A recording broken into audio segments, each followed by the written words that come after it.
guys know it is Drunken Chat, son. Yo, Yeezy. What's when up? I get my haircut like next week, we gotta fix that because I got hair and shit now. I'm bald as fuck now. I got that computer I did that edit on. It got wiped.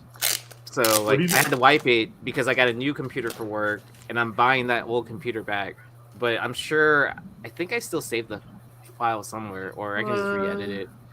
I'm sure I can just re-edit it at some point. Yeah, I got the song. I got the longer version of the song too if you need it, so.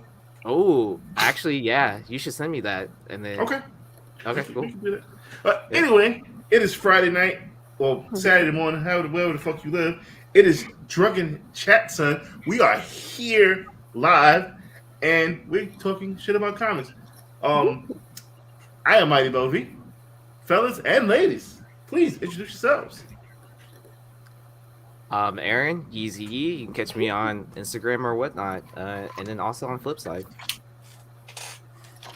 Me next. Hi, I'm a comic. You can catch me on Comic Book Woman, Near Nirvana, Instagram, and whatnot. Everybody's talking about that last episode of Comic Book Women. Yes.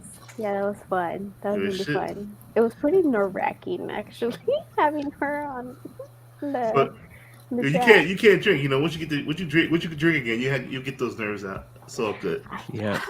I can't wait to have that drink again. Bon Adam, what up, baby? How you feeling, bro?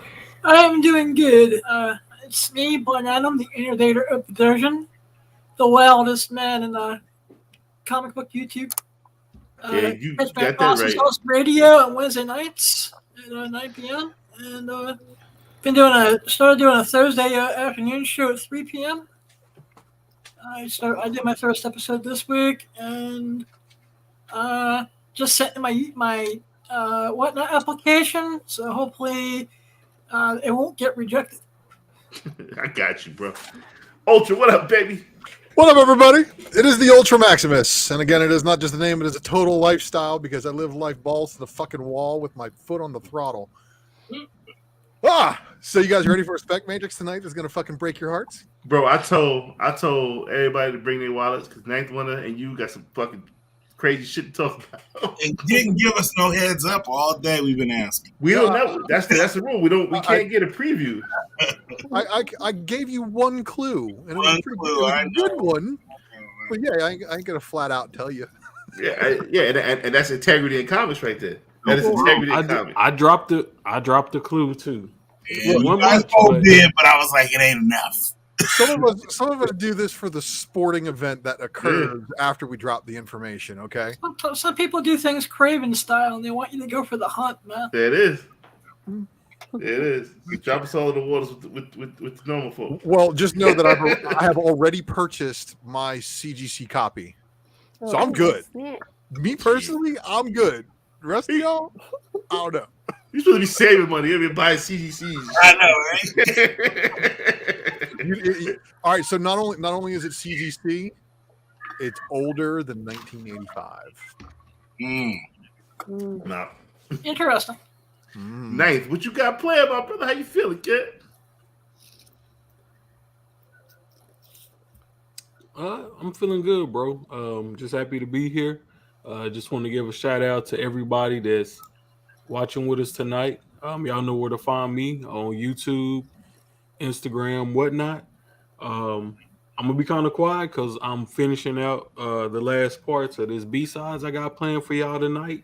But as Mel already pre-warned y'all, a lot of y'all gonna be tight tonight, man. And your wife's gonna be even tighter in the morning when they look at that bank account, man. Bro, I'm still paying off that credit card statement from the goddamn Trial of the Gods, man. And Wonder Woman shit. I went balls deep. Remo, what up, baby? You know, Big Remo on IG, Drunken Chat, cover pics with the Ninth Wonder on Monday nights. Man, I'm in there, man. I'm everywhere, man. I'm trying to get in where I fit in. You know what I'm saying? You always got a place. You're not on Whatnot yet. Yes. yet, man. Not yet. I ain't got the AOK yet, man. Nah, I thought son hit you up. He did. We talked, but you know what I'm saying. I gotta, And you in there like swimwear, God. I gotta let him marinate a little taste. You know what I'm saying? My man, but Clay, what's going on, kid? Oh, it's been a long day, brother. Started at 2 p.m. We streamed 6 straight hours of Whatnot Sales, the new TGIF block. Started with JJ's Comics and Art at 5 p.m. Eastern, and then Wanted Comics Drew had his second show at 6 p.m. Eastern, which was awesome. Love to see Drew, doing his thing from Wanted Comics. And also Big Clutch after him, Big Leg after him, then Jesus me and Christ. Hive. Yeah. And it was the drop, the first time you could get those amazing Iron Fist Perillo covers that you're about to give away tonight. So Yo, what were they going for? What did they go for? $40 a set. Yeah. 40 a set. Which is cheap as fuck. That's your opener. I mean, that's your buy. Like, if you're fortunate enough to nab those, at that's 40 a good set. buy-in. Yeah, exactly. Yeah. So was the one that the only store to do an exclusive on that? Well, 2, I think. Yeah, Scon did one. Not many. It was only 2. There only was 2? the Perillo and a Scon, and you can only get that book from certain sellers and certain content creators. Multiple ones you see on the show, and I believe that Lucy is opening a setup right now. Yeah, he sent me. I was gonna say he sent me. I got it. I haven't opened it. Wow. I've been busy. And Lucy, have you gotten a care package from Drew before? Have you ordered from Drew? No, it's yeah. Open that live one. And I had it here because I didn't want to open. But I've been so No, Drew sent me a message last night and was like, "Yeah, you got a package on the way." I'm like, "Bro, how you get my address?" Yeah, FBI shit, man. I didn't know he was out here in California. Like he's actually like. That's why you got yours so quick. So yeah, I can make a little announcement too. I think there might be a set given away on an upcoming episode of the Wednesday Presser. Yeah, Lucy don't even know this. No. This Lucy like a kid open up her first bag of chips. He's opening his too. Drew is one of the nicest guys. Best guys in comics. Super respected, super respectful. Absolutely, my friend. Yeah, Drew's awesome. Look, the dude's one of the best retailers. He's one of the biggest on the West Coast. He's been in the game for years. It didn't make him an animal, but there was rules to them shit.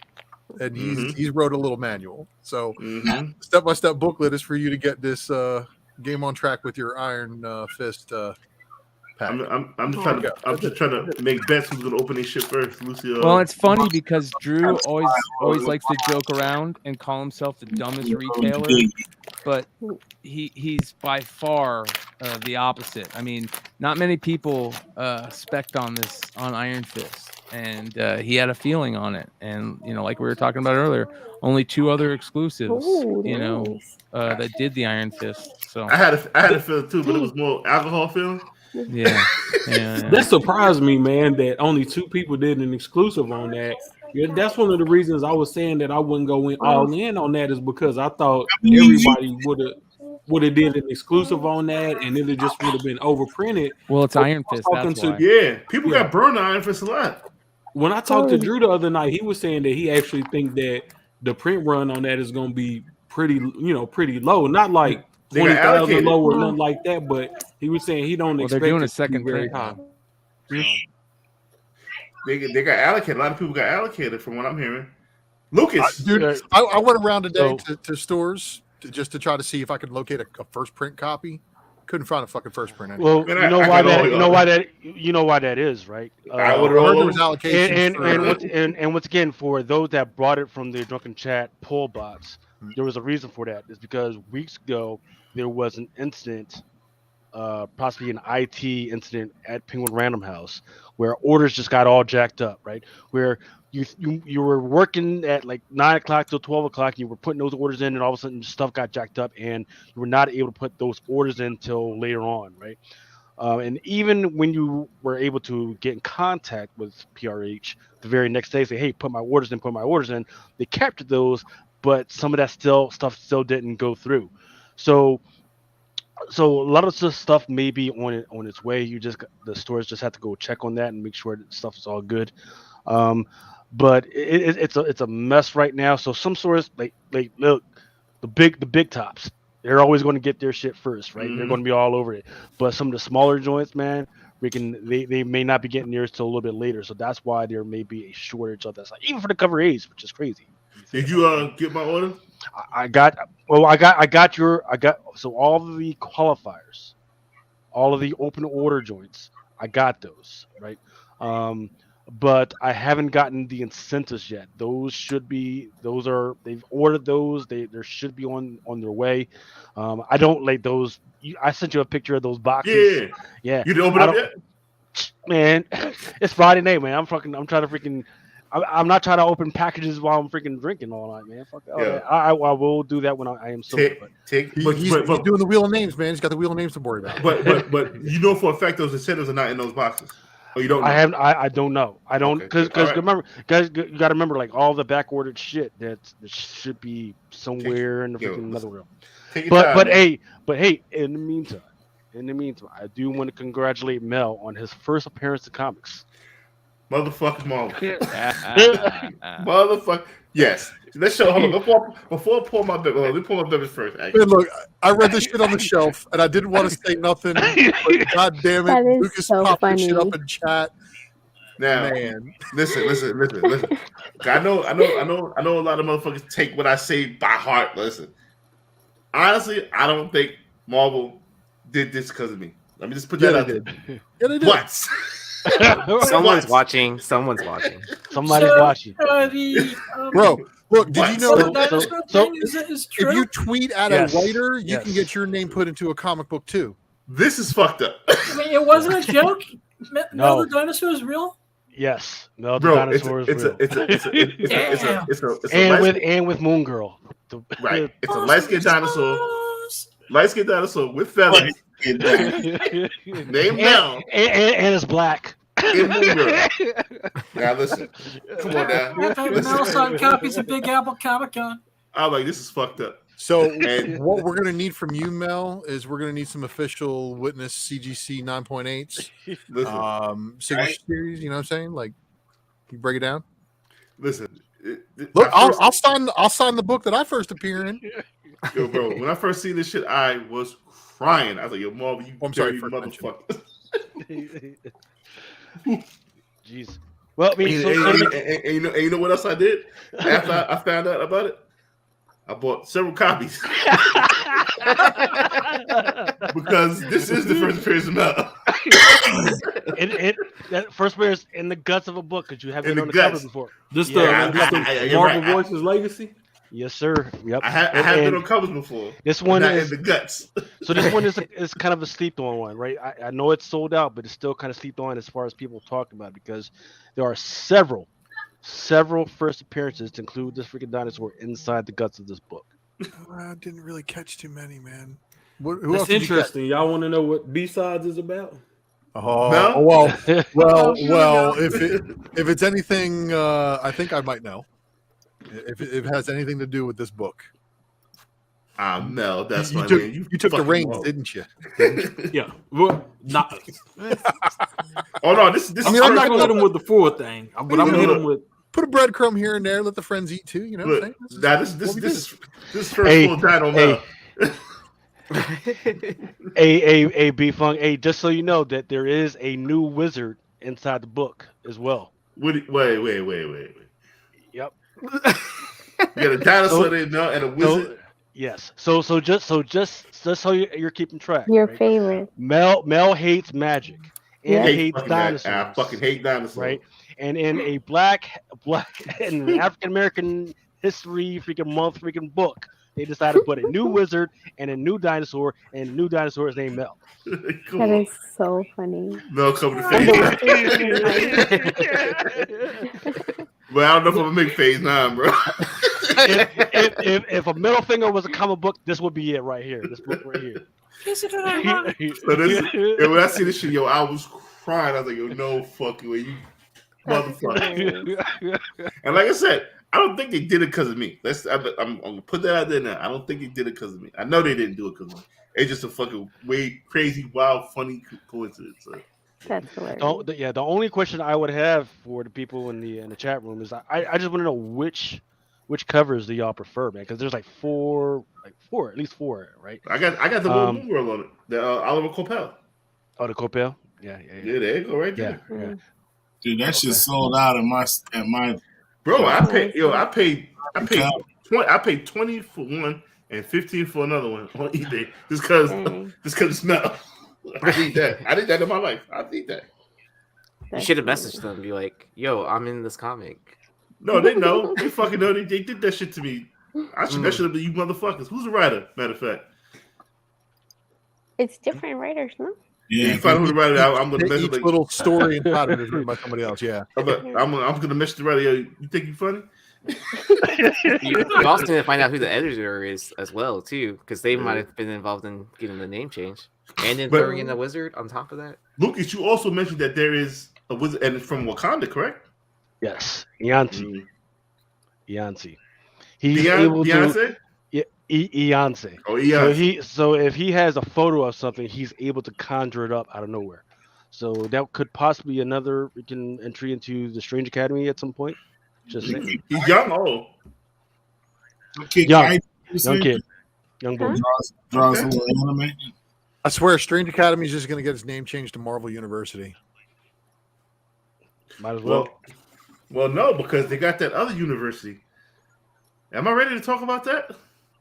Oh, no. Ninth Ultra? Well, the book has been talked about before. Fantastic Four 19. Oh, FF19? With the young lady, the Wakandan? On the cover. Yeah. Listen, what's her name? I forget her name, but it's the one with they're on the elephant, right? Yeah. Now, if we believe in Tosin is going to be the next Black Panther, he's going to need a Shuri. Young girl from Wakanda. Sure, right. He's going to need a warlock. He needs a warlock. That would be the young kid that got introduced today. I like it. Yeah, What do you guys think? Or Q, right? Q from 007. Kind of like his Q, since he's his sister. How you pronounce Oname?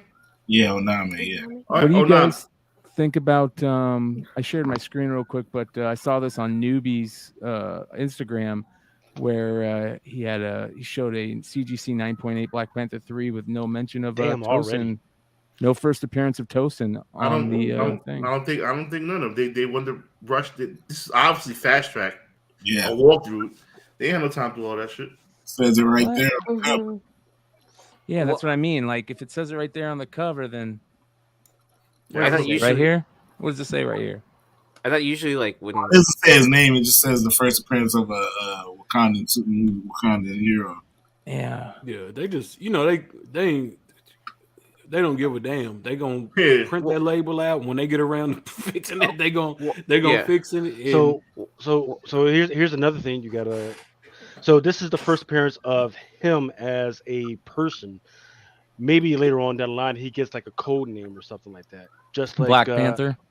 Yeah. Exactly. You never know. That is what people were banking on, doing that $500 out the fucking gate shit. Yeah. So yeah. I'll say that is a firm yes. They're gonna keep that up. They're not gonna let that book go down.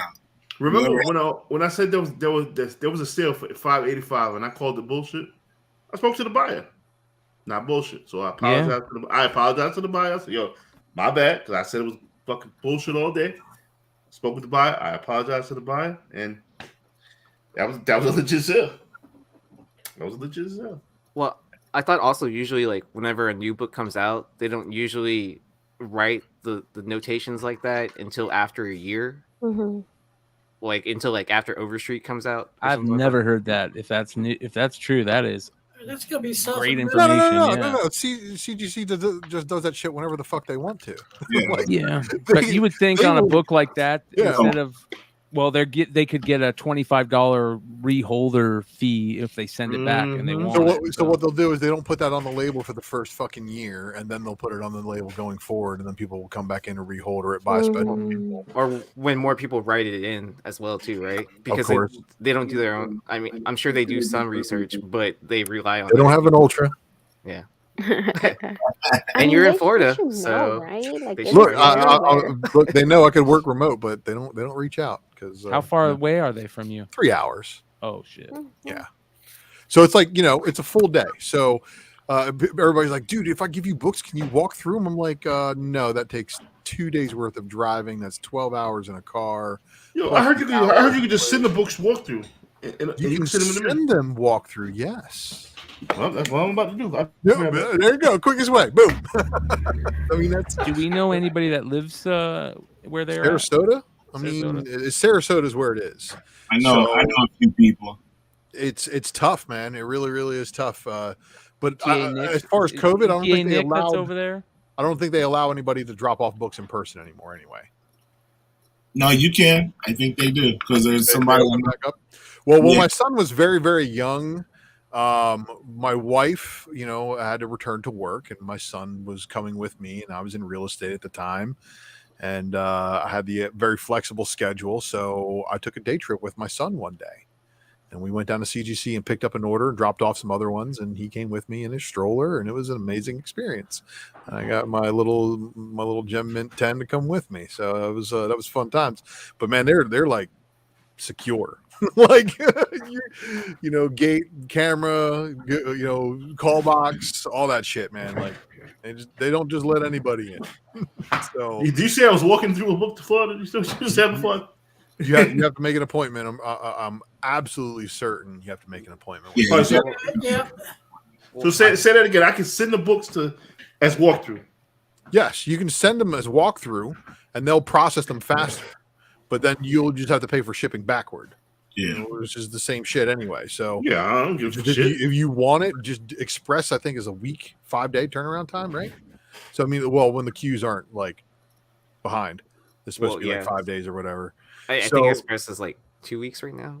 3 Yeah, weeks. but there's again, you need to, for everybody who does book grading, they know, okay, this book is worth this much. I don't want to send it through the modern tier because they're going to bump it up to value, and then they're going to charge me a percentage.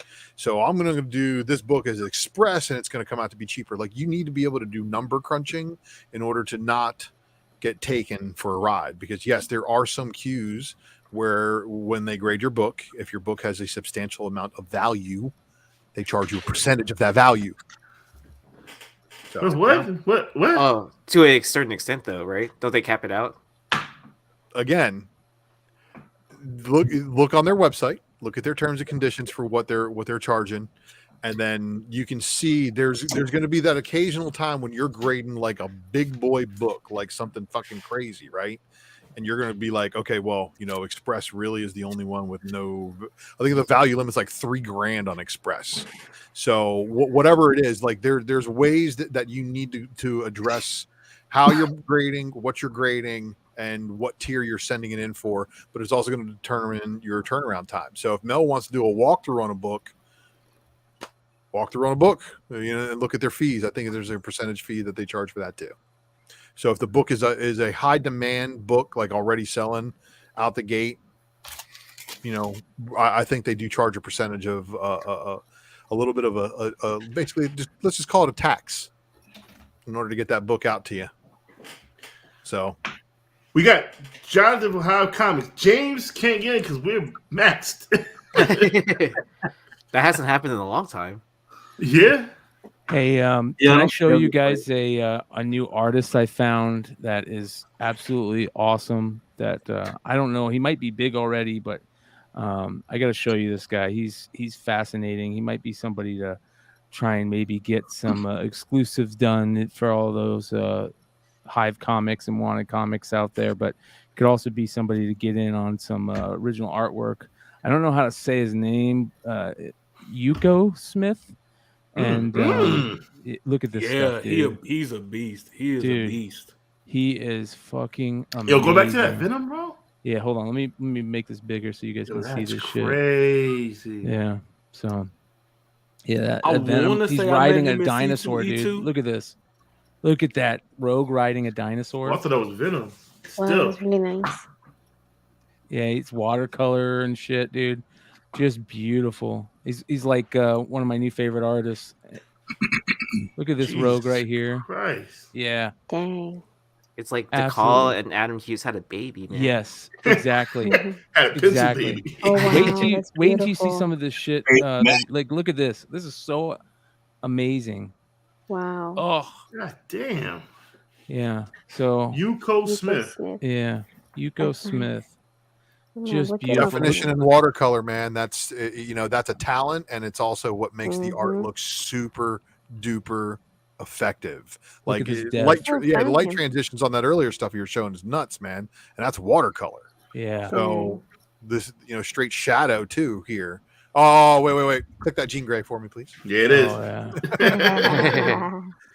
All right. Wow. Look at this Ahsoka. This is totally Adam Hughes sketch right here. Totally. That's- He's got something like more than Adam Hughes though, man. Like he's really fucking good. Oh, he was at CTE2. Yeah, dude. Fire. He was at Baltimore. Oh, he was at Baltimore. Yeah, too? I was Man, pretty we sure were I sick. met him in C2E2, Yo, and that's- nobody was at his fucking table. Yeah. Well, that's gonna change. He was at Comic Con too. Look at No, this. you're following. And You he just was a start cool following cat. him He was now? doing. He Yeah, was I just doing started like following him. Oh, okay. Dang, a lot of yeah, people are he was following working him. on shit like right there on the floor. I was just watching him work, man. Yeah, Jesus Christ. he's sick with it. Yeah, this dude is Yeah, you're about to become a very rich man, Mr. Smith. yeah. Yeah, we need to His first name is Yuka McClay. Wait. Scroll back up to that. the Black letter Queen right there. UKO, Uko or Yuko Okay. Smith. That is Thank you for the beautiful. spelling. Sage You- is the Black you Queen. are- I remember when that You are happened. about to be a very, very, very lucrative man. Yeah.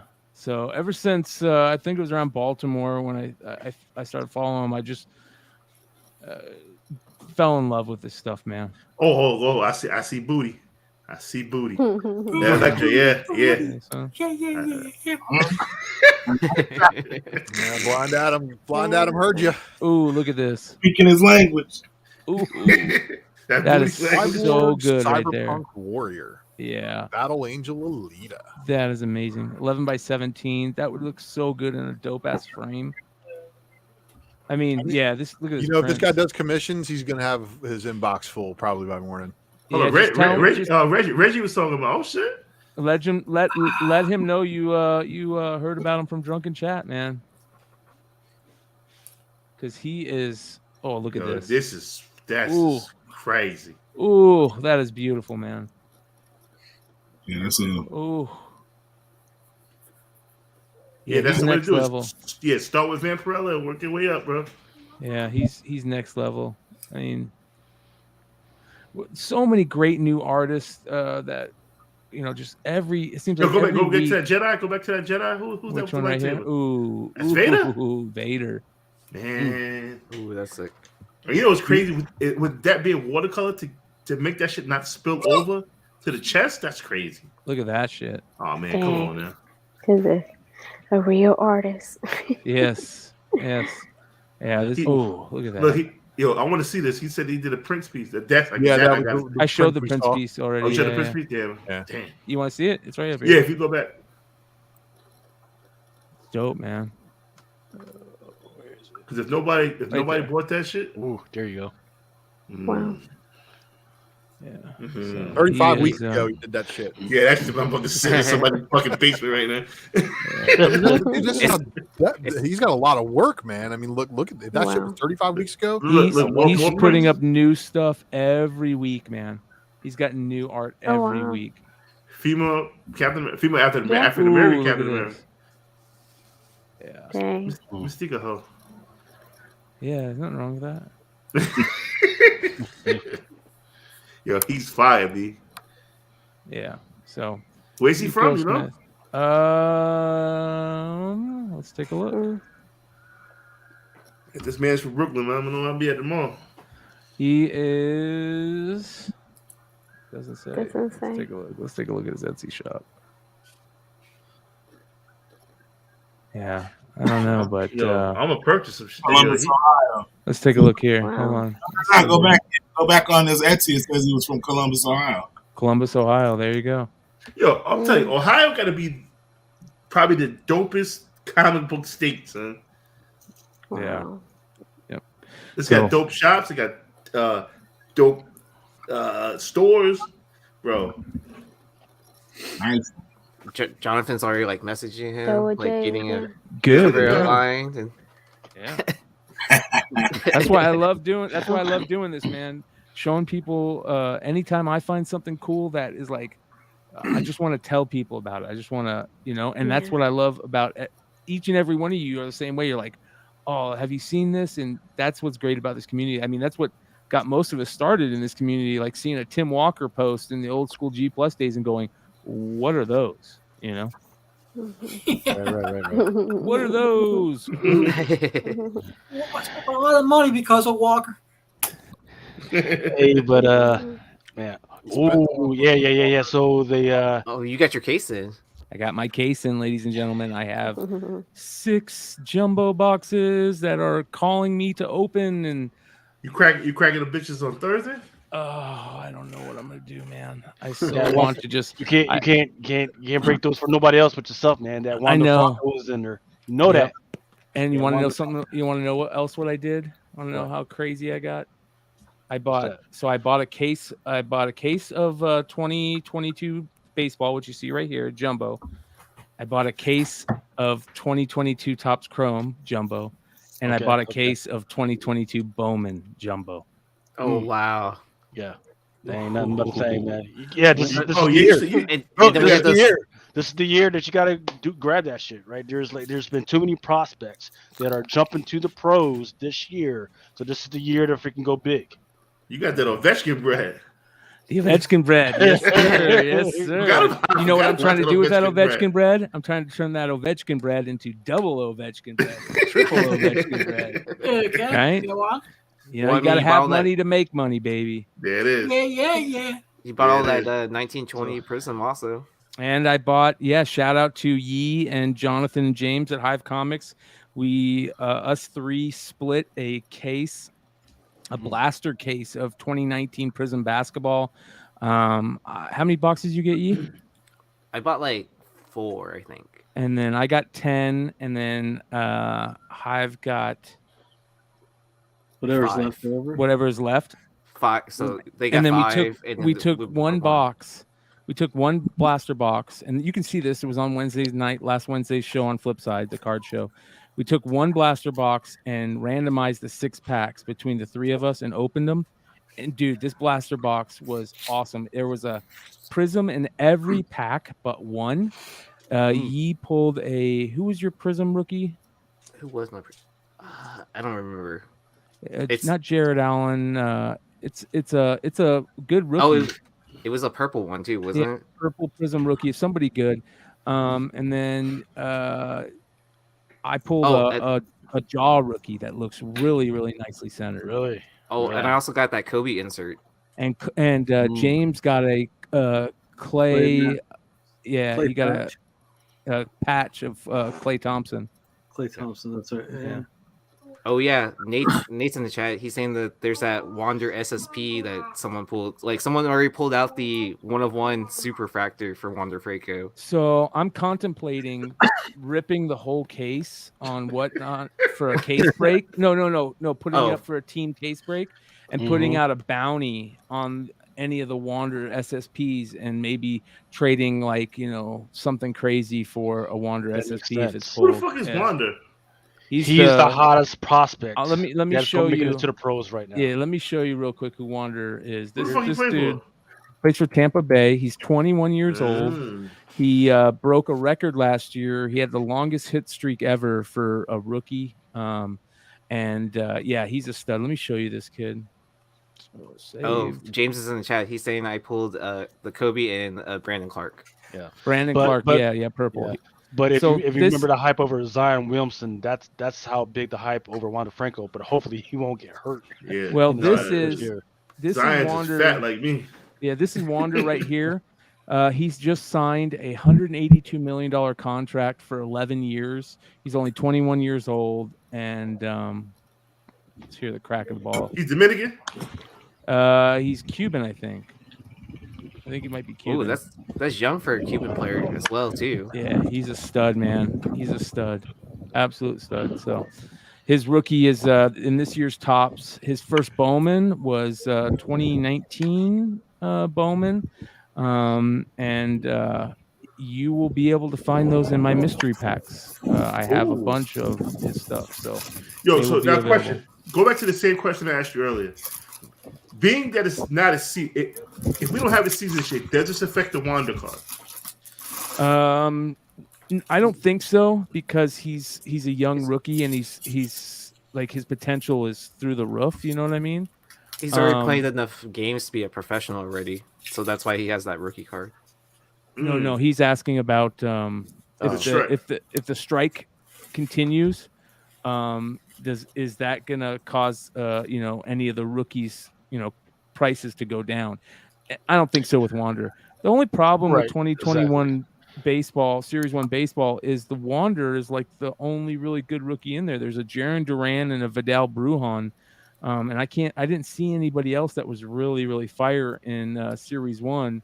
So they're really going to stack Series 2. I imagine we're going to get Luciano from the Giants. We're going to get the catcher and from the Mets, Alvarez, Seth Beer from the Diamondbacks, and maybe Julio Rodriguez and Noel Marte for the Mariners, because they knew they had Wander, to put in Series 1, and then they could just stack Series 2 with everybody else. So you telling me we got to wait 11 years for him to be on the Yankees? No, they can trade him, baby. They can trade him whenever they want. They're not going to trade in within. Yeah. All right, let's talk some comics. Wander's Dominican. You ready over there? Yeah, I'm shit's fucking loaded, bro. Shit's loaded, bro. The weapon is loaded. And it's dangerous. Knight, are you ready? Not quite. Not if y'all want slides. No, if we want to rock without slides. No, we need slides. Yes. We need slides. I'll buy you some time, bro. I'll buy you some time. I can buy you guys both sometime if you want. I'm already on screen. Yeah. Feel bad about that, Adam. Sorry, but yeah, you already threw me up here. Yo, you got how that wheel looking, brother? Nice. It's coming. Okay. So it's on you, bro. All right, let me do my shit. Who knows what this man has in store for us? When this man tells us to bring the motherfucking wallet, you bring your motherfucking wallet. I don't know if he stole my cards in and all my eBay shits and in all my other honey holes. Because if you're not ready for it, you're fucked up, because it's time for the Spec Matrix. It is. I like that one. That one was good. Good job. All right, where's my controls? There they are. So welcome, everybody. And, of course, as you know, the Money MLB podcast on YouTube, Friday nights at 11:30 p.m. Central Standard Time, 9:30 p.m. Pacific Standard Time. So this way we don't have to mix up the Saturday-Friday thing. It's still Friday night here on the East Coast. Even though it's 1:33 a.m., there's a bunch of drunk people downtown in your town. Mm-hmm. So they still consider it Friday night, so do we. And the only place to be is right here with Mighty MLB. Mm-hmm. Mm-hmm. I don't know what's going on with me tonight, Mel. I'm rhyming on time tonight. I see what you did there. You must went to the black barbecue to this or something. Man.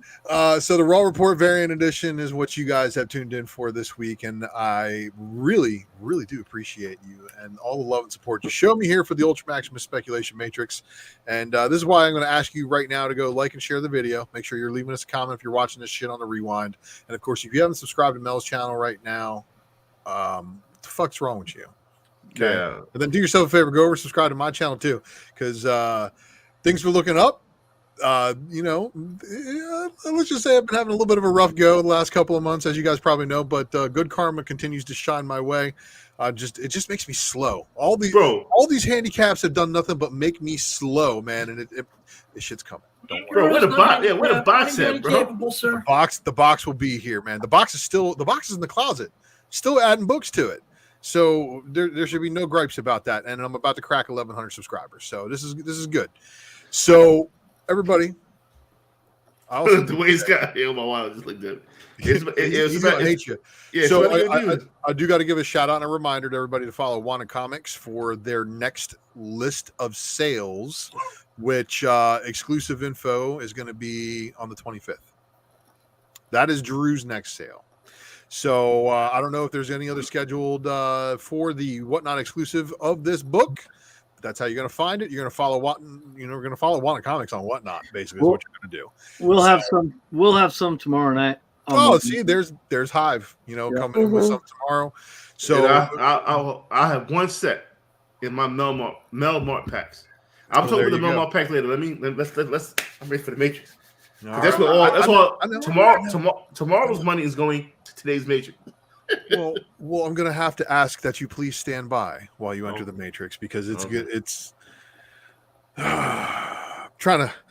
I rehearse a lot of lines inside my head and like practice a whole bunch of funny shit before we go live, and then I forget 99% of it when I actually get up here. But this is the raw report. I do this shit unscripted, off the cuff, from the heart. We're gonna enter the Matrix, everybody. Shout out to Ever Heard, by the way. That logo was fire. Yeah, Heard with the logo work, man.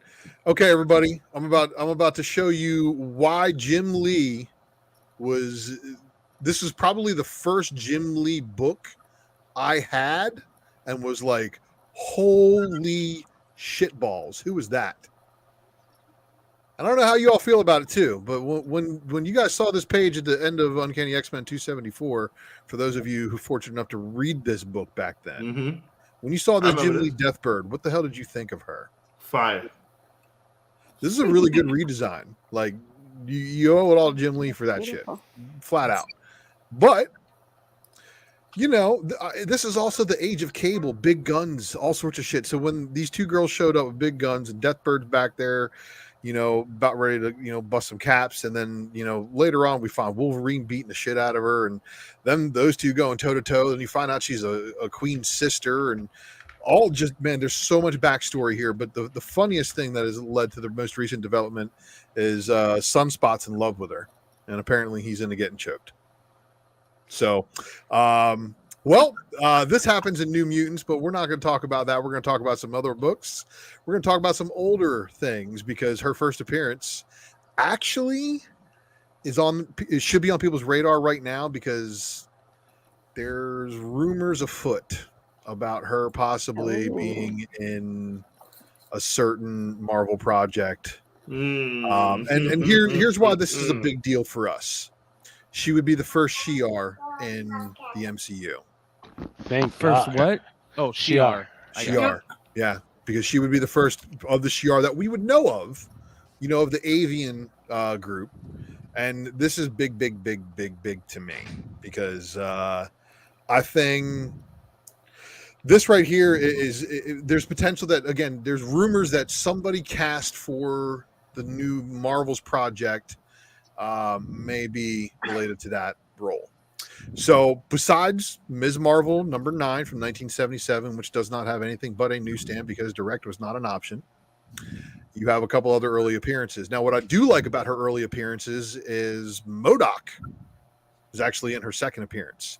And what I also like is that she's in so many pages of the first appearance, and she's also on the cover that ain't nobody calling that shit a cameo. So there's hands down no fucking argument. Ms. Marvel #9, 1977 is her first appearance. Okay, so these are probably in tossed aside back issue bins for the hatred of Brie Larson. Go find those. This cover back in 2018 sold for, I think, like $5,000. What? And then somebody relisted it at Heritage for $28,500, and the listing was pulled. So we don't know if it was sold privately or offline or what, or if it was even sold. That information is not publicly available. Of course, you guys know that could be some market fuckery afoot, but why the fuck would somebody put this cover up for sale at such an astronomical price Isn't it the first black suit of hers too? I believe so. I think that may actually be something going on there too. But I think Chris Claremont actually wrote her first appearance. Yes, he did. Yeah, Yeah, I think he did. So Yep. there's a lot of that going on. Huh? I got a fucking animal pounding on the window, but she's gonna have to wait. So this right here, this artwork for this cover again is something that went haywire recently.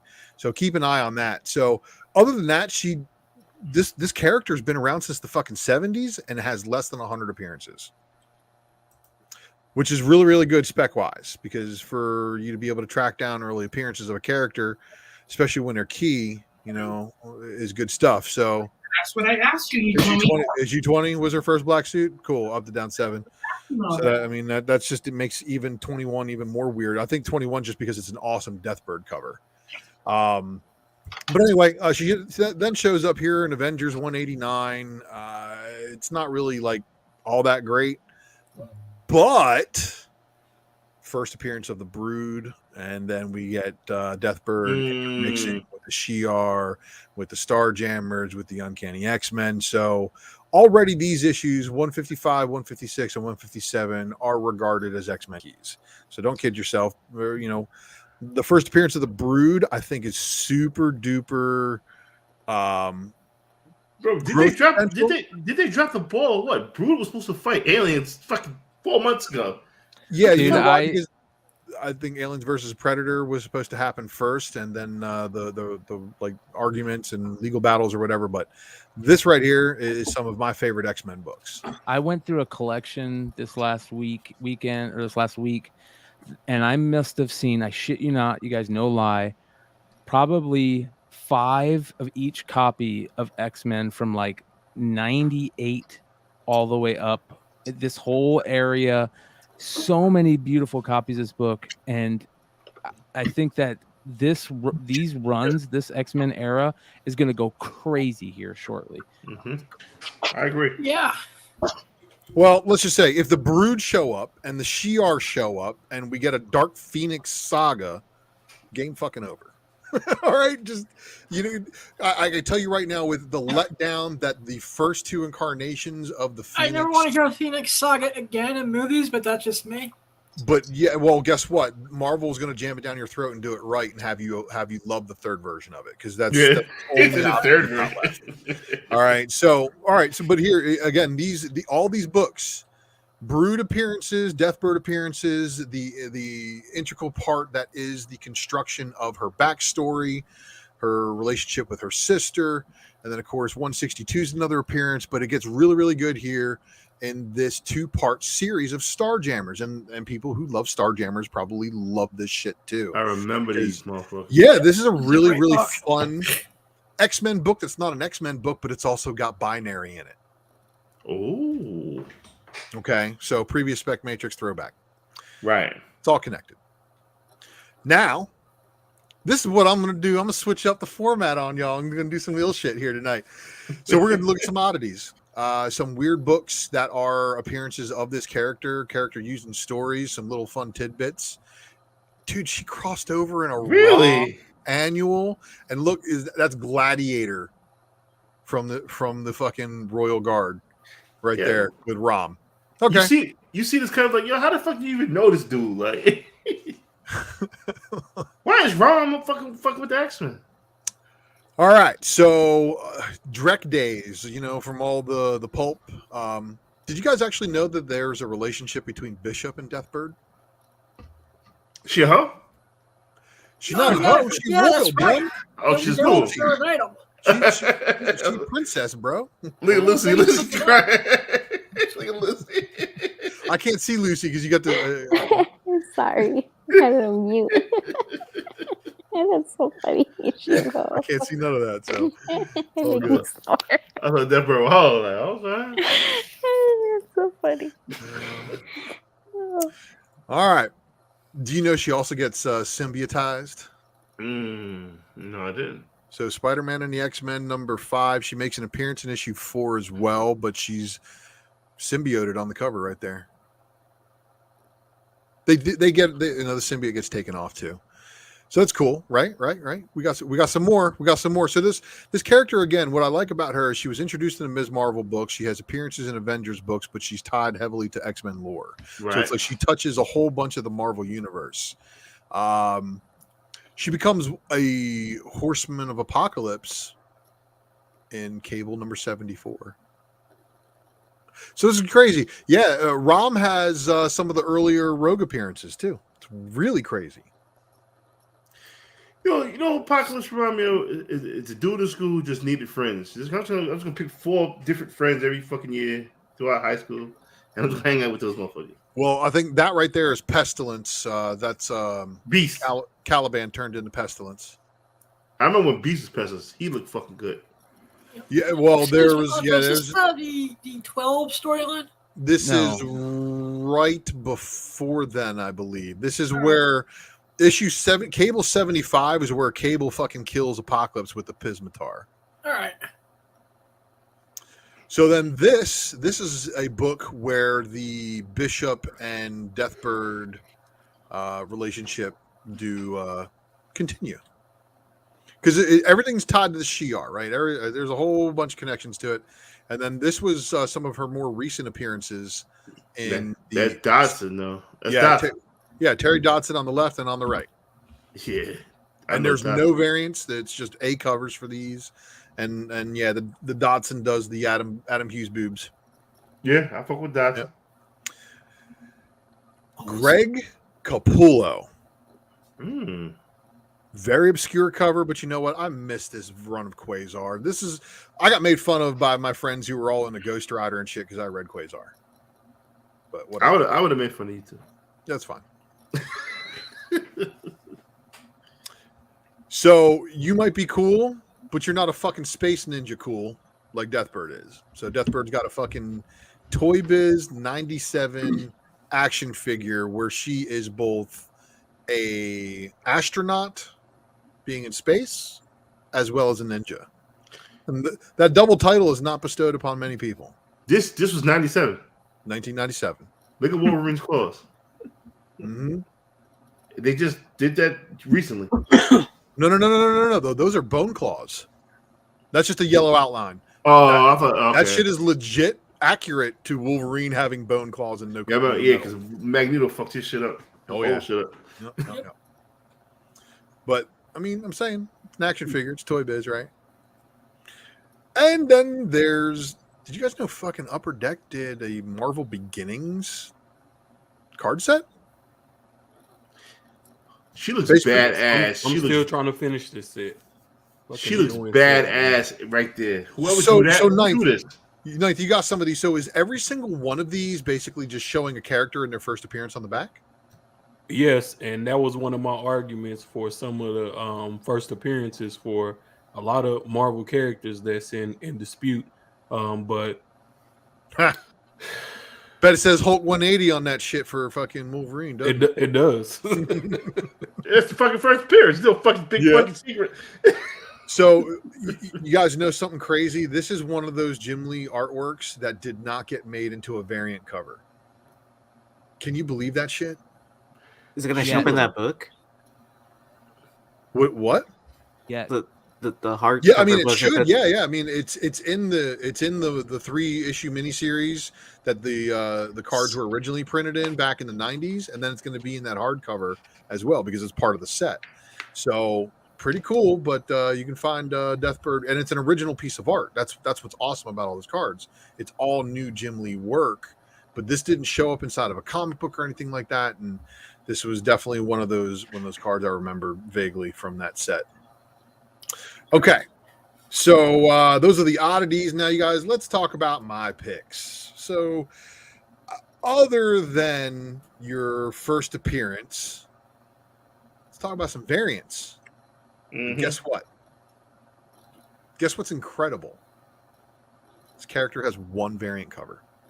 One. Damn. She's been out since 1977. 35 or 45 fucking years. Fuck. Yeah, it's not the 1990s. 45 years, and she only has one variant cover, and it is a reprint of another trading card. just came out. Captain Marvel number 33, Just Go variant. Thankfully, it's the Jim Lee design. So this is again in the early '90s. The Just Go stuff basically was, I think, a lot of older or just current Marvel designs that they had him like do a whole bunch of pictures of, which it works. But some cool details in some X-Men books. You guys remember the Rogue Squadron?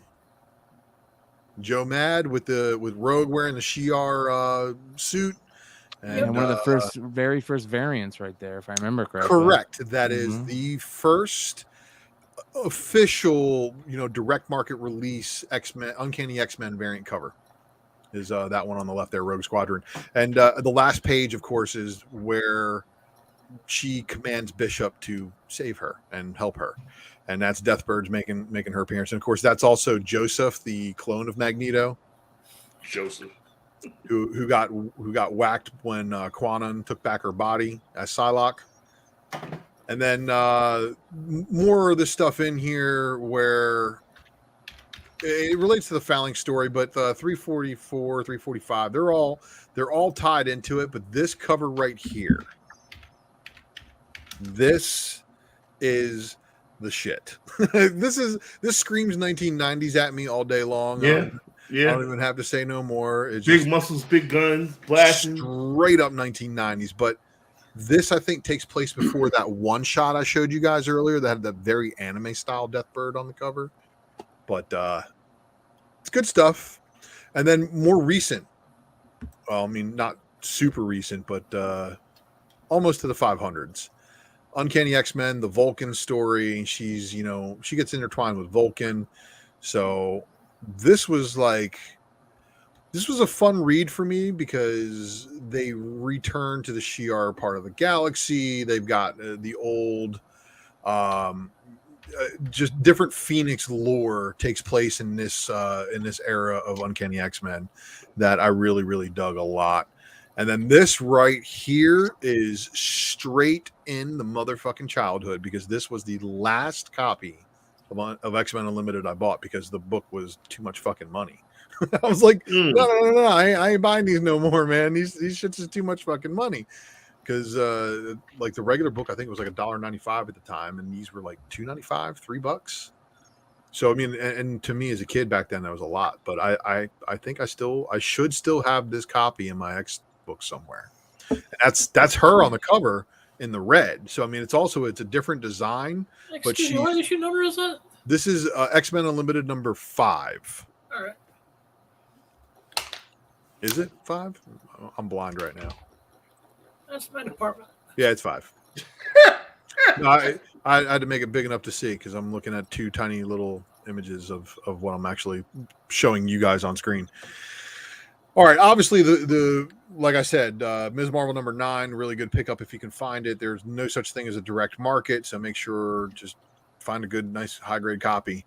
Now, for the quintessential Jim Lee redesign, you want the last page of Uncanny X-Men 274, Uncanny X-Men 275, 276, and 277 are the story arc, with 273 basically kind of being in there too, but Deathbird doesn't show up.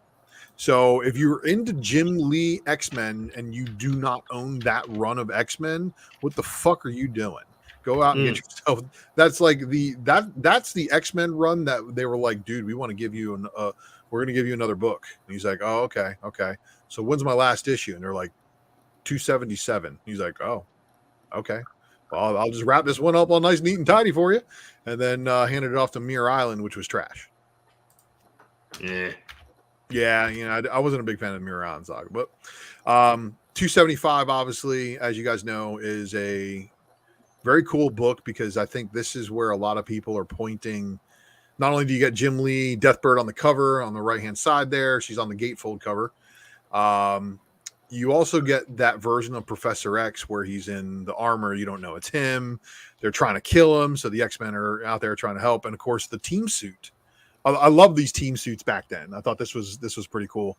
But this is where a lot of people are like, oh man, X-Men 97 is going to pick up right there where Professor X took off with Lalandra at the end of this end of season 5. Or yeah, I'm like, okay, well, if that's true, then shit, yeah, this is probably going to be something that we could see. But I don't know if that's really as important as the Lalandra and Xavier story now hitting a new audience worth of people, where they're going to be like, who the Shi'ar? Who's Lalandra? Like, and all of a sudden it's going to be a fucking train wreck. And then when somebody hears the word Death Bird, they're going to be like, yo, that name sounds fucking boss, bro. Who is that? And then you're going to show them that Jim Lee picture and they're going to be like, damn, son. And then they're going to look at this book and they're going to be like, there's a second print. Yep, second print with a gold lettering. Nice. And then the Undefeated cover, the most popular cover of hers, besides her first appearance, because it is the first appearance of the team that appeared in the Captain Marvel movie. It has since cooled off an absolute metric shit ton. I remember when this book had peaked at like $350, $400 and 9/8. They are a hell of a lot less expensive now.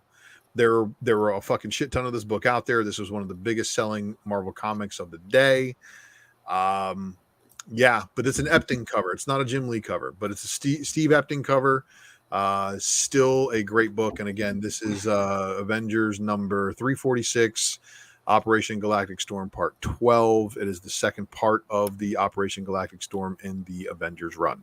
345s and 347s are in everybody's long boxes that I've been to in the Orlando area. Nobody's got this shit. So I'm still looking for one. In case any of my friends go bin diving and come across that.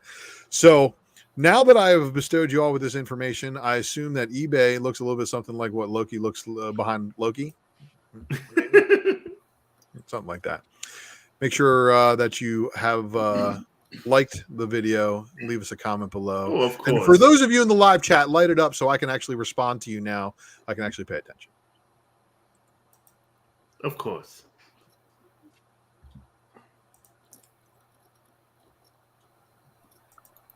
That That's was it? good. That's it. Sweet. Game over. Well, Deathbird, ladies and gentlemen, making a comeback. And Ultra has broke down all the Deathbird shit you need, as he always does. So when y'all see it on different apps, different places, I want you to know you're ahead of the curve because you fucked with the spec matrix. So just be advised that Ultra has actually been talking about the Shi'ar, excuse me, not the Iranian, the Iraqi Shia, the Arab Shi'ar. Man, we cannot talk about crystals and stones in front of these people, man. We are gonna freak them the fuck out. Right. Exactly. So Ultra's been talking about that stuff for like the last 2 to 3 years. There was a big culmination when the whole stuff with Star-Lord was in the Crystal Palace. You know, they were there in the Crystal Palace. So Ultra's been on this for. He's just decided to give y'all some comics to actually freaking buy. It's freaking white. Well, also just remember the Shi'ar is another galaxy. We haven't exactly found that galaxy yet, or how to get there. You know how the portals work, or goddamn, if you just fall through a fucking crystal and all of a sudden, poof, in another galaxy. What if there's a Shi'ar on the Illuminati? Forge, not Forge. It would be Lalandra. Guardian. Is that who you're thinking of? Guardian. Yes. I mean, yeah. Well, Lalandra would be cool. Did we get any? No, I don't think there was ever. Was there ever a Shi'ar member of the Illuminati? Professor X? I don't think so. By marriage? I mean, Xavier's wife. Yeah, I mean, like if you really want to go that far. But Xavier a hoe. Not technically. Well, gentlemen, I'm gonna go to bed. I'm really tired. I've been awake since 4:30 in the morning. Oh, you before you leave, I'm gonna do this with Chad Cave because he loves you so much. But I want to say, yo, you ladies are killing it over there on Nearing Nirvana and Comic Women. Fucking fantastic show you did last week. Yo, keep doing your fucking thing. The fans are coming. If you build it, they will come, and they are coming through right now. Right. Thank And you. yeah, and let Jen know that I want to come on. Let's do the Black History Donor show. Oh yes, I know that we were talking about that you want to come and do something. Yeah, either movies or comics, their pick. Yeah. Yeah, No, and I'll see. Maybe we'll see. Maybe next week, next Friday. Yeah. Before, I don't know. I know I was talking to them about it. That I don't know if I'm gonna wait till I have the baby to take a break or or. But obviously after I am gonna have to take a break for a little bit, but of course. How much longer? I'm due April 23rd, so yeah, you've been pregnant for like 13 months. It feels like it. It's starting to feel very uncomfortable. That's why I wake up at 4:30 in the morning because this kid moves so much that I cannot sleep. So I wake up super early, and it's just I have to sleep basically almost sitting down right now. Right. And when is your baby shower? When are we doing something for Lucy's baby shower? What are we supposed to be doing? An online baby shower? Well, she did share the link for her registry, right? Yeah. Yeah. I'll have to find again. Oh, It's it's on my bio right now. It's on her bio on Instagram. On Instagram. But we should do something. Maybe I'll give away some of the ones that he sent me. You don't gotta give away shit. Give away shit for. I don't know. You better give away your body to another child. You don't gotta give stuff away. We got you. We got you covered. Thank you guys. Well, have a great night. I'll see you. Okay, Romy, watch out. Bye, This Lucy. kid too. He won't go to sleep. Yeah, Lucy, have a blessed week, man. Thank you. And Romy doesn't age either. Romy's like Chucky for life. I heard about Donna. Like a big ass Mexican Chucky. Okay. Oh, he's saying bye too. Good night, guys. Bye. And then I'm gonna keep on sending a link to Jen every week until she shows up to Drunken Chat. Who? Jen, comic aficionado. Oh yeah, she should have been here. I know. So I sent her a link last week. I sent her a link this week. So I'm just gonna keep on sending her a link every week until she actually shows up. One day. Yeah. Jonathan, send James. Let's get James still in the back. Yeah, nah, he couldn't get in. We was full. I hit him up. Said join up, dude. We'll see. He's got to finish his round of his video game that he's playing. I know he's playing video games. Yeah. Spec Matrix was amazing as always. You brought in the views. You brought in what to buy. Let's see what eBay talking about. What else? Who got something next? I don't know what to say. No, fuck that. I do know what to say. Right? I do know what to say. Matter of fact, talk shit. At the Blind Adam go, I'll be ready for. Talk shit. I gotta go grab something right quick. Hold on. Blind Adam. Fire Yes, it up. sir. Get ready. You're on deck. Yes, sir. Colonel Sir, are you ready? All right. Brian, did you see that super short print that someone found for the Wonder Franco? Is it a 101 or something? No. So there's a super short print where he's pointing up. Oh yeah. I've seen that. And then someone pulled that 101, the super fracture. I also want to give a shout out to Red Hood Comics. Let me know what you want for that Marky Mark comic, so I never have to hear you talk about it ever again. I can't get the new kids that hanging tough song out of my head. It's all his fault. Oh, you can blame me because I'm the one that is always humming it after he pulls out that comic. The new kids on the block. Yeah, he has that Marky Mark comic. Who sings New Kids Got Run Over by a Reindeer? And then Chris Cross is on the cover as well. I want to buy it because I want to get it signed by Christina Applegate at GalaxyCon. Oh, for the back cover. Yeah. Oh, cool. Yeah, Marky Mark was gonna. What was the name of that comic? Was that Vault Comics? Was that a Vault Comics? Yeah, he was supposed to do one, right? Yeah. All right, Well, Adam, you- you're up. Yeah. Adam, let's get to it. We can. If everyone please We're subscribe to gonna Awesome have to Sauce change it. Radio, I We're gonna appreciate have to change the name up from Hidden Gems, man, because some of this stuff is just I don't know if it's Hidden Gems. It's some of it's hitting crap. Okay. I was. but I'm not sheltered shit. That's true. Just call it shit that freaking Adam likes. And that's just if it pops off all of a sudden, and you said, well, I didn't see that coming out. Well, a blind man could see this coming out of his ass.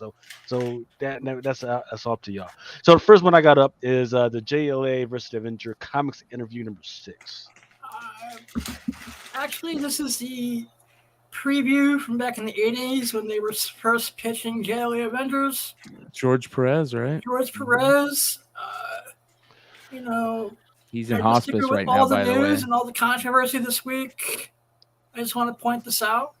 And if I wind up selling the copy I have, I'm just going to donate all the money to Hero Initiative or the cancer charities. Awesome. But I was surprised at what this goes for, you guys. You got the Harley Quinn number 75. All right, this is the Margot Robbie Celebrity Authentic / Twin City Comics photo variant. This was done for a Margot Robbie signing that was done last year. And it's just I'm not going to say it's going to make money. I just say it's a fun book to have. Good looking variant. Was that overseas? That variant? Oh no, this was done in America. This was done exclusively for a Margot Robbie signing. I saw somebody sell this recently. I can't remember who. Yeah. The Marvel Star Wars Boba Fett pop variant. This is shout out to my one of my buddies, Lauren over at Comic Pop Collectibles. This was his variant. It's a Tales of Suspense 39 homage. There is a color that was limited to 3,000, a black and white limited to 1,500, and very tough to find. Boba Fett variant. It's very tough to find. So is that a Star Wars? If you go to his eBay store, they're still available. I think. So no, so we are not going to do that. We are not going to propose some bullshit. Hey, look.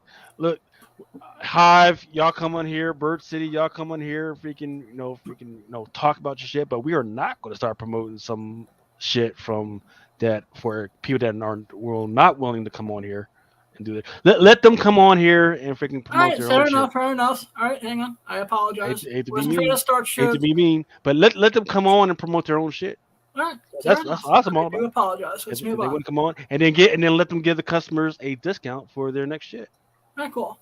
Right, fair enough. I do. It's not about us. It's about the people that are listening. Yeah, fair enough. Yep. Marvel Tales number 10. This was the first reprint of the Amazing Spidey 15. First Craven, and I was surprised that these were going for as cheap as they were. And then Marvel Tales starring Spider-Man number 153. It's another reprint of Amazing Spidey 15. It's weird, man, because this art always kind of freaks me out, man, because every time I freaking look at this piece and I look at her like real quick, I always think that Spider-Man is like fat for some freaking reason. Like it looks like if you take a quick look, and then it just looks like for some freaking reason he just gained like a whole bunch of pounds. I'm like, what the fuck is the net doing to him that he just blew up like that? But then when I look at it a little bit closer, it's like, oh, okay. His arms look a little thicker than usual, though, right? Yeah, though. That reminds me of this one girl in college, in our art class. She would, her whole semester project was to paint overweight superheroes. Like every painting she did was an overweight superhero. So like she did Wonder Woman, Superman, and then like she picked locations throughout Houston. So so one of the pictures was like Superman flying out of Shipley's Donuts. Jesus. It was funny. Then you got cool. Kick-Ass number 3. Yeah, first Hit Girl. I've been hearing rumblings that the Matthew Vaughn wants to reboot the Kick-Ass movies. God knows why. The first one was perfect. And I've been hearing rumblings that Chloe Grace Moretz was talking about she'd be up for reprising the role of Hit Girl. Of course, I don't think she's worked lately. It's still final cheap. Okay. And well, that was the last one that I have for you, Adam. That was, that should be some of it. those were good. Yeah. Excellent, sir. You know, my fucking no more hologram packs. They don't fucking fit. I'm pissed. I also want to say, whoever won the book for me last week, please get in touch with me on Instagram at ComicVip.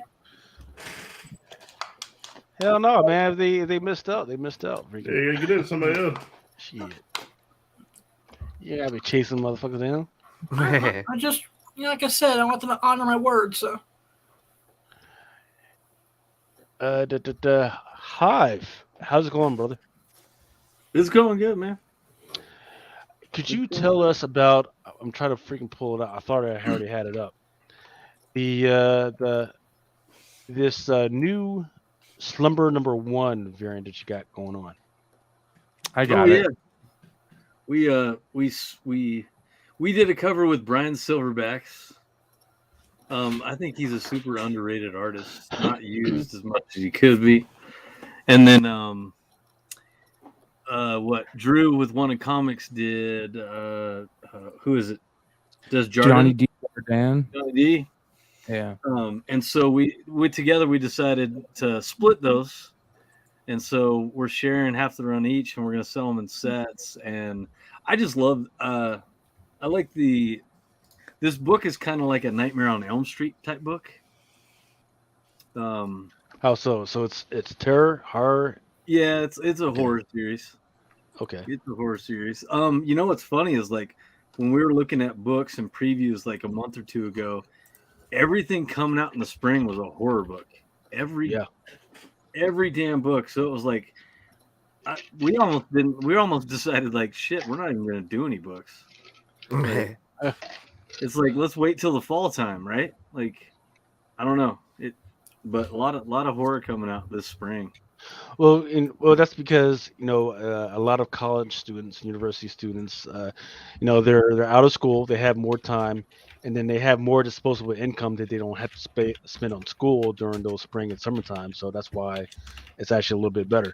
During Halloween time, fall time, you're right in the middle of school, you're right in the middle of freaking partying with your friends and everything. So it becomes a little bit less feasible to spend money on freaking comics. Hey, Lucas, can you share my screen or check out my share screen real quick? That's freaking awesome, buddy. So, if you guys didn't, if you guys didn't Holy fuck! Yeah, this is their cover, but this is the black and white, which is awesome. Wow. So I mean, when you made it bigger, it's like okay. What about and that's the OA that we're giving away if we sell out. Yeah, that's beautiful. Oh, snap. Oh, wow. And then here's the Wanted Comics Johnny Desjardins variant. And then shout out to Bird City, who also has a Slenderman variant that they did based on Slumber. So I think they just sold out earlier today, if I'm not mistaken. Yeah, there we go. Tyler Burton Smith. So shout out to everybody doing that. Beautiful. Right. So, I just want to give a big shout out to James, man. Conversation we had last was it 2 weeks ago? Yeah. Fucking powerful shit, bro. Yeah, it was. Yeah, I wanted to.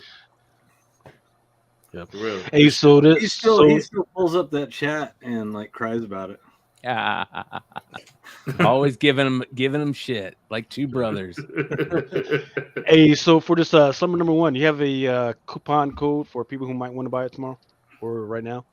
Oh, yeah, it's Drunken Chapter. Let's go. Do we want to launch it? Do we want to launch it for the rest of the show, Jonathan? I'll launch it. Yeah.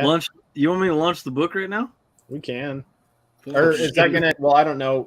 Is Drew going live the same time as us tomorrow? Yeah. That might fuck him up. Yo, Man, fuck that motherfucker. nah. Yo, listen. Yo, hi. Man. Yo, hi. If you want to work with a dope ass fucking artist, give my man God Tank a follow. He is super fucking legit with the art. Fan base is crazy. Holla at my man God Tank, for real. Put a link to the private chat, Mel. Huh? I run my man God Tank in the house. Yo, he's Oh, there official, it is. bro. Okay. Watch it for like 30 minutes. We got Watch it for your like 30 info in the minutes. chat, bro. We'll look you up. Dude, we got all sorts of dope artists lined up. All sorts of them coming. Like, yeah, we got. Who do we got? We got Carla Cohen's doing a cover. Ooh, love her.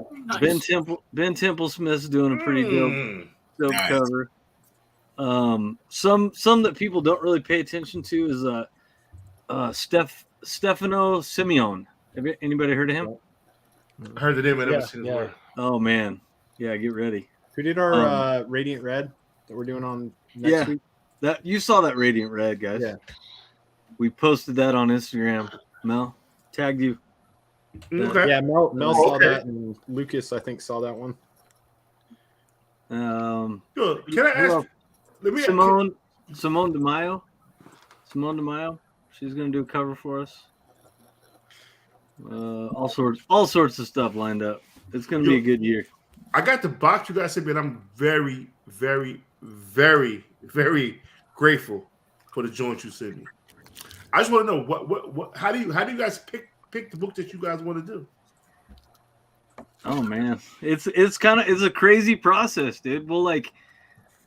We will literally sometimes sit around and be like, I don't really see anything, and then we'll get together, and we're drinking, and then we go back through and we're like, oh, it just like it snaps. It like really, it's just like, that book could be good with this artist, and that book could be good with this artist, and then I don't know, man. It's some fucking magical shit.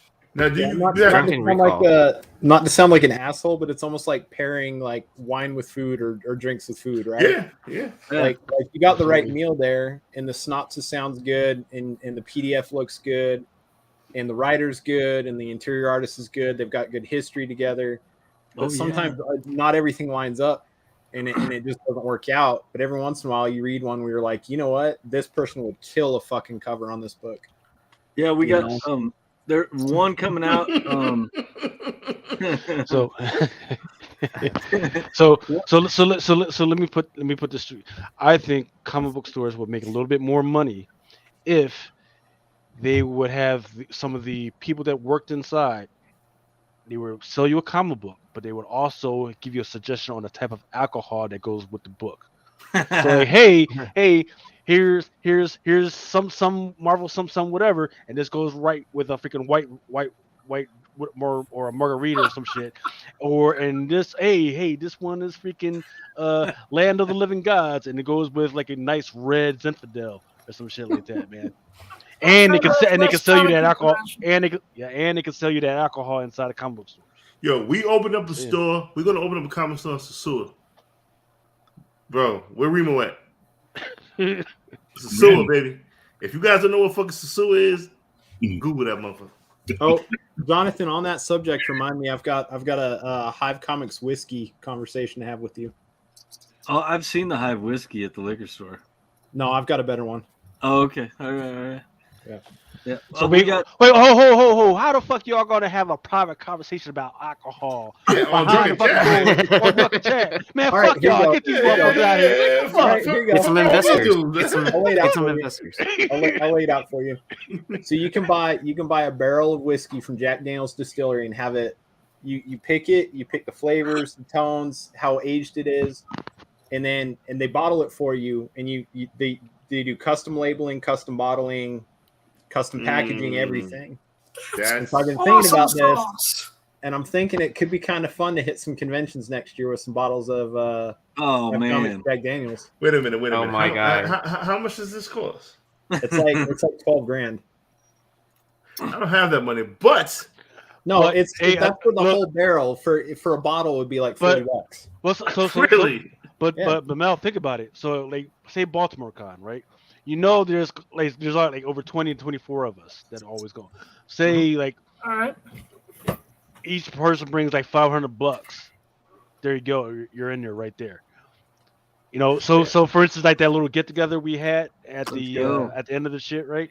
Like, hey, fucking hit. You take the shit to the fucking convention, you hit it, and then we just all carry that shit to the fucking hotel. That's one want not sell. That's one want not sell. That's all I'm saying. That's one want not sell. Tell me we're doing this. I see your vision. Love Drunken chat Jack Daniels. I don't like fucking Jack Daniels. That shit I throw you'd learn every to fucking like time. it if you own the barrel of it. every time I drink that harsh shit, that shit unforgivable. We need to look into some Hive tequila then. Some Hive. I hate tequila too. Just give me some vodka. Give me some vodka, some Drunken Chat vodka, and what about cognac? How about elk blood? Elk's blood? Jägermeister. Yeah, that's deer's blood. Deer's blood. Look, you need a mead. Hive mead, because that's literally what mead is made out of. It's made out of like honey. Mead. It's made out of honey. You guys that would go with your whole absorb freaking mana thing from the universe. I'm gonna start wearing cloaks and shit. What the fuck? Yes, you know, dude with the pyramid on his head says he hasn't eaten in like fucking 3 years. Right. Hey, so if you guys are really interested in that, so Decor said, hey, how about a Drunken Chat stage live on stage? Let us know if we're really interested in Drunken Chat doing that, because Comic Crusaders, we get invitations to do panels all the freaking time. Awesome. But we it's just that we don't have enough ass to spread around to freaking do all that shit. And the only problem is our people are great at freaking reviewing shit and reading shit and doing research and everything, but they're shy as fuck. Right? They're not like these guys. Give them some absinthe. They're not like these. Yeah, they're not like these guys that like to talk and shit. Right? Make sure it's the glowing green absinthe, the stuff that like looks nuclear in the bottle. Yeah.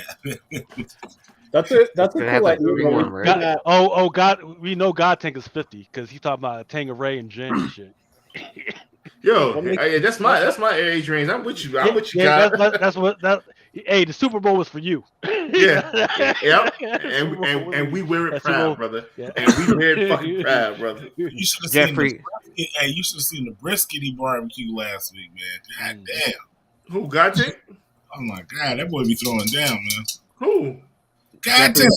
Yeah, Yo, he's in Texas, man. Yo, let me tell you a funny story about God Tank. I don't know if you're gonna get mad or not, but it's yo, I never shipped a book fucked up. Never. My eBay shit's immaculate. Yo, this brother won the contest. So I had to ship him Something's Killing the Children 9.8. First time I shipped it to him, that shit cracked. The slab cracked. I was like, oh shit, that's fucked up. I'm gonna give you another one. I wrapped that shit crazy. That shit cracked. My man was so tight of me. He was like, yo, man, yo, fuck it, man. You don't see me no shit no more. I'm like, no. I'm gonna take care of you. I'm gonna take care of you, God. So I gave him $100. I said, you keep keep slabs, re-slab them. I got you. I said, but I'm glad God takes us back in the building, man. I'm glad God takes us back in the good graces, man. He's a real good dude. Hey, yo, listen, I don't never ship shit fucked up. He was one of the main reasons why I bought the ship slabbers. I said, yo, I can't be fucking up slabs no more, bro. But, yo, it should never happen. But God Take was really, he was cool about it. I know he was tight, but he was cool about it. Yo, big shout out to my man, God Take, man. I always go support that dude. Great fucking artist. And if you motherfuckers don't know about his art, hey, he said he ain't never told nobody. You just put yourself on. Hey, I don't care. Yo, I keep it real. I keep it real, bro. I keep it real. Yo, thanks for reminding. Yeah, man. Hey, thanks for reminding me of that. Hey, I've got a few writers that are looking for some artists. So if you're if you're an artist and you're looking for some work, please hit me up on freaking Instagram. So I can freaking get you guys connected, man. Dude, let's do some Hive Drunken Chat shit. Yeah, you know. Yeah. Oh shit! I don't see why we haven't. You know. I don't know because I blame James. I blame We've James. talked about this before. We've had conversations on here when you were sleeping. I was still wrapping my Shots head around fired. that Drunken Chat whiskey. Yeah, I mean, like this. Oh, you got it. Hold up. Hold up. What is this, Mel? Why don't you tell them what this is? That was my first ever variant, the Good Boy Drunken Chat variant. I just wanted to get my logo on something. I just wanted to get the logo on something. I got one of those around here somewhere. I could grab it. See how you treat my variants, man? See? Well, what? I put that shit in a Mylar, bro. Shit's good. Yeah. I just want to do a variant. And you know what I'm saying? I want to give back to the people. I want to get back to everybody and that does the show. Yo, make that. I heard it's going for like $45-$50. Sell it. If you need bread, sell it. One of the main reasons why Never. You know what I'm saying? Well, also, Volume 2's Kickstarter started up. Yeah. Hey, check this shit out, you guys. You were talking about the Hive Drunken Chat shit, which is awesome. You need to fucking do it. Look at this shit that I got. Jesse James gave me this the other night. He first he gave me this. Hold on. Do you poo? I like to look at the bottom right corner. 101. Wow. Yep. Excuse me, was this the variant he was talking about on Facebook? And here's another one. That's Tagoverse. fucking. So shout out to Marat Michaels and Jesse James. Jesse, he did a exclusive for this issue for his binge bar, and he told Marat, he says, I wanna do 2 one-of-ones for Tales from the Flip Side. He's and Marat threw it in the order, which is really cool. So much love to them for doing something this cool. That is really cool. So That's awesome. dope. Sauce. Yeah. Marat Michaels, one of the forgotten OGs of Image Comics. We talking about, man. Everybody remembers Brigade. Yeah. See, anyway, this right here was one of the reasons why I started doing this, because I want to get artists together with stores and to help artists get their shit out there. Yep. Gotik was the original winner of the first It's Drunken Chat art contest. Oh shit. Sons of Whatever Beast. happened with that Bitter Root one that everybody wanted? I'm still waiting for it. I'm still waiting for it. No, he should like the artist had started a new job. He's a nurse doctor or whatever, and he got transferred to another hospital, so it's hard for him to get started. But he showed me where he is. I'm gonna get it probably like 2 years, but I'm gonna get it. Brian, we can't be showing up around here, so I've got something for you. Oh shit. Hold on. Says Tales from the Flip Side -1/1. Oh my god, bro. Jesus. That's what I'm Signed- talking about. Signed by James Lamb. Hell yeah. Hell Now we need now Oh, we yeah. got it. Oh, yo, There you James, go. you're coming, Brian. We got you. James, you're in the intro of Drunken Chat for the past year. Why like what the fuck? What is going on here? Yeah, man. You're in the intro. Spinning the chair, doing that crazy shit. Crazy. Art contest, let's do it. We did 2. We did 2. We did 3. And nobody responded to the milestone. Can we do an art contest on black sketch variants? Like the negative ones? Like the one Cable that came number out for 1. Ghost Rider and Morbius and it was the Symbiote, Darkhold. Spider-Man. It's the Darkhold variant. What if we did an art contest for a book and we linked it up and sent out the synopsis beforehand to anybody interested, and we actually ran covers for Drunken Chat? Wait, say that again. Explain that again. Yeah, you Mel fucked me got up. that. No, I didn't. What if Jonathan and I reached out to like Scout or Aftershock to figure out an upcoming title, and Drunken Chat ran an art contest and we printed like 100 covers of the winning art? Ooh. Yes. Oh, wow. yes. Yep. Yo, and tell James Hake to holler at me. That's my man. That's my That's man. a great idea, bro. Somebody should have done an exclusive of that Bitterroot issue. Oh, that Bitterroot was phenomenal. Yo, did you see the color purple with that God Tank did? That one should have been an exclusive done I haven't too. seen shit because God Tank hasn't put info in No, the I chat. own that. I own. What was it? I own. No, I own. he did. Did he? I own that Okay. art. Yeah. Where's it at? And then we were supposed to do a Stray Dogs. Oh, there we go. You find it? Yeah, I found it. Cool. I think. Who did the FaceTime had came up with the idea, and he wanted to run his first. So I let FaceTime run his Stray Dogs contest. So that's what I said. I stepped back, so I'm gonna let you run it. But we need to do a Stray Dogs. Our time. It's our time to shine now. A Stray Dogs Drunken Chat art contest will bring the Stray Dog shit back to where it's supposed to be. Oh shit, God Tank, we already follow you. Yeah, I'm trying to tell you, bro. Yeah. We've been watching you already. Yo, fucks with my man God Tank. I'm telling you, fucks with the God. Yeah, I think we've been following God Tank for like over a year. Yeah, for a bit. Yeah. And he's certified at CGC too. Mm-hmm. Oh dang! So you're already on the radar, but Mel connected the dots. Yeah, that's what I do, baby. All right, so speaking of connecting the dots, I'm so mad these fucking packs don't work. I gotta go out and buy new packs for tomorrow. I got a lot of shit to do tomorrow. I don't see my name on the wheel. Yo, Double J, babe, you fuck you for that. But yes, that's a great idea too. Great fucking idea. Yo, also on a serious note, shout out to Warner Comics.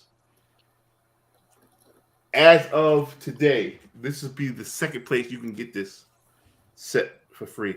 We're putting it at a $40 value. Is that fair? Yep. Dude, $40 value. They were selling well tonight. I saw them selling pretty well. How much? But over 40? $40 a set. They were all buying house. Yeah, they were just dropping it as $40 a set. Yeah, nice. We're throwing them in mystery packs. Me too. Still no idea. No, we already did it. So, are you guys on tomorrow? Yeah, man. Yeah. What time? 10 Eastern. 10 Okay, Eastern. So we'll try and finish up, and then after we finish up, we'll hop on with you, Brian, if you guys are still going. Hell yeah! But we've got like 40 more bags 40 more mystery bags, and we got to give away that Invincible the slab. This one. We got to give that away tomorrow. Oh my god! So I have a set as well. I'll probably end up giving it away on Monday for the 612 con. After we get done with that stuff, we'll definitely hop on. It should only take us like 2 hours, 2.5 hours. 40 bags, and in those mystery packs are 40 bags. 5 more Omni-Mans are in there. Yeah. Wow. Let me ask you: Are you auctioning? Are you auctioning the bags? Yeah. What? Are you auctioning the bags? Yeah. You want me to? I'll show you an example. You want to see one? Yeah, please. Yeah. Auctioning the bags. Are you starting the bags at what, $1? No, tonight we started them at $200. Mm. And half the bags have a CGC pull. Yeah. So here was number 9. Yo, where did you get those bags from? I need those bags. I'll send you links. We had to heat seal them. We heat sealed them all. They're pretty cool. Well, we wanted it to be like cards, but so there's a metal. And then this dude got our Venom, the 1 in 50 Silver Surfer, Stray Dogs, Dog Days 2. I need that. Niobe and Dura. Rain. He got a CGC, which I'll show you in a minute. And then an Invincible. This is an Italian convention exclusive, limited to 1,500. It's number 622. They're all individually numbered. And then he won a slab. Half of the bags, they win slabs. This guy won Origins 198. Can you talk about Spanky?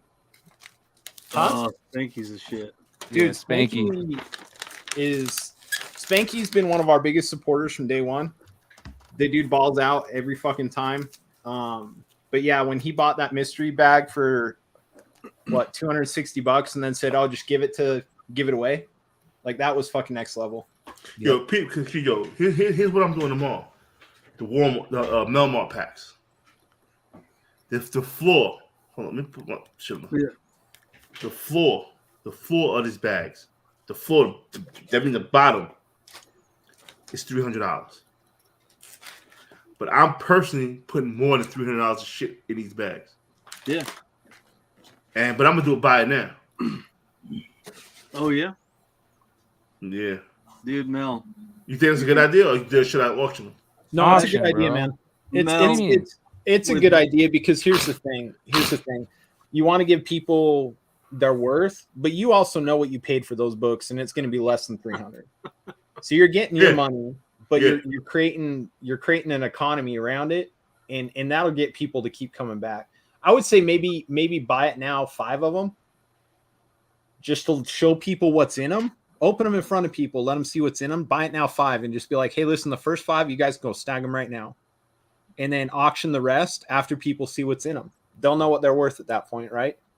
Yeah, but I don't want people to overpay. I don't want people to pay $1,000 for a pack, and it's like what you do, man, worth of books in there. Do what me and Jonathan did in one of our earlier sales. Keep a stack of books next to you, and if you feel like they're paying maybe a little too much, add another book in there. Add 2 more books. Add 3 more books. Sounds like work. Be like this. That's what we did. I'm gonna take L on. I'm gonna take L's on some books, but the floor is $300. Every pack. I'm trying to set up every pack to be worth more than $300. Hey Mel, just remember, if you don't want to do this work, there are friends that will buy wholesale off you. We'll buy all your packs right now. You up in the chat anyway, so I mean, look, I'm not saying we're connected or nothing, but like, if we need to liquidate books, we know we can move them. Just we know that our friends aren't going to pay full price. Like for example, one of the packs, I got a Wakanda pack. I'm still working on the Wakanda pack, so this might not be the final Wakanda pack, but you're getting Black Panther #3, First Tosin, First Appearance of Shuri, Black Panther 2. And I'm trying to find out what other shit I can put in it because that ain't $300. But it's gonna be put one of those 1 in 25s in there. Nah, that's for bad motherfucker. Bad motherfucker. 5 packs, $1,000 a pack. Who is the baddest motherfucker? Carl James was a bad motherfucker, the champion. He's the bad motherfucking champion. Bad motherfucker 2. We take it to another level. I'm trying to tell you, bad motherfucker 2, over $1,000 worth of books in each 5 of these packs. So what you're saying, Mel, is me and Jonathan are gonna end up having to recoup all the money that we spend on your sale when we do our sale. You do what the fuck you gotta do. what the motherfucker said in that movie? May the gods forever be your favor. They did one of these motherfuckers. May the gods forever be your favor. But tomorrow, the Melmore packs, 30 packs, $300 a piece. It's safe for the weak. It's safe for the timid. Yeah. I haven't goddamn to you. You will make money off these goddamn packs. That's all I'm saying about it. That's what we try to do, man. We sell these packs, and I think a bunch of people made great money off them. One dude bought 1 pack from us for $295. He got an Omni-Man and a slab, 6 other books, and a $200 slab. Yeah. 9.8 SS. Like, you're not going to get it anywhere else. Yeah. Dude walked off. Oh, crazy. I think the true testament to it, though, is you look at some of our sales, like you look at a lot of Mel's, you look at ours, like you have other sellers that buy a lot of our shit because they know that we sell value. And I think that's a mark of like some of the good sellers on Whatnot is like people see value. They know they can resell that shit. They can part it out and resell it. Hold on. He brought up a good point. Dan brought up a good point. Where do people find these whales dropping 1K mystery packs? They're there, brother. Yeah, they're there. To give people a chance, I will auction 5 off at $1 1 minute. Let's give people a chance. Well, Up to Down 7, I know is a new seller on the app. You'll get them, man. You'll get them. You just got to keep grinding. You'll get them. Yo, why you ain't until we were 8 or 9 cells in until we got like our first 1 or 2 like whales, and now we've got 5 or 6. Nah, first night. Shout out to Fat Lawyer, my first whale. Fat Lawyer was my first whale. World was eating, bro. And then I found a lot. Yo, I got so many whales come to my cell, but people are scared to come through and fuck with the God. They just come and watch the show because the whales is crazy. And that's scary for me. That's a bad problem. Thanks, That's a good John. problem. Thanks for the kind words in the chat. Yeah, John. It's that time. It is that time. Yeah. Oh, So is my name on there? I don't see my name on there. You're on the panel. It don't matter. Remo, your name is not on there because you have not put a comment in. Yeah, you gotta get in the chat, bro. No chat. You either so just remember there's a few ways to get on the wheel. You either got to freaking comment in this chat.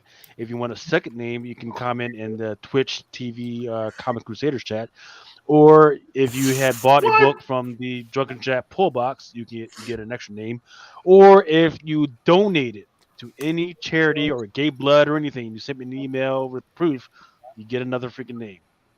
Or if you donate any charity or gave blood or anything, you sent me an email. He's not muted. Who's not wearing headphones? Who? That was me. I had to turn it off. I had to go Man, mute. fuck you. Yeah, fuck you for making me listen to my own damn voice, man. Oh, there you go. He commented in the chat. You better get him in there. You got my man Remo. He's yep. All right. Once again, $40 value. That's $40 opening value. That's base. That's a very base. Yeah, that's the floor. You know what we doing? We here. We're in the building. Motherfuckers is it. This is your last chance to get on the goddamn wheel. 5, 4, 3, 2. Oh, Larry Joe. I was gonna say, how the fuck you got 2 first names, man? I was gonna say it's been a long time since you've seen like 50 other people try to type in their minute. Put hockey. Your hockey got to be in there. If it ever again lands on hockey, I got to add to the wheel. That's just hockey. You got to put hockey in. Hockey got to put hockey in. If hockey. Wait, doesn't hockey have a brother too? I don't know about brother, but if hockey is he's absolute, man. Yeah, if you land on hockey, I got to add to the wheel. That's just hockey rules, man. Justice for hockey. Yeah, justice for hockey. Justice for hockey.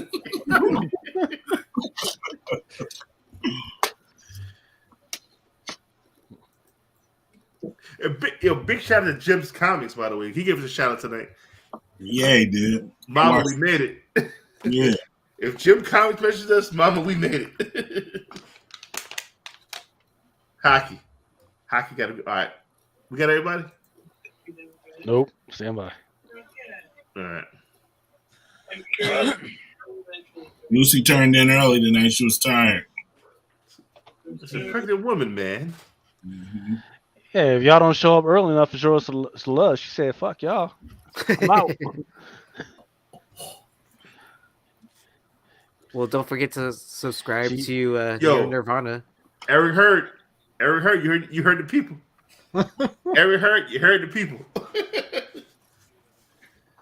Hockey. You just all I gotta say is hockey. No. Yeah. Please free hockey. Justice for hockey. Don't forget about Eric Hurd too. He be doing this thing on the comic book art too. Oh, Eric Hurd's amazing. He's too busy though. Eric Hurd got a lot of work, bro. And when you're good, you're busy. Yeah. Fuck, we must be very good over at Hive. I never win. Amen. So, fucking man. 99% of the people say the same shit. How's there 85 people on the wheel and only 75 likes on the stream? Yo, I got 100. Yeah, I got 102 names and we're only got 75 likes. So Yeah, that is listen, crazy. You guys man. be That's here the game, to bro. win some stuff. Man, can't like it. Listen, that's part of the game, brother. No, I don't even get upset at that shit. That's a good question. I don't even know what the print runs are. What are the print runs for the Water Comics joint? Not many. We'll put it that way. Oh, there it is.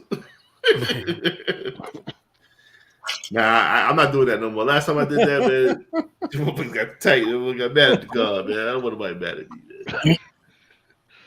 How close are we to 100? we're at 130 likes. 131. No, no, 85 likes now. Yeah. Get us to 100 likes, and then we can spin this money. I should take too long. Get us. All right, while we waiting to get to 100 likes, we can go 87? ahead and start the B-sides. See, where you at? Did you share your shit yet? Let me do that. Yeah, let's just spin. Are you ready, Knife? You want me to spin? Yeah, I've been ready. Yeah, let's just spin the one now. Fuck it, man. I love the people, man. The people good. The people good. You almost to me, hit man. 90. That's good enough, I think. Yeah. 91. You're 91. No. Let's get to 100. Let's get to 100. Yo, Let's get to 100. Let's get 9 Yeah. Lucas has spoke. Cause it don't make no damn sense. I got 106 people on this damn wheel, and we only got 92 people. Yo, Christopher, come through. Yo, Born Houses, that's my man. 50 grand. Yo, come through. We ready? We waiting on y'all to come through. Open door policy for my man Born House. Come through. Where we at? How much? Let's go, man. I'm ready. To get. You're 99. You need one more. One more? Can we get one more? One more. There you go. You're at 100. That's crazy. Damn. I love y'all, man. I love y'all, man. Good job, guys. Good job. All right. Are we ready? Stand by. Lucas. Hold on. Okay, I want to make sure I get the names correct. You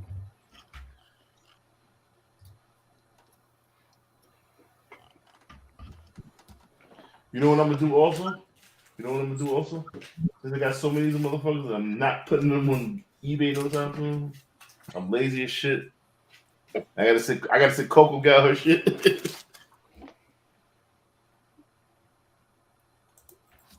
Let's add to the pot. Let us add to the pot. Let us add to the pot. Damn, son. Yeah, yes, add to the. Oh no, baby! What did you do? I need the pink pajamas variant in my life. You need one? I need the pink pajamas variant. Yeah. This one? Pink pajamas, they're in. Oh, say less, brother. I got you. Yeah, the pink pajamas variant. Bro, say less. I got you. Oh, yeah. Everybody needed that one because nobody wanted display art. Shout them out. Say less. All right. This is what you get. This what the will get. This is what the will get. The pink pajamas variant. You know what? I think this is a good long-term play, by the way. Once Mandalorian come back out, yeah, ain't nobody give a fuck about print run. Oh yeah, you know what I'm saying? And then again, the Wanted comics. I'm drunk as fuck. Hold on. The Wanted comics set. There it is. All 4 books goes to the mail. Lucas, are you ready? Spin the motherfucking wheel. After this, we got B-sides with my man Ninth Wonder, and then we still got FOC. Yeah, your wild's gonna be hurrying God. Your wild's gonna be hurrying God. It's rigged. Yeah, shit rigged. If it lands on any one of you motherfuckers, I know I'm gonna hear it. Mel, what's your IG? It's Drunken Chat, son. Yeah. Mine is Chitlins, Greens, and Cornbread, if anybody care. Yeah, that's crazy. And I Makes would you love hungry, chitlins. don't it? Yeah, I saw that and I started tearing up laughing. Chitlins are fucking delicious. Oh, is my man Logan going to win? No. Who is this? Drew. Wouldn't that be funny if Drew won Like it? he needs more, right? Looks like it might be Mike Augusta. No, it's just Drew. It's Drew. Oh shit! It's you. Yo, I'm gonna get so much hate. I'm gonna get so much. That's an omen, dude. Bro, I'm gonna get so much hate, bro. That's I'm good gonna get luck so right much there. hate.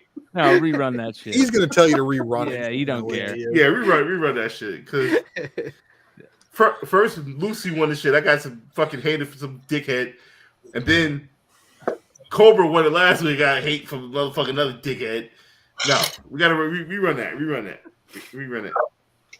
What people need to That's realize fine. is like everybody in chat and everybody on this panel, like, Hold on, like we're all family, shuffle right? this shit. Look, we shuffled it. You know what I mean? So no matter what, it's family that wins this shit, right? Exactly. Yeah. So it's all rigged. It's all rigged. No matter who wins, it's rigged. But spin it again. Nah, we go. Don't congratulate Drew. We're gonna spin it again. Yeah, Drew already said got spin fucking the 40 of these motherfucking shits. Hey, That's even just like you said to spin it. Lucas, Yeah, that's just putting a stamp that says "Return to Sender" on it, right? yeah. Lucas, spin the motherfucking wheel. I can't believe we still didn't get any T-shirts with the muffin wheel on this motherfucker. We do. It's in the shop. Shop to every heard. What's the URL for that so people can go and support the cause? It's Drunken Chat bio, right? On your Instagram? It should be. Not on my Instagram, on Mel's Instagram. Yeah, on Mills. Just T-shirts. What? Yeah. Exactly. Right? You don't push that shit. Well, Yeah, that's my was bad. was I the first one that ordered a shirt? Yeah, one of the few. Why don't we get T-shirts? I'll buy one. Well, I'll put it up. It's always rigged if someone's getting it for free books. Yeah, what do you want me to do, man? I can't win. I can't make people like me. Who's this? Rudy? I know Rudy. Oh no, Dub Low. Dub Low gonna win this one. Rudy. Like a pirate and Adrian had a baby. So Rudy. I know you're a listener. I know you're a follower. Hit me up with your address. I am not chasing no motherfucker. Rudy, you won. Congratulations. And you used a line from Drax. And All right. All right, So if anybody know Rudy, hit him up. Let him know he won. Let's do it.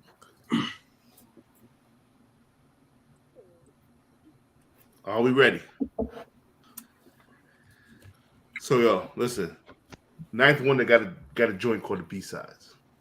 The B-sides is probably one of the hottest new speculation segments on all of the web. I'm putting my fucking word on that. My man Ninth, my brother. Are you ready, my man? Yes, sir. Get busy, kid. All right, so man, I've been preaching about everybody. Y'all got to read these Marvel voices. Do the work for yourself, man. It don't take that long to read from front to back. It's always good stuff in these books. I'm not gonna get into the full presentation tonight because it will take entirely too long. I'm gonna upload the full thing to my YouTube channel. So y'all just go search The Ninth Wonder on YouTube. You will find my YouTube channel, and I'll put the full thing over there because it's a lot to unpack. It's a lot to unpack. But we already talked about this cover once today, and these are three. All the covers are good for this Marvel Voices Legacy #1. Now, this is not to be confused with the Marvel Voices Legacy #1 that came out in 2020. This is the 2022 version. They honestly probably should have just named it Marvel Voices Legacy #2, but they went a different route with it.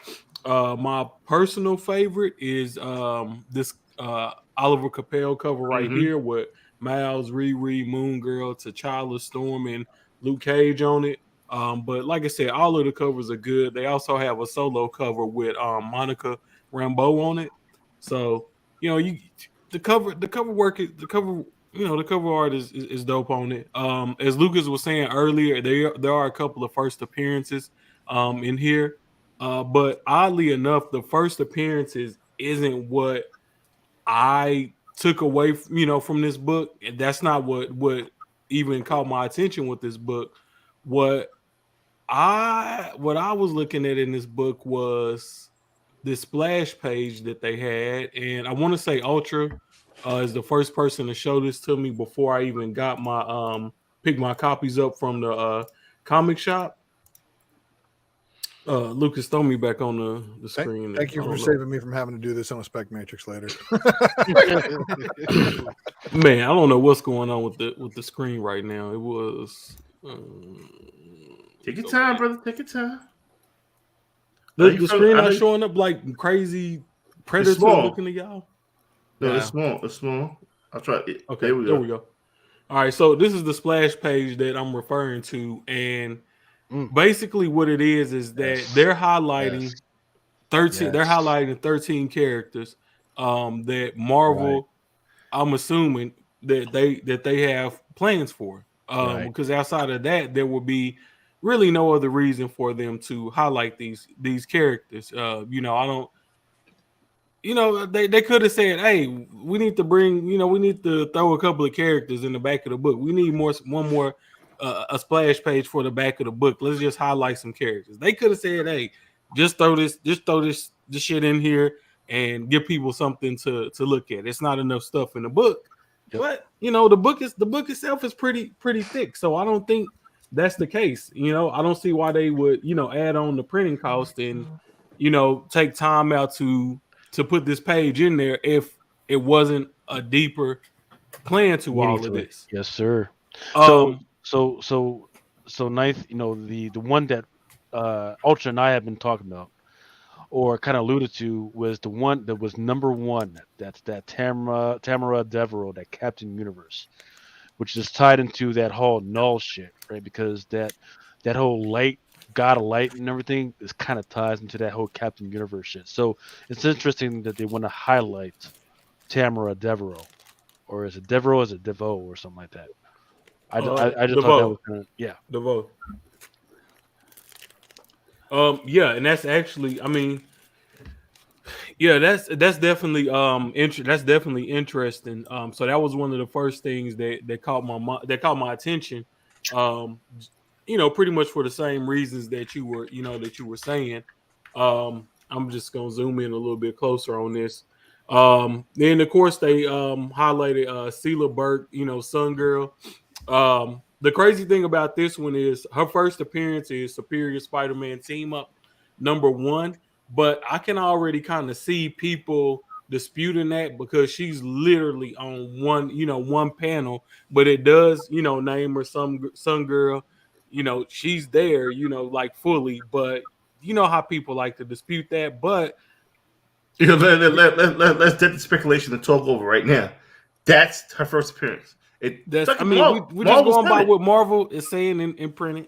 Yeah, so then they got Moon Girl. We really don't need to get too deep into Moon Girl. Everybody know about Moon Girl. Another interesting one I was thinking about was Ayo, who's already been in two different MCU projects. First appearance, Ultimates Volume 3, #1. Based on what I could find, just late night last night, just crashing through different books. I believe Black Panther #6 is her first cover appearance, but she is in the armor that she's in that Midnight Angel armor. So it's really, you really don't see her, on the by face, but it's her. It's that she's in the armor. She's there. Black Panther #6. And then she has a few other cover appearances, including this World of Wakanda cover, a couple of ratio variants out there. But nothing too crazy. One that I'm really interested in is somebody that I always kind of stand over, and I tell people he's gonna have his day. Morris Sackett, aka Mosaic. Cheap first appearance right now. You can get that Uncanny Inhumans number 11. You looking for the first print, not the second. This is one of them cases where the first, well, not one of those cases, but it is. now, No, it is. It is one of those cases where the first print is less common than the second print. Yeah. So, and now everybody, I guess the point I was trying to make is that the second print is less valuable than the first print. It's not one of those cases where if you find the second print, it's like you found gold, because that seems to be a trend with a lot of Marvel books from this particular era. But just don't fall for that trap on the mosaic. And actually, yeah. Not only is that his first appearance, his first solo was a free giveaway. Who? Mosaics. It was a Barnes. Oh, and Noble. yeah. It was a Barnes and Noble giveaway. Yeah, can I interject for 2 seconds? Yeah. That Sun Girl Superior Spider-Man has a 1 in 50. See, you jumping ahead of the curve, sorry, brother. Sorry, you jumping ahead of the curve, brother. Sorry. All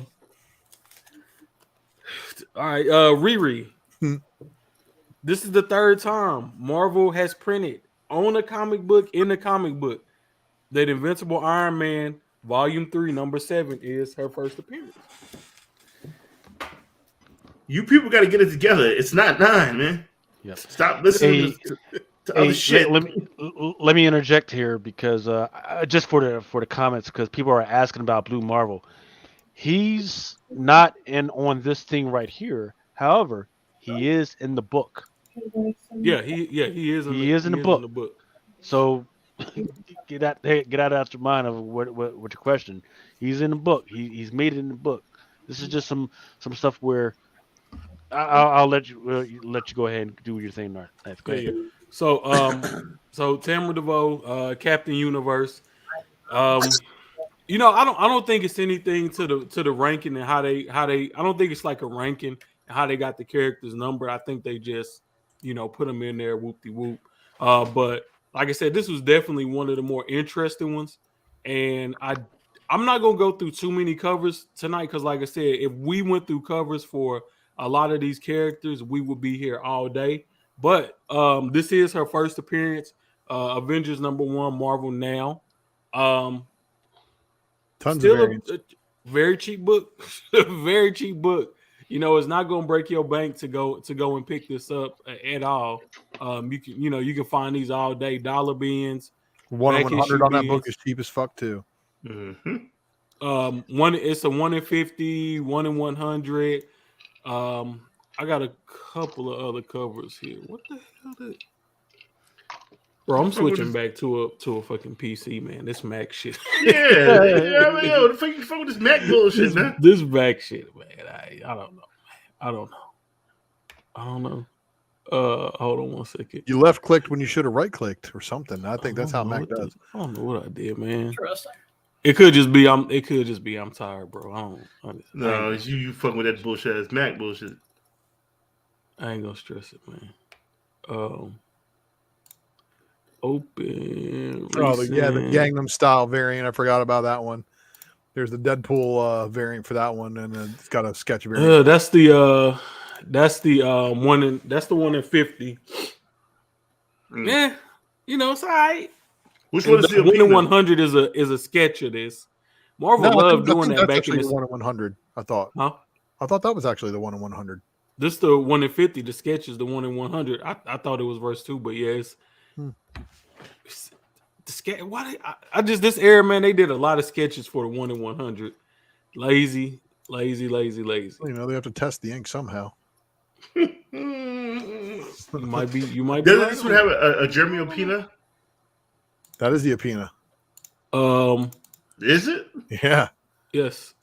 That's the Hastings. Mark Brooks Hastings. Mm-hmm. That's a little bit more wavy, and I would just venture out to say it would be harder to find than the 1 in 100 or the 1 in 50. So you. Excuse me, what cover is it? Hastings, Avengers #1. All right, thanks. So that's, like I said, it's a few covers out there that nothing too heavy. I I feel like I'm missing a cover. I know I'm missing a cover. I'm missing a cover, but issue 6. Well, I mean, I'm really not missing a cover, but issue 6, this cover right here, Avengers Marvel Now, issue 6. I like this cover for her. I like this cover for her a lot. I think it's just good. You know, it's good artwork.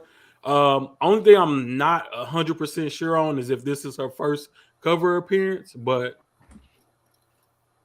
I'm not gonna do all the work for y'all. Or you can just watch the full length when I have a little bit more time to break this stuff down and go through everything. And you know, I'll give you the full breakdown, but we're not gonna go through all of that tonight for time's sake.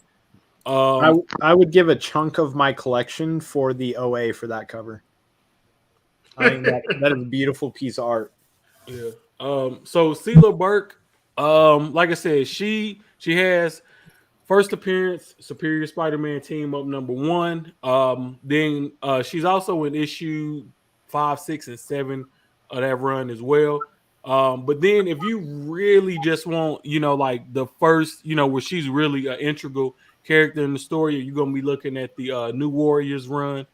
She's in every issue from that, and that's also gonna yield her first cover appearances, there as well. Now let me exit these out right quick. The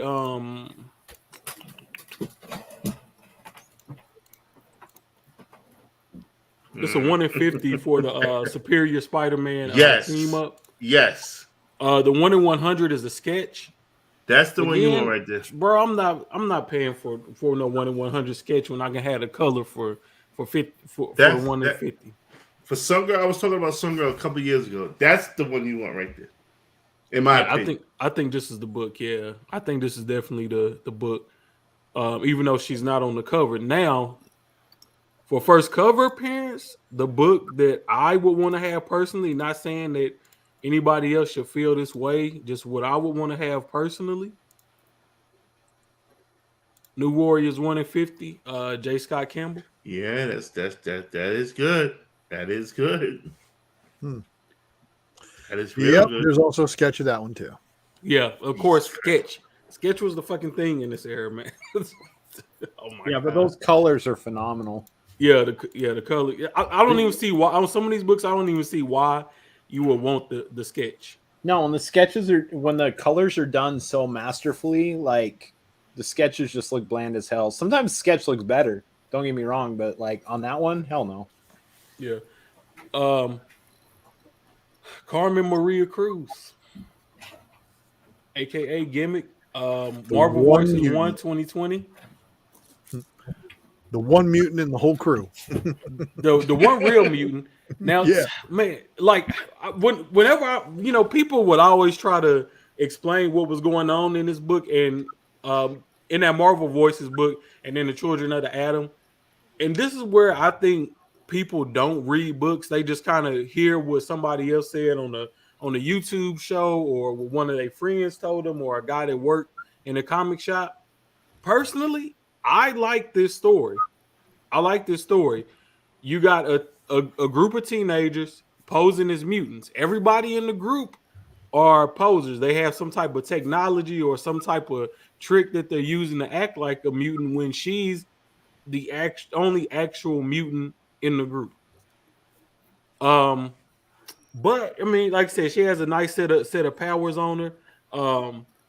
But Marvel Voices #1 from 2020 is the first appearance. Of course, that happened right, between pre-COVID and COVID. So distribution was jacked up on this one, which yielded a Mighty Mel V special, The Barbershop. I'm never gonna get that book now. and Lucas was the one who pointed out that Riri and Miles in the background of the mirror. I never knew that shit. I never knew that shit. Yeah, I never would have noticed that. Did you so and I'm interested because I think Decor, it was either Decor and Manny the Collector that So I'm asking everybody to take a look at the photo at the see at the top left, right? There's a photo. See? Remember how that little Now you go crazy. Now you do that fucking that genius shit you be on. yeah. That Mensa shit. Yeah. So if you've been to a barbershop, you know that there's like photos that shows you like what hairstyles and stuff. What hairstyles? Right. Yeah. If you tell me Toast is up there, I'm gonna fuck you up. No, but some of those motherfuckers up there look like Blade. So I'm just asking people to take when you get a chance, blow that up and tell me if you think that's Blade up there. Yeah, but some of the haircuts in the barbershop I go to look like Blade. Because none of the temples I've ever seen has there been a dude wearing fucking sunglasses just out of like nowhere. That's true. With that 80s fucking haircut and shit. Sunglasses are like Asian slime, man. Yeah, you talking about right here? Yep. Right there, yeah. So that's Blade is a hair model, is what you're getting at, right? Yep. Appearance of Blade is a hair model. You heard it here first. I mean, why would he be? You got Power Man here in the same barbershop? Blade. But another question is, so to the right of Misty's hip, there's another photo of another dude. But it's like it's an advertisement for a do-rag. I'm not sure who that's supposed to be, but that might be somebody. I thought that was the reflection of. I thought that was a small mirror, and it was a reflection of Miles and Riri again, but it's not, is it? No, it's somebody else. But it could be somebody that's sitting, across from them, in the chair or something like that. But no, it's an advertisement for a do-rag. But I'm thinking that's got to be somebody. I just don't know. First of all, I don't know about y'all. I hate when people talk to my barber while I'm getting my haircut. Like, you get the fuck out of here. Exactly, right? No. That $30 is your time, man. Get the fuck away from me, dude. No, you're crazy. So that's the experience of going to a real barbershop, though. Yeah. So you know how they fucked up, right? They should have did for this year, for 2022. They should have did one at I think it's Spear Iron. No, they should have did one at a hairdresser, at a black hairdresser. No, and let's talk about it. One of the pictures up there is from the most recent Doctor Strange trailer showing Kang. Kang ain't stepping foot in his barbershop. He's too crazy. You're right. He already stepped foot in that barbershop multiple times. Kang would have been that motherfucker that shows up with the DVDs and freaking with the crackhead voice, like, hey man, freaking $5 for a video, man. Melvin Dollars goes up there. I still like the cover. I still like the cover A. Hockey. And then they did re-release this. I guess you can call it a second print. They call it like an extended edition, and that's where we got the cover where it's Miles's face, and then you got like Riri and a bunch of other people blended into it. There's I believe pages too. Yeah, additional pages in there too. Yeah, but it don't hit the same like that barbershop cover. The barbershop is hands down, man. This is this is the one, man. If you're gonna spec on her and the other kid that whole group, but they have her and the other kid. Damn it, what is his name? They have her and the other kid. They got them highlighted in this book. So, look, I mean, we got a long ways to go in the MCU. Yeah. This shit ain't stopping no time soon. So we got plenty of times for characters in it to introduce. Gabriel Braithwaite, or however you say it. But they highlight those two characters. And I just assume it's for a reason. Marvel is like God. They don't make no mistakes. So all of this is by design. It's not like they said, "Hey, let's just randomly throw these characters into one of our biggest releases of the year." I love this cover right here. It's a second printing from Children of the Atom #1, and this is gimmicks like first solo cover. A real dope cover. So let me ask you, her power, how many powers is like Gambit? No, she can shape shift. you know what? Let's. Can I don't she wanna- replicate powers or something like that? Mutant powers and abilities. Mutant shapeshifter with accelerated healing. So how the fuck she throwing cards? Yeah, why is she throwing cards? Man, I ain't read Children of the Atom since the last issue came out. I gotta go back and read it. Bro. No, it's because she had some type of costume. Like all the Children of the Atom had this. They were replicating members of the X. Exactly. Yeah. Well, she should be replicating. They were like cosplayers that were like cosplayers that went to a high school that were actually like trying to butt into crimes and like try and be heroes, but they had technology. They didn't have any mutant powers. She was the only one that wasn't faking it. So why she ain't cosplay as the blue bitch? What's that blue bitch name? She went to Krakoa. Storm came. They all went to Krakoa. Yeah, Storm gave her an invitation to the Hellfire Gala. Yeah. Oh yeah, but they couldn't go though. The other ones couldn't go. Okay. So, it's funny though. They tricked the gate. That's the thing that I got the biggest kick out of. Yeah, they tricked the Krakoan gate. That's kind of stupid. But man, it's not because that's how they. Yeah, that's kind of ill. That's kind of ill. It's a regular. Everybody else is getting melted, and you know what I mean, like sent back to hell, and then all of a sudden they get to just waltz through just because they really wanted to. You know what I mean? Like they fooled them. You can't fool the island is alive. Fool the island. The island knows what it wants to do. It's killing mutants left and right, not letting them in there, but they just let some normal kids come up in there. So this was a little part that was on the last page of the book. Like I said, I just look for the small details. And of course, it says, in True Believers, there are a lot of exciting announcements to come this year. Keep Monica Rambeau, Moon Girl, Sam Wilson, and Runa the Valkyrie in your sights. Look at Oja. Look at Oja's face. So Runa. Look at Oja's face. Moon Girl, she getting her. Moon Girl is getting her show.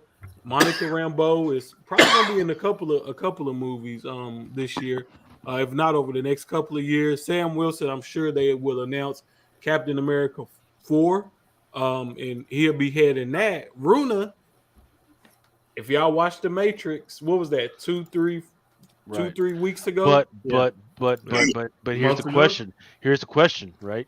We've already known that Monica Rambeau is coming, but with them putting that particular cover, right, of with the Tamara Devereaux cover and all this other stuff, because we got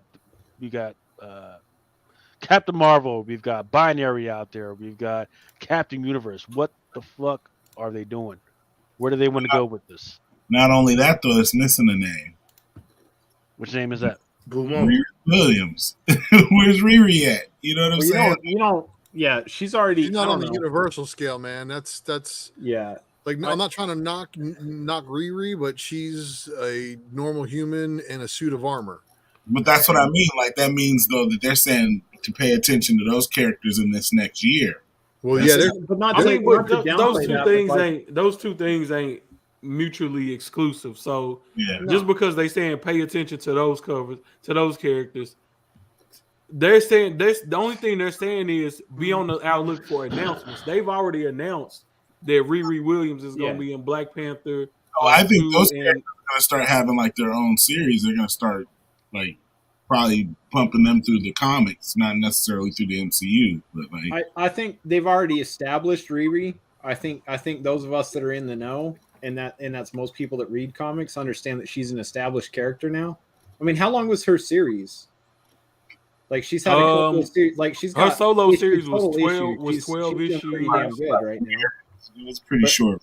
I like what it says for first appearance there, though.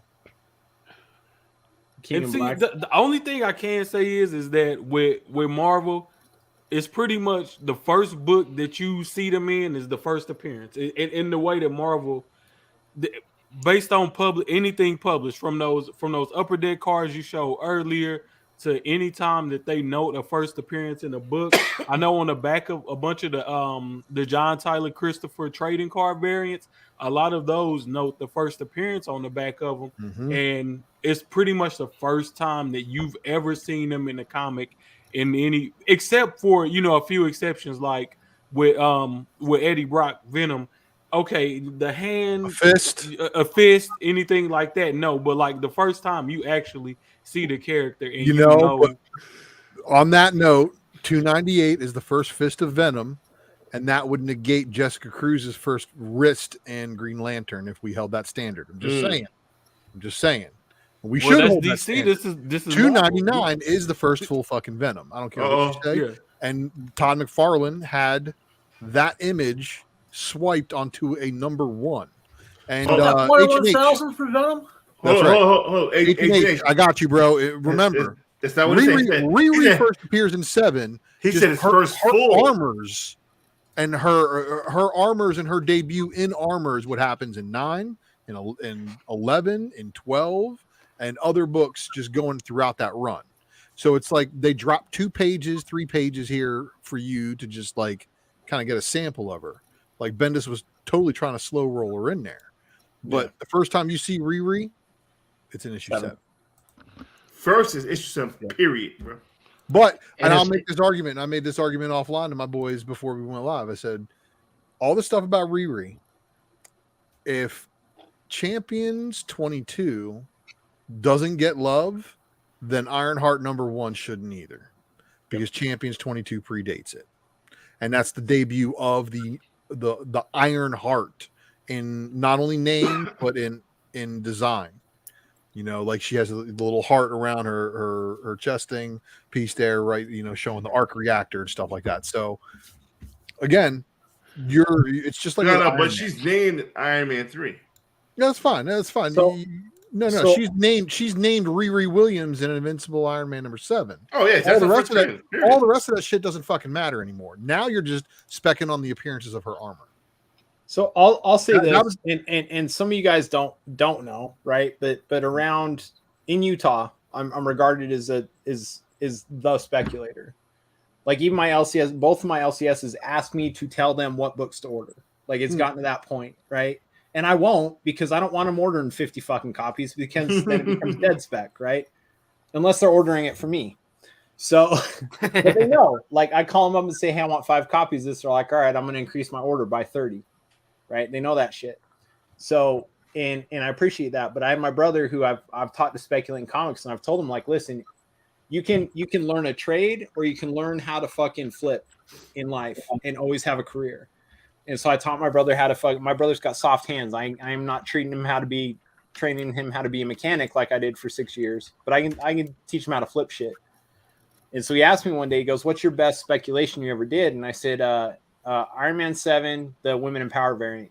I picked up 2 of those from the LCS for $10 a piece. Both came back 9/8. And he looked at CGC at that time, and they were like $400. And he goes, how is that your best spec when you've got $5,000 book on the wall? And I said, it's my best spec, not for what it is now, but for what it will be 3.5 years from now. That's my best spec. Because that is a fucking under-ordered cover. It is a fucking impossible to find cover in 9/8. So, yeah. That's where I'm at with Riri. It's 7. My worst spec ever, by the way, was I ordered 5 copies of 9, that horse, the Apocalypse variant. Mm-hmm. You know which one I'm talking about, right? Yep. Yeah. And they were a little dinged and dented, so I sent them back to the seller. Listen, and a little dinged and dented were like 9/4s, and I sent them all back, and I'm like, motherfucker. Yeah, I left one with a spine break on the shelf. Yeah, dude, I bought a $350 for 5 of them, and I sent them all. I've been specking on Riri since the day she came out, and it's documented. Her, Moon Girl, any character of color, I'm buying, just like most of us do. That's buying that shit. The show, though, I think there's like representation in the comics is a real thing, and a lot of people still are having a hard time with that. But like, this show has always had such a varied approach to it, and so many different views that I think like like this is a good microcosm of what the collector world is, right? Yeah.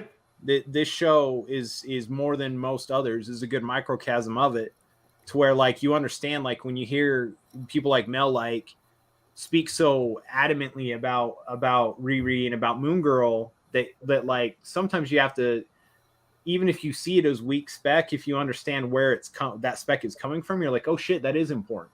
I'm sorry, Lawrence Fishburne is attached to a Moon Girl project. Yeah. This shit is not weak spec for anybody. Yo, but you were there. You were there. Yo, I was on a show. I was on a show called Unprincipled Defects. I was on a show called Unprincipled Defects. I was talking to everybody. Almost everybody in that show was like, "You're crazy. You're crazy." You were there, Ultra, in my mind. And then all of a sudden, No, you're not, sir. And then all of a sudden, that 1 in 25 started selling for 100, and then it started selling for 200, and then it started selling for 300. And I'm like, God damn it! I left a fucking $12 book on the fucking shelf. And I will always go on record to say this, and people get mad at me every time I go on record to say this. It's a lot of places in America that were not ordering Riri books. They were not ordering Moon Girl books. People have to understand this is the reason why I know so much about this era of comics is because I was actually working at a comic shop, and let me tell you the fatigue that stores were being put under for Secret Wars during the extended Secret Wars that took 12 months to actually fucking put out the whole thing, and they extended it 2 issues. So like it was supposed to be like I think a 7-issue series, and it ended up being 9, and it took fucking forever to come out. And then on top of all that, all the new number 1s were being solicited before Secret Wars had even been done. And Marvel had said, line-wide fucking relaunch. We're doing all new number 1s. Here's your hip-hop variants. There's your qualifiers. Here's your other qualifier variants. Here's your incentives. And stores looked at this shit and was like, what do you fucking think I'm supposed to do with how am I supposed to order all these books? And then Marvel was like, oh, well, if you look at the qualifications, it turns out you can't order them all unless you order really, really big. And a lot of stores were like, cutting numbers, especially after Secret Wars. They're trying to maintain their titles, but Marvel decided to cancel just about fucking everything and then relaunch it. And it did create a lot of stress on a lot of people, but there's a lot of stores out there that saw the number 1 money coming and fucking bulked up, and Midtown big boys ain't good. Still stayed good off you guys back as you've been diving off them for fucking years. Eating. So yeah, still eating. So just know that the Secret Wars from 2015 definitely fatigued a lot of shops, but that new number 1 relaunch was Marvel saying, hey, look, we realize what we fucked up with Marvel now, and we don't want to do that again. But then they fucked it up again, and they did Marvel Legacy shortly thereafter that. So it's a crazy time for comics, man. I totally agree with this. Totally agree. I don't want to see, I said this for fucking years, bro. I don't want to see Captain America. I don't want to see Falcon's Captain America. That's Captain America's lane. And my comment in the chat was, and the best spec has been representation with new characters. It has been. So let me ask you guys this. I know everybody is like buzzing over the new Iron Fist. Yeah. Do you guys feel that it was Marvel caving to the pressure that all the Netflix haters, like yes. the idiots from Netflix, were like, Danny Rand or the Iron Fist should be played by an Asian actor, and we're all like, dude, what the fuck? Read a fucking comic, you idiot! Like, had it been written better and played by maybe a better actor, and maybe just written better. I mean, I don't know. Maybe the actor was fine, but it just wasn't written well enough. I don't think we would hear those complaints. No, we heard the complaints. It was kind of a fail. It was kind of a fail from the get-go. When they were casting, was the worst show out of all 4. Yeah, I get that because it was still a decent show, to but an it was definitely minded Finn fucking, trying to play Danny Rand, who leaves as an 8-year-old kid and comes back as an 8-year-old kid with the Iron Fist. So it's like it's a different type of story. But again, right now we had, before anybody was even fucking cast, we had the hate wave of fucking cancel culture going, Iron Fist needs to be played by an Asian actor. And it's like, dude, I think I told them to go read comics. Read the fucking book. And then people were going, oh, that's right, he's Puerto Rican. I'm like, No, the fuck No, he he's not. wasn't. It's like- He was a white dude. He was a white dude living in the fucking hood, hanging out with Luke fucking Cage. They were fucking heroes for hire. They used to go out and fucking crush skulls and keep the streets fucking safe. All right. But that was the climate in the 70s. White and black guy, 70s. motherfucking song had called Ebony and Ivory. You know what I'm saying? That was the climate in the 70s. True. This new generation, if I never picked up a comic and I see Iron Fist, I'm automatically thinking he's Asian. Automatically. And Hey, Mel. raise your fucking hand if you never thought that. Yeah, I thought that for sure. Mel, Well, I never give a fuck about Iron Fist. I mean, look at the symbols too, as well, right? I mean, you see a dragon and all that, like you would assume So Asian. I just hope whatever they're doing with Danny Rand, I know they've taken the mantle away from him. I just hope that they give him something else to not allow his character to just go away. I see him. Yeah, he's a role model for Lynn. I see that now. Like if you didn't see that in the first issue, cracking jokes at him, talking about his fucking costume being like off message or off character or whatever and shit. So I mean, I do see good interactions happening there, but fucking Danny is Luke Cage's right hand man. What the fuck is going to happen there? Excuse me. Luke Cage's daughter is named Danielle. After Danny. Yeah. I mean, so they're not gonna get rid of him. Well, and that's just it. What are they going to do with him now? They make him a mentor to sword masters.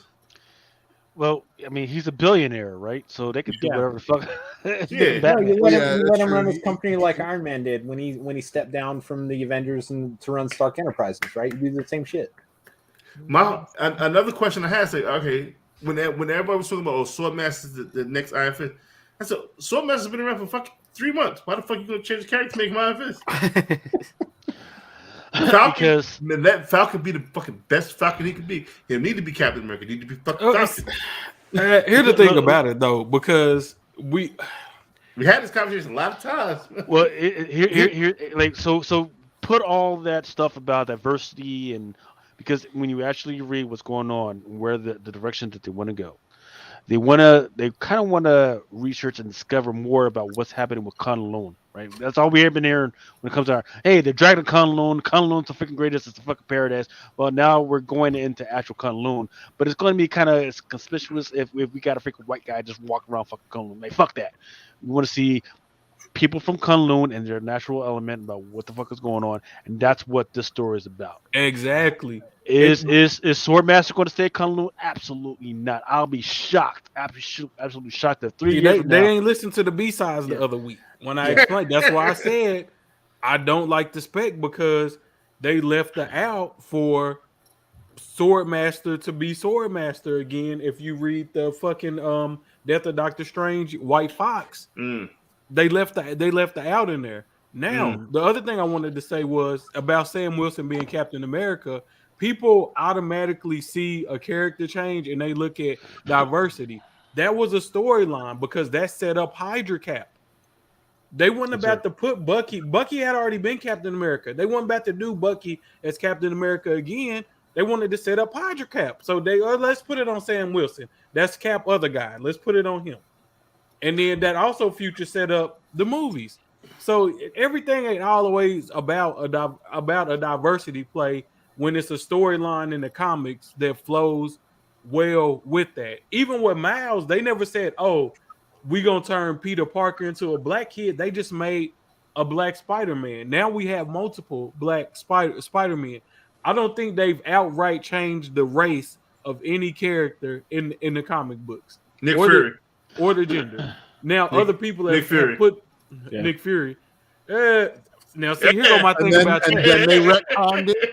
So, look, Ultimate Universe, they changed him outright, but then they retconned it in the 616 that Senior is his dad. So, David Hasselhoff is Samuel L. Jackson's dad in the 616. Yeah. And see, that's just overreacting to popularity within the MCU. Because if Samuel L. Jackson would have never been Nick Fury and they would have got David Hasselhoff. It wouldn't work. Fury. We would have never saw a black bald-headed, eye-patched up Nick Fury at all. But it's not as bad as people. It's not as bad now. but let me say my. That's a different universe. That was the reason why nobody cared back when the Ultimate That Universe was came out. crazy though. When I was a kid, I used to think that Nick Fury, when I would read the book, I thought he was black. Hey, Lucas, can you share my screen right quick? Yep, sure. It's a whole page of original characters, pretty much, bro. For the Hey, most part. Ninth, can you email that to me, man? I hit you up in the private chat. Will you email that over to me? Yeah, I will. Entire page of pretty much original characters, even though, like, even Tina Toom's Starling, Vulture's granddaughter. Okay, you could say, oh, that's a female Vulture if you just wanted to be a black female Vulture. If you wanted to be an asshole about it, That's family legacy. I find that to be a little bit different than a regular like Miles taking over the Spider-Man name. If Peter, but everybody just started calling him Miles. So now that's it. That's my whole point. And my son knows him as Spin. Spider-Man. My son does not know him as Spider-Man. My son knows him as Spin. That shit. He about to be Spin.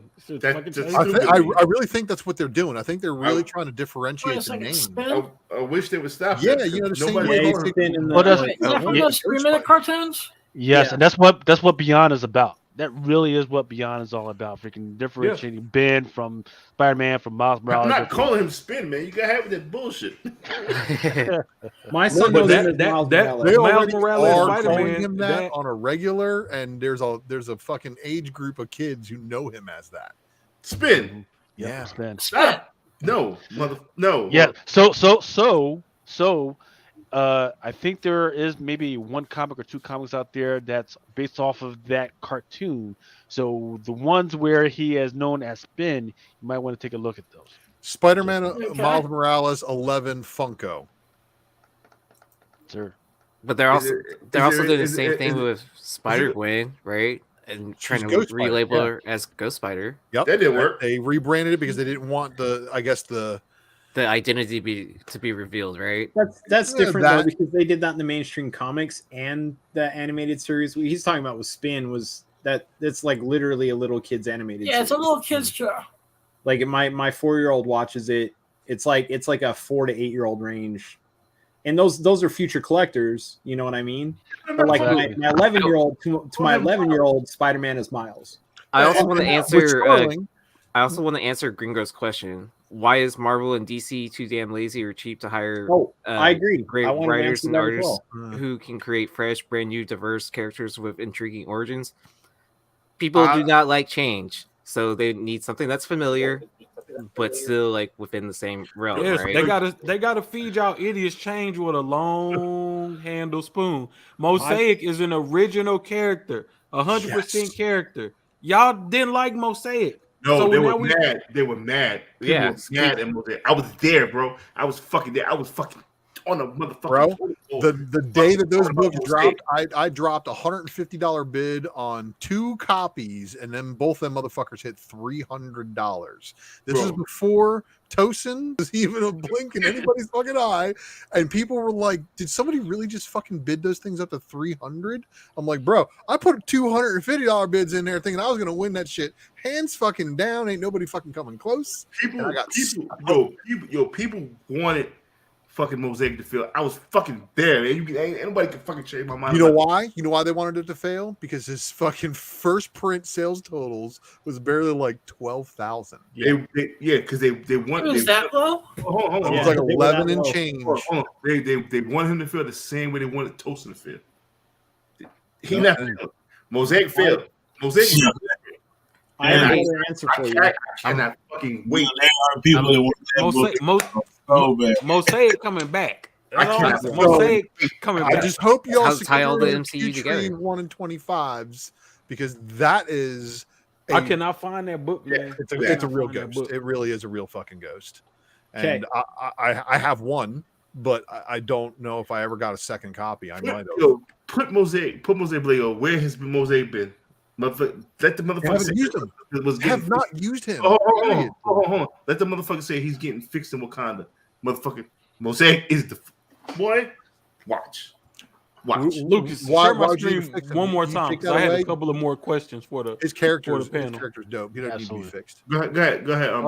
Rayshawn Lucas. So Marvel is saying his first appearance was Captain America Sam Wilson, #1. But didn't Secret Empire, Brave New World #2 come out before that? Yeah. No. So that's the first appearance as Patriot. Yeah, see, that's that's first. The other one is the first appearance.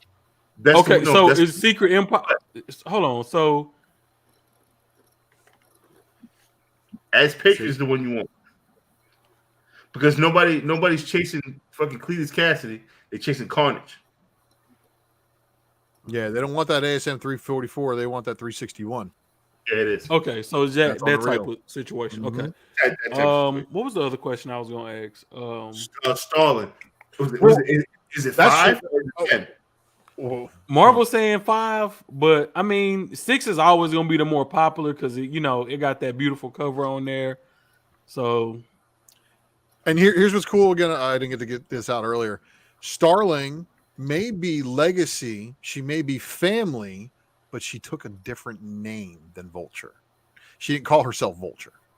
And that's why I think her character's got a lot more legs. Plus, she's not as evil as Vulture, from what I'm getting, and Miles kind of likes her. So, yeah, that's definitely Miles' boo thing. And I was just thinking, the next Miles Spider-Man PlayStation game they do, I wouldn't be surprised if she was in there, and that'd be a major boost for her character. Like 5 is first, man.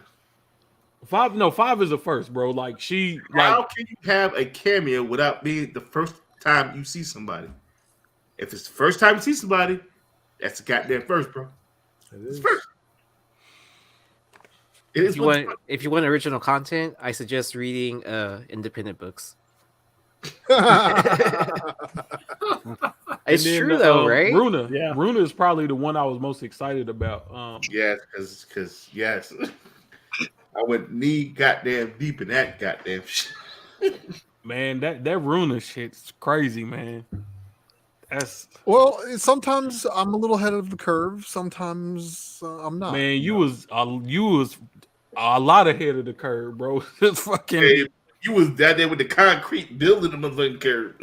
If that play out the way you explained it in that spec matrix, I'm gonna be like, this man secretly making moves up at Marvel, or somebody that worked there, because that shit makes too much sense. He's the mailman up in Marvel just to get that inside spec. Shit. Ultra's been talking about the Shia for the last 2 years, right? Before the pandemic. You know what, man? If I was working for Marvel, I'd have a fucking 1080 camera, not a fucking 720. 1095.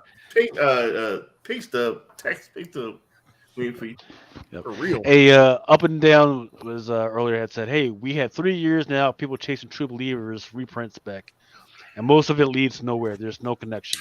Man, what are you talking about? Let's take a print. Let's take slabbing these fucking things and selling them $50 a pop. Yep. It's a quick slab flip. Right, so let's take a look. Let's take a look at the True Believers that's come out within the last 2 or 3 years, right? I'm looking at a first appearance of Better Ray Bill. Thunderbolts has been rumored, of course. There's the Iron Man Doom Quest. There's a Black Cat. She's been rumored to be coming pretty soon. This came to fruition. The Carnage, the Clintars, freaking stuff. Black Panther. That's a for real thing. Black Knight, he just showed up in the Eternals, right?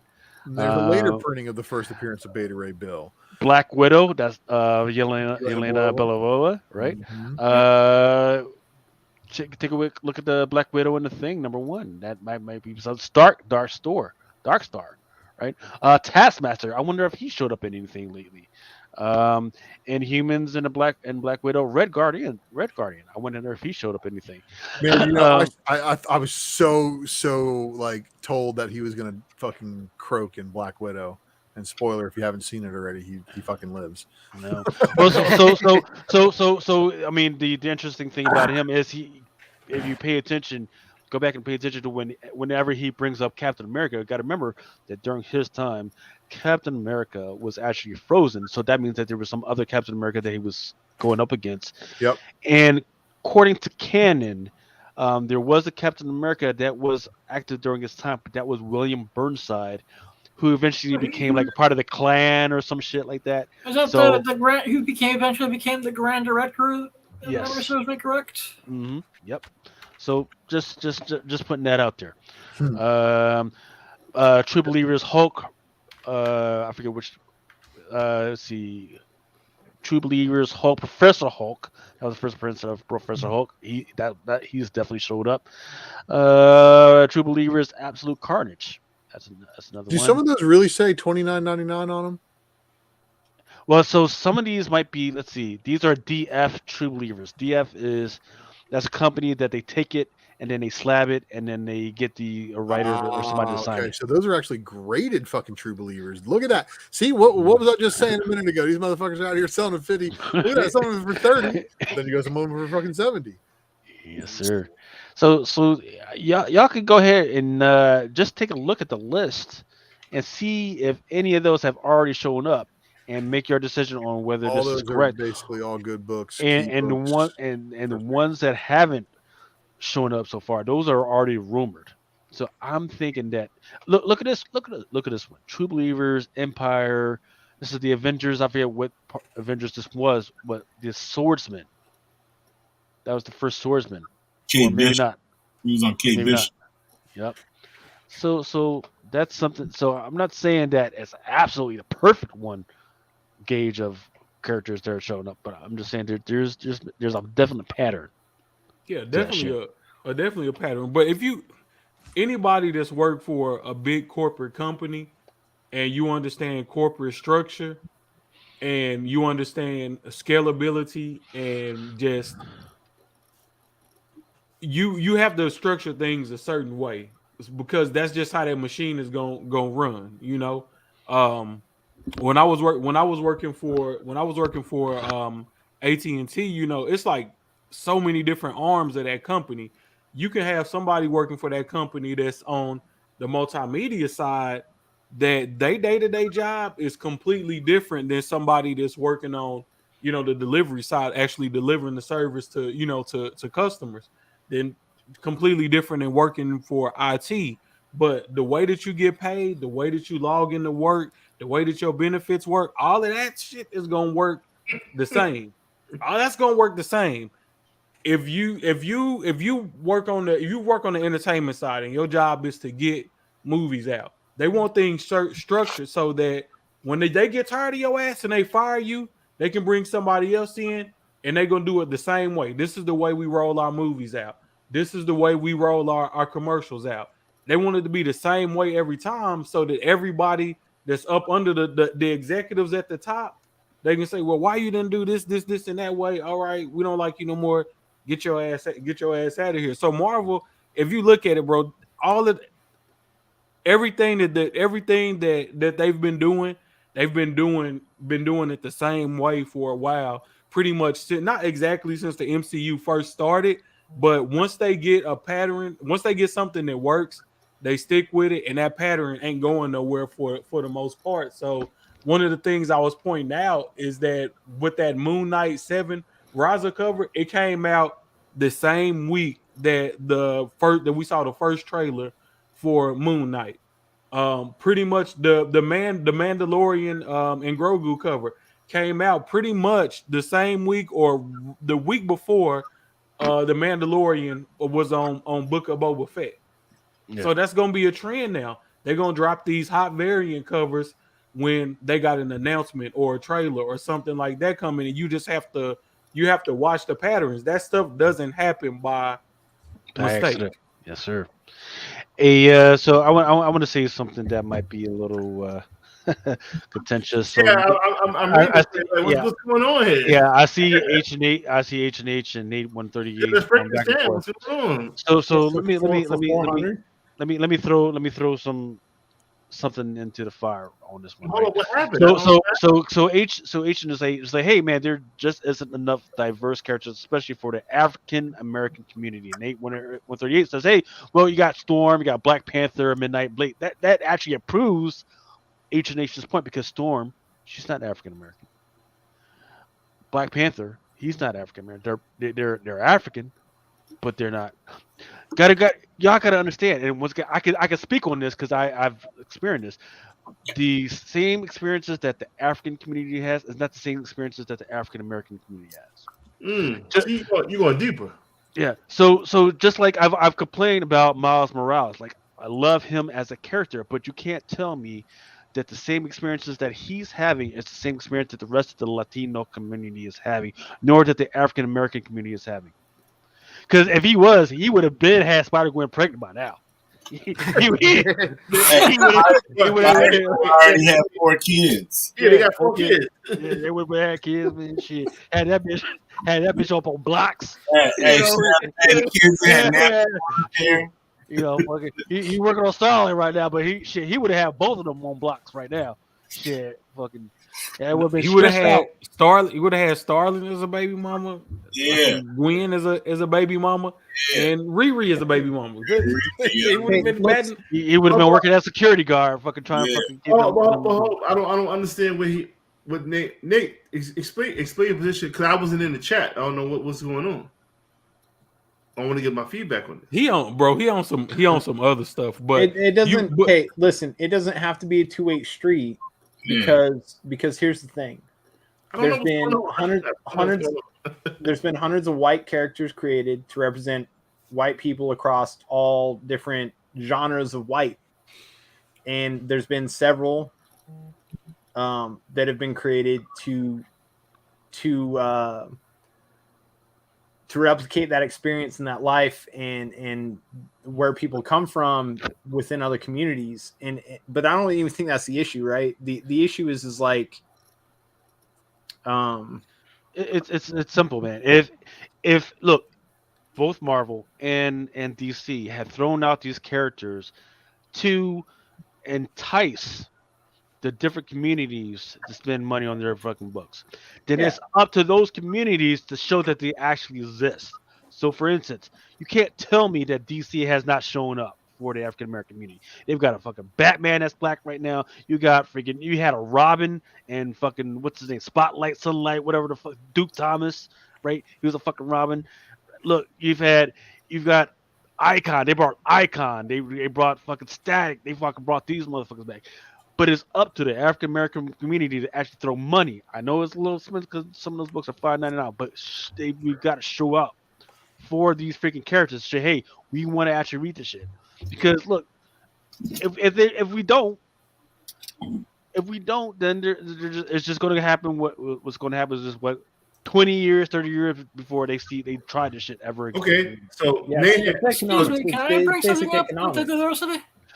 You want something to bring up more blind characters? Is that what? No. I was gonna say disabled characters in general, but Charles Xavier. All well, right. people act like no. Motherfucker's immortal. He ain't Echo. disabled. Echo's one of the most. Echo. But hold on. Nate asked how black people feel. This is why. There's a White Panther. White Tiger. White Tiger. There's been one. Hold on. This statement right here is why I don't want black characters to be fucking white characters. That's it. No. Hold on. You shouldn't, because that's the ignorant. Oh, what if there was a White Panther, bro? Okay, here's the thing about it. The Black Panther, it's not okay. But the Black Panther, if you look at his origins,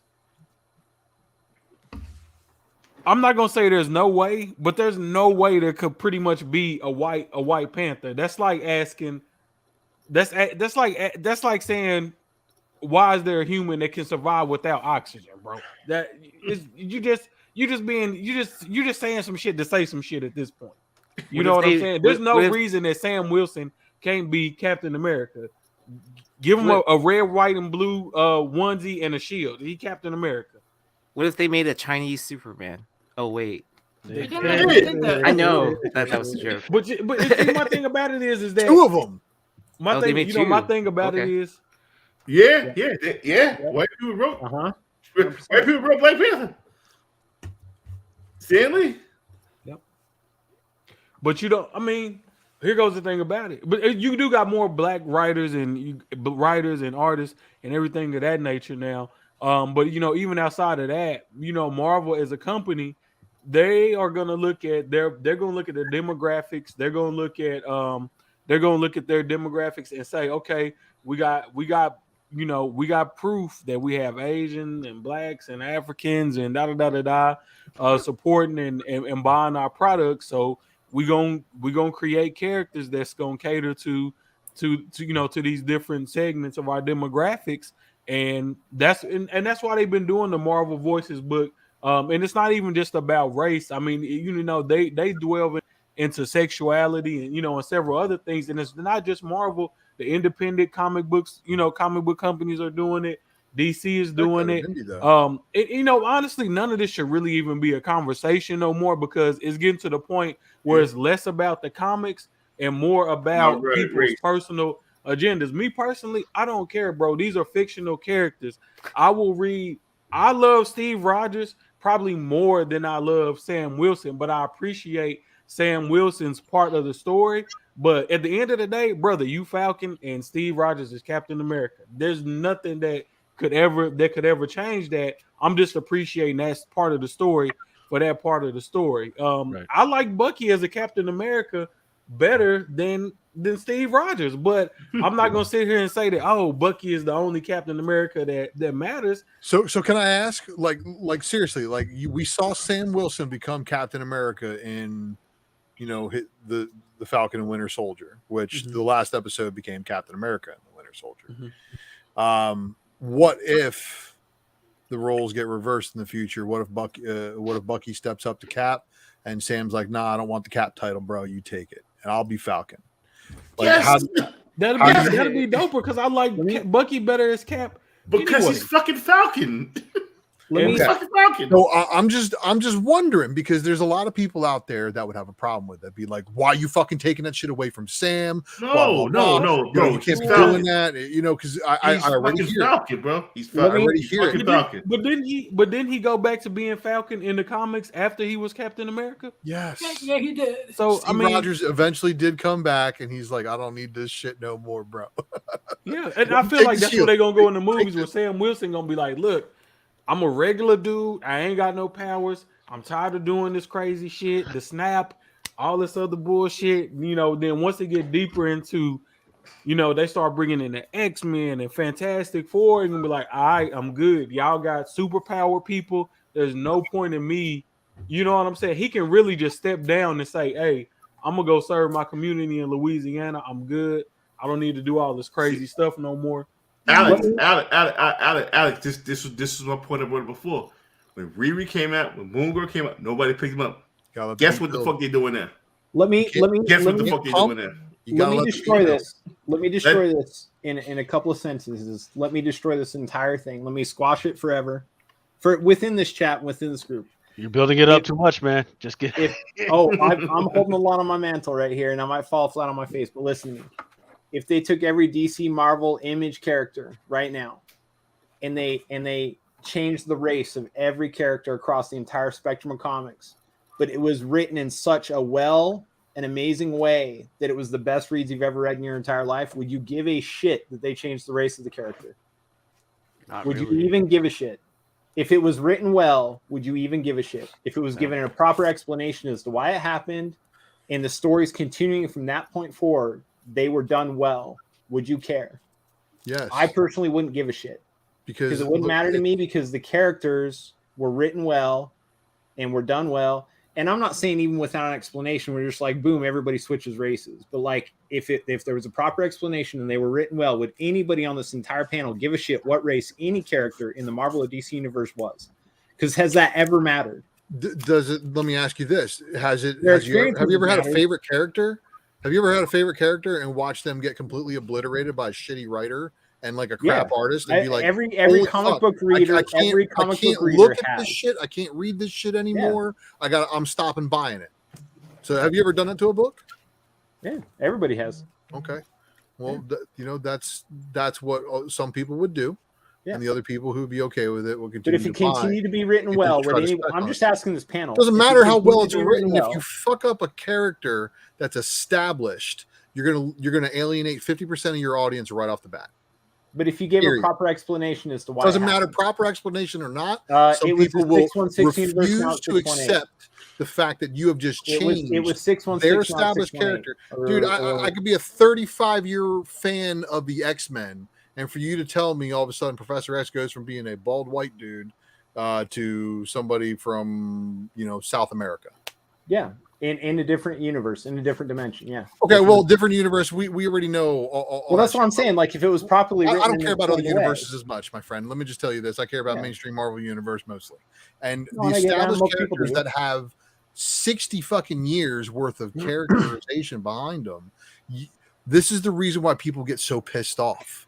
Is when you get source material, you hand it to somebody, he's like, you know what? I'm going to go ahead and I'm just going to change fucking everything that everybody likes about this character. And I'm going to give everybody everything that they don't know about him, make him a completely different person. And that's just it. Because you can change the race of the character, and no matter how good you write it, you're still creating a new character. You're not writing the established, written, whatever's been there. But at the same time, you're just taking a cheap way out of creation and being like, I'm just going to switch this. And this is what a lot of people get a little upset about, because it's repeating an awful lot in comic books right now. It's lazy. It's lazy writing. Hold on. Let me ask a question. Let me finish this real quick though. If we continue down this path, all we're gonna do is we're gonna have everybody, becoming a new version of an old character, and there will be nothing fucking new created. And that's my whole fucking point. All I'm saying that's my whole point. Is I'm going to watch what happens with Iron Fist, because I'm actually quite interested to see how that plays out. Yeah. Because of all the hate that I saw on the internet and everywhere else that in circles over just them fucking going, we're looking to cast Danny Rand, and then everybody's like, well, you better cast an Asian, and everybody's like, well, no, we're not doing that. Oh, and then all of a sudden the fucking pitchforks came out.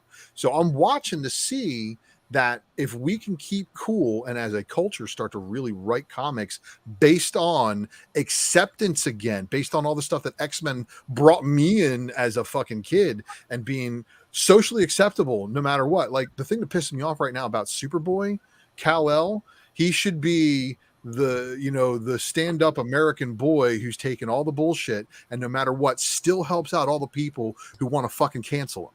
But they won't do that, because that's not how that works. Superboy, John Kent. Your version of Superboy, he should be a villain. Yes, we know, bro. It makes all the fucking sense in the fucking world. Well said. So we can either continue to change established characters and piss off, and again, I'm in that older white guy demographic, and I know that we represent a large chunk of comic book buying still. I go to the comic book shops. I see the dudes my age.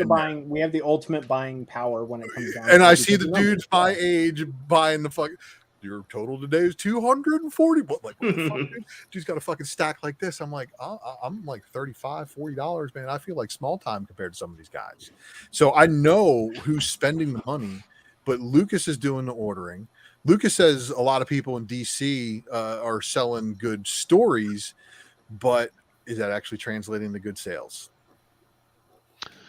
No, because everybody super fixated on MCU and only interested in buying the next spec book. But the question I wanted to ask, when has Marvel changed the race, gender, the total person? Like, when has Marvel changed Steve Rogers into a black man? When has Marvel changed made Charles Xavier? One time they did it to Punisher. Okay, they changed him to a black man. To it. Come on now, y'all. Y'all playing to the cheap seats with that, but they never. Here goes the thing about it. You can't create a bunch of new original characters, because then you selling yourself short for the future. That's why it's easier. Plus, like Aaron was saying, people don't accept change well. You got to feed people change with a long handled spoon. So you don't want to create. Look at it this way: if everybody like Iron Man, right? If most people like Iron Man, but you are trying to get more young black African American girls to watch Marvel movies, you aren't going to go and create a brand new character with you're not trying to come up with something from scratch. You are going to take that recipe that you already have and tweak it to appeal to the demographic that you want to appeal to. So a prime example of that would be Nike in the way that they advertise their products. They don't take a men's shoe and just simply make it in a woman's size. They will take a men's shoe, change the colors on it, custom fit it to a woman's foot, and say, okay, this is and release that as specifically as a women's release. It's not that they trying to take a man's shoe and make it for and turn it into a woman's shoe. They're taking a man's shoe and making it for a woman, but they're not changing what the actual shoe it is. They're not saying, okay, this is not Michael Jordan's shoe no more. We're gonna make this Candace Parker shoe. They're simply tweaking it for the demographic.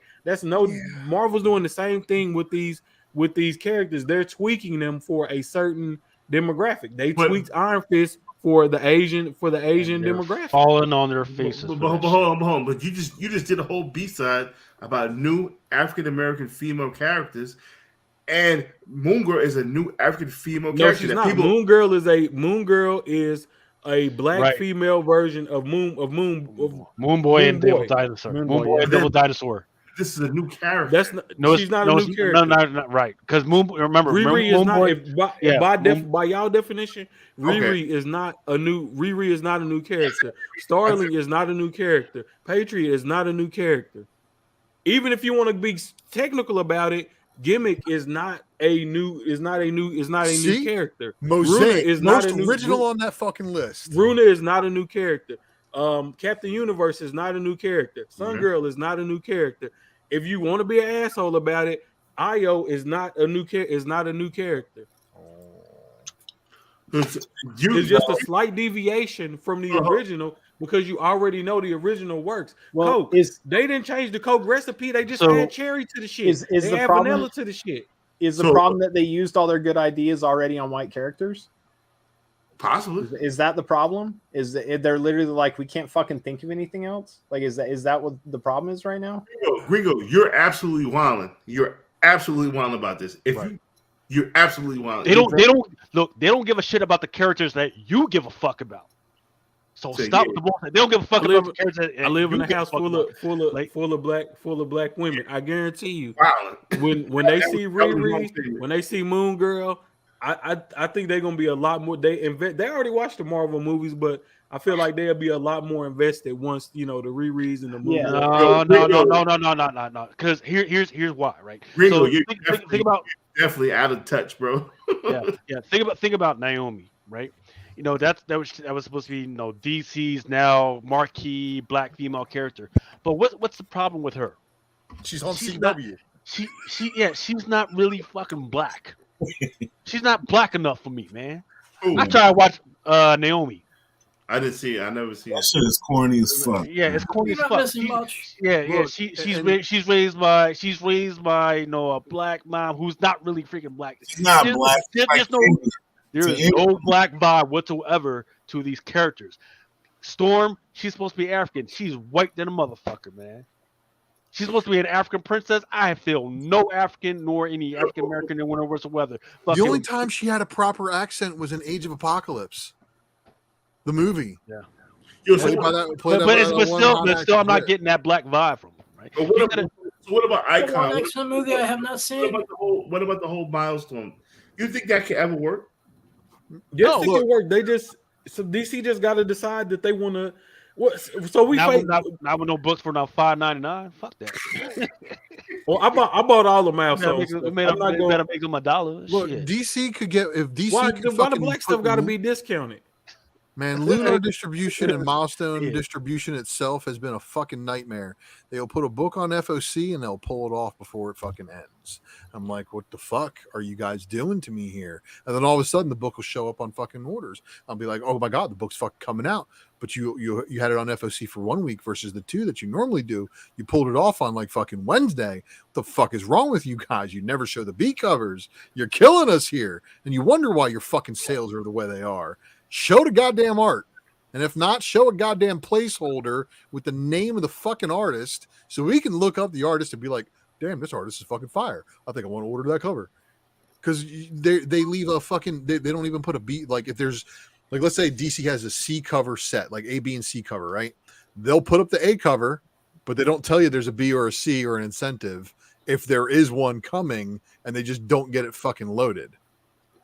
And it kills me because I'm trying to fucking do an FOC show. Well, Marvel doing the same shit now, so I can at least find the Marvel fucking placeholders on most shit, man. I mean, that's like Gringo, I fucking love you to death, bro, but you need to come to NYCC and you ask this question at NYCC. You will get a whole fucking different answer. Oh, it's C2E2. It was way more females out there than dudes. Way more. A lot of women at conventions nowadays.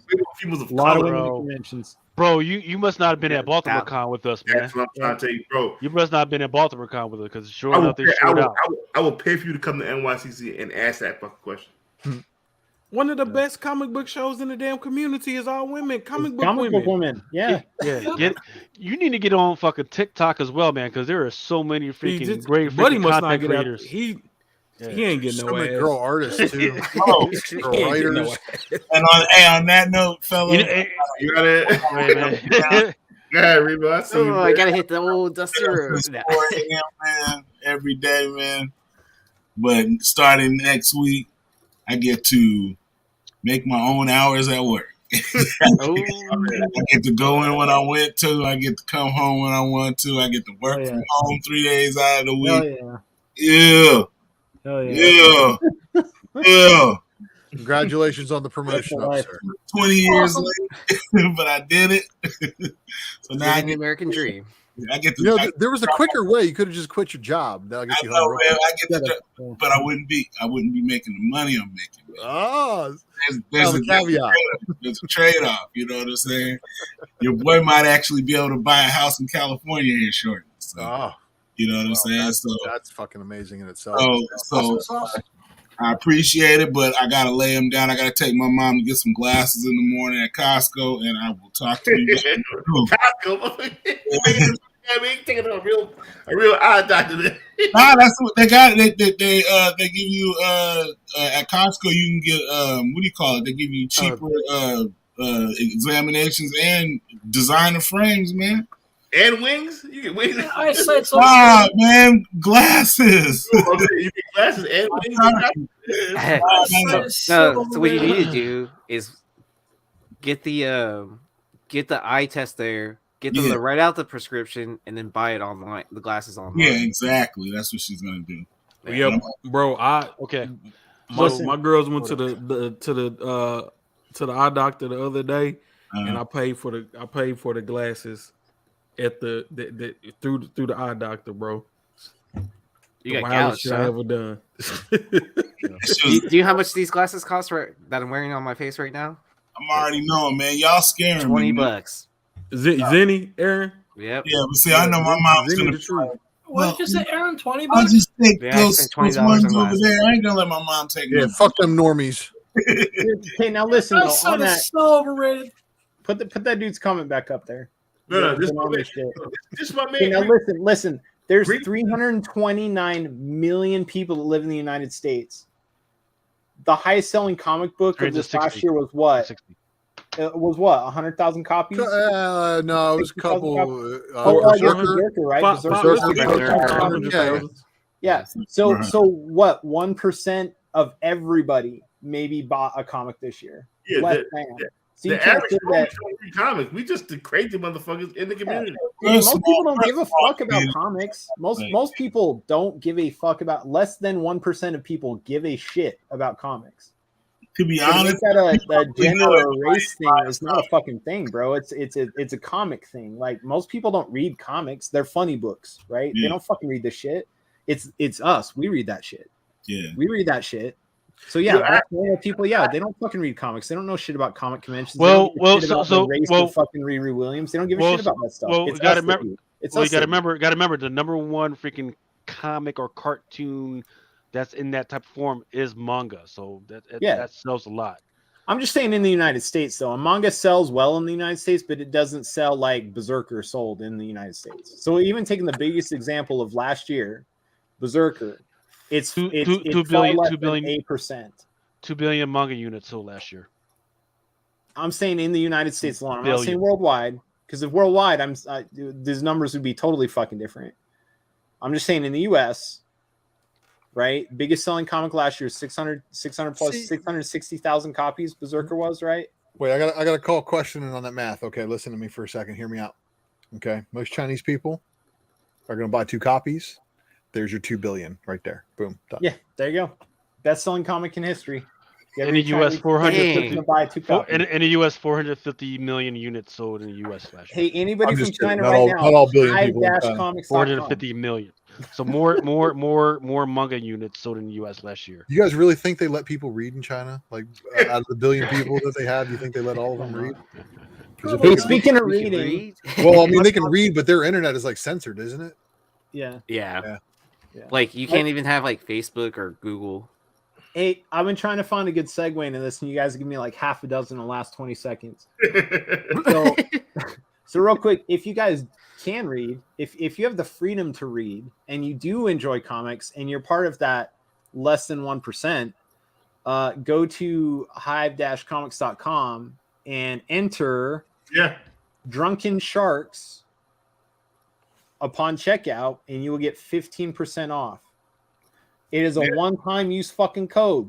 So you either use it right now, or use it tomorrow when we drop our new release, or whenever you use it. But I'll tell you this: if you use it tonight, from now until our release time, we'll say 3:00 Eastern tomorrow, I'm actually going to kick Mel back because he's not monetized. You motherfuckers know he can't get monetized. I'm going to send Mel, though, 10% of our sales between now and 3 p.m. tomorrow. Wow. Hey, For but Slumber One for anybody that uses that code, Drunken Sharks. Okay? Slumber number one Drunken still Shark. isn't I active. apologize. Drunken Shark, no S. Drunken Shark.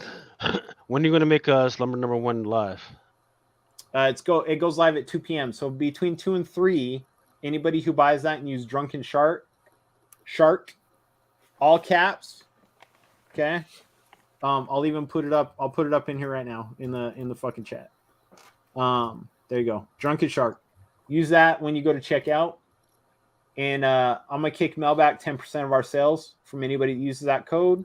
And you'll also get 15% off your purchase. And that's not just on our release tomorrow. That's on anything on the entire fucking website. So go crazy. Also, on top of that, I just realized that we also still have our free shipping over $100. So if you spend over $100, you're getting free shipping too. Wow. So you guys Thank can you. stack some fucking discounts on that shit. That Department of Truth, that's still in stock? No, fuck no. That one? It's a Yeah. CGC copy. It won't be here in a second, but it's available right now. I think we only got one of those left. I need to fucking... I see someone checking out. God damn it. Hey, what's the code again? Shit. Drunken Shark. Is there a space between that? Yeah, there's a space between that. It's all caps, right? Yeah, it's all caps. You motherfuckers. I gotta zero out this shit real quick. And listen, Gringo is my man, 50 grand. Good dude. Just we have different political opinions, but that's my dude. I get a little shit. Oh shit, it works. I get a little. All I love my man Gringo, bro.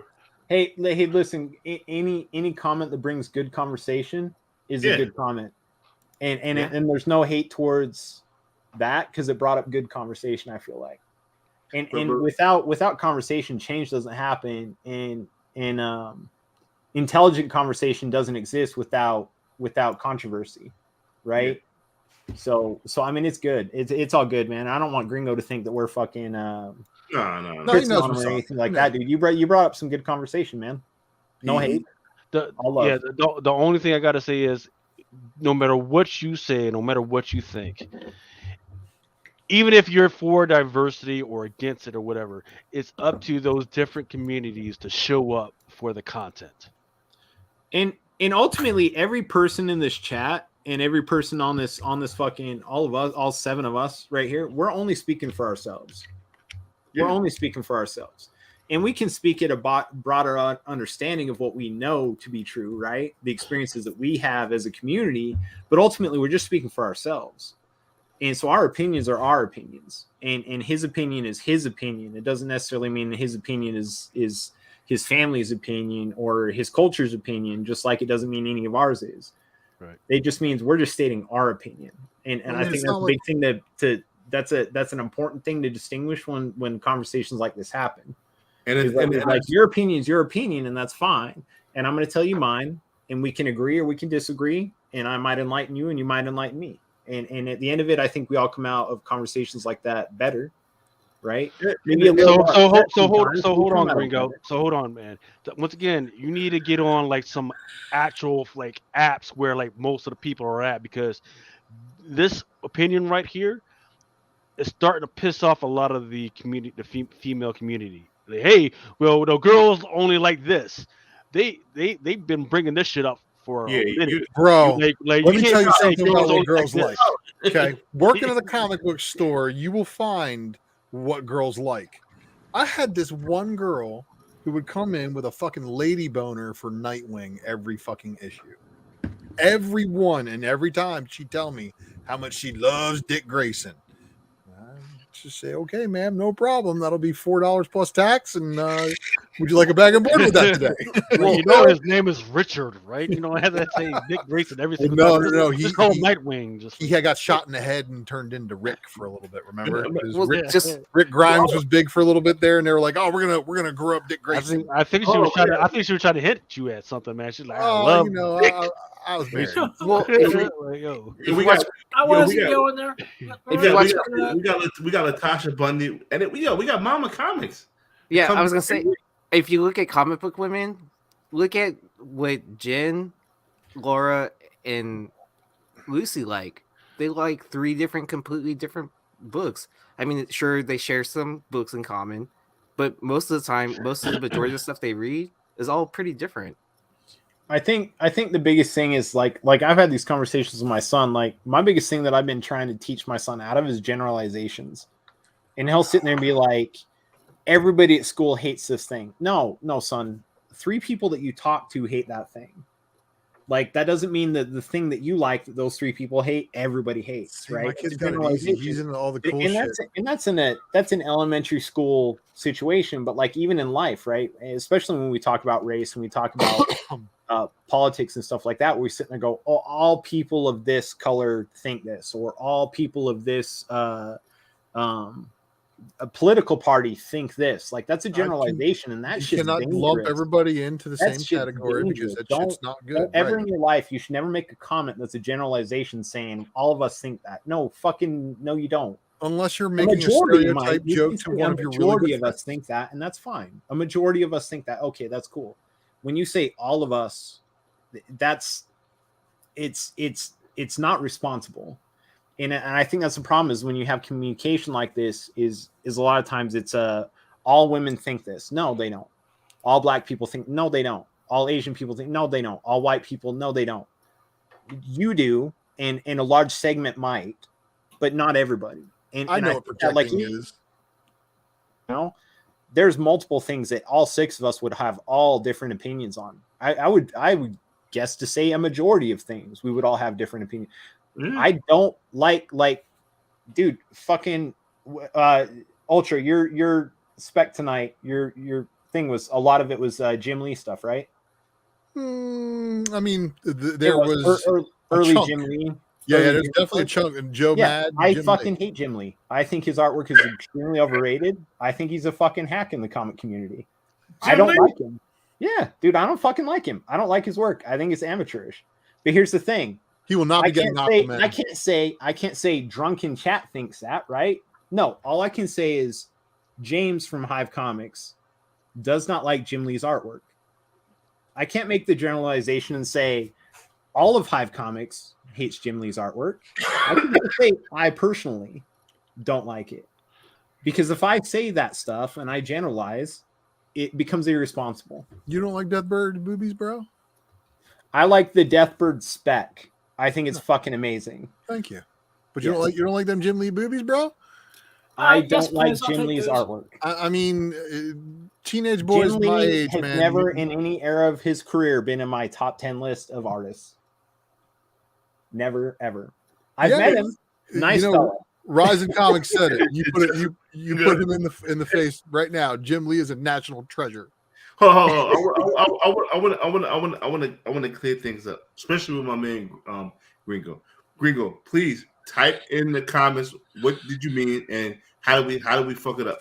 We don't want nothing twisted here because this is a place where you guys can come. Yeah, Gringo. How's your point been missed, man? Yeah, how's your point been missed? Please explain that. And same thing with you, Nate. Do the same thing, brother, please, because this is a place where I want everybody to come through and they can speak their minds without you feeling this shit got twisted. Hey, T. Jones, in my opinion, Liefeld. I would say Gringo in general means vast majority, and I think even that's almost irresponsible. And I'll even double down. I think you could say some women or some people. I think is a little less of a generalization, and it's a little bit safer of a bet when you're trying to have a educated conversation. So Jim Lee is not better than Rob Liefeld, and Rob Liefeld with Todd McFarlane inks is boss. All right, excuse me, Ultra. Yes. Out of Liefeld and Jim Lee, who draws the better boobs? Ooh, Jim Lee. Jim Lee, yeah, I'll give Jim Lee that one. I mean, did you guys remember the Boonesbury Pie incident with Rogue nearly killing Bishop and Gambit? Yeah, I remember and that. Psylocke in the pool, and the swimsuit. Like they did that one. He did that one like fucking huge swimsuit like fucking edition. They're all at the pool. Well, and okay, and even given that, I can't say all of Jim Lee's work I hate. I just don't like a vast majority of Jim Lee's artwork.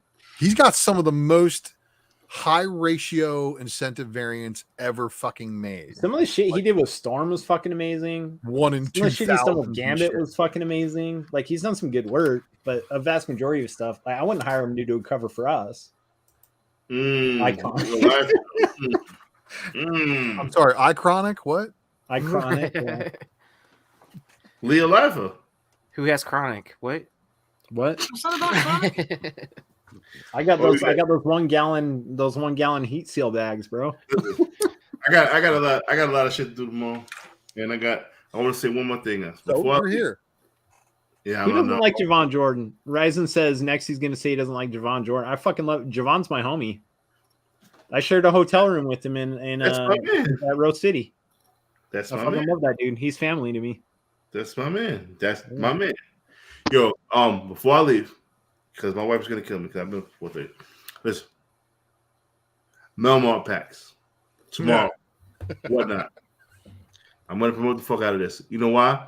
The only reason I'm promoting the fuck out of this is because you motherfuckers are gonna get deals. This is an opportunity for you guys to make a little bit of money. Now, packs are $300. It might be some packs that's worth $600. It might be some packs worth $400. It might be some packs worth $325. But all packs are gonna start off at $300. If $300 is a little bit too much for you, and if they don't sell out, I will start these packs at $1. Maybe. Now, they're going to sell out because Hive's going to buy them all. You're going to have to cut us off so that other people can buy your shit tomorrow. Because I already know the heat you're going to put in those. Yeah, if you motherfuckers buy, you're going to send one package out for your entire sale. Hey, 11:30 p.m. Be there. You know what I'm saying?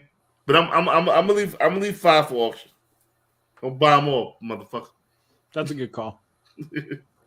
But I'm telling you, bro, because James, you know I don't fuck around. That's why you want to do it. You know I don't fuck around. I fucks not around. No, you are not Wu-Tang. You are Wu-Tang Clan. You ain't nothing to fuck with. Nothing at all. Right. So I will see you guys tomorrow at the sale. I'm getting it for my wife kills me. Have a great week, Mel. Don't die. Maybe it might be too late. Hey, I see you tomorrow. Later, Mel. All right, good night, man. Good. Love you, Mel. Love you too, brothers. Oh, hello, everybody. Did Mel go out, leave me on the screen? Oh, there we go. You look great to me. What? That's fucked up, Adam. Anyway, hey Sid Hartha, quick shout out. Thanks for the purchase, man. I appreciate you. We'll get some money off to Mel for that purchase. That was a big boy. That was a fucking big boy purchase. So Monday is President's Day, right? So I was wanted to take some time just to highlight just 2 books, right, that has something to do with it, and I have a feeling that there's going to be a lot more out there that you guys would be interested in. If you're interested in those, let me know. Hit me up on Instagram and say, hey, this is a freaking great President's book that I'm interested in. But one of the first books that I came across was one of the first appearances for Marvel Comics, and this is the first appearance of George Washington for Marvel. It's called Blonde Phantom number 13. He is in this freaking book. Oh wow! And it's made on? 1947. It was made by Timely Comics, which was eventually become Marvel Comics, but that was 1947. I was going to ask if it was made on hemp paper. And then the other one is, and this was, as far as I can tell, once again, I'm still doing research trying to go back, but this would be the first appearance for DC Comics. It's called Hit Comics, number 44. This one actually came out maybe even like a year or 2 before the Blonde Phantom one. And it's got George Washington right there on the freaking cover.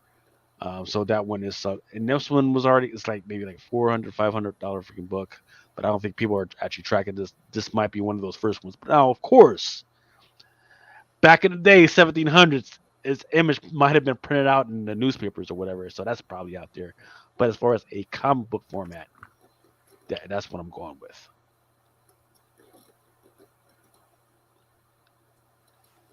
Let's see. Now, would you guys like to start with some of the FOC stuff so we can start to close this out?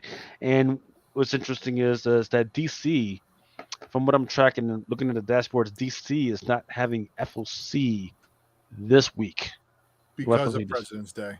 Right. So I guess they gave their people some time off. So Sabretooth number 1 has a second printing. I didn't think the first print was. That's a stretch. I mean, yeah, this is like 10 Lives of Wolverine, but like worse and like about Sabretooth. So I don't know why the fuck they're doing it at the same time as the big Wolverine story, and I don't even know how the fuck it got a second print. Just change the color. It's a new cover, right? Wasn't he thrown in a pit? Yeah, for killing a dude. He's right now in a mental mindscape in the first issue of this book, basically murdering people who show up to talk to him, and it's not like, I don't know. It's slightly better than Starship Hulk, in my opinion, but still not like. Still not on the very fond list of my reading, and I'm an X fan. One of the worst Sabretooth stories I've ever read. Okay, well, if Adam says it's that bad, yeah, and we all grew up with the original Sabretooth miniseries where he kills Birdie. Right. Yeah. So Skagwood comment says, "Hey, what I just did was a stretch because of the." Well, I don't think it's a stretch because think of how people were actually definitely going for the Obama stuff, right? People are not going for the Biden stuff because I don't want to say it because well, Biden wasn't the first. Biden wasn't the first white president. No, people were going at the time back in the day. Were going for Clinton stuff. I know that. So, the more popular a president, the more people were going to go for a comic book as a collectible. Let me just put that out. Well, I mean, they make trading cards for presidents. Yes, like 1 in 25s and like 1 in 50s. It's weird, right? Well, they have with one of card. I'm sorry, say what? Huh? Did they have a branding card? What's a branding card? A card that says "Let's go" in front of it, like a trading card. Is it? Have you ever heard of one? There isn't one. Oh, you know what that might be good for? Like the cover cards, like when people are like, and it says "Let's go." Made? Yeah. So just custom made covers where it says "Let's go," and then as you slide it down, like you pull out that banger, right? Oh, man. Avengers Red number- Panther, everybody, Red Panther.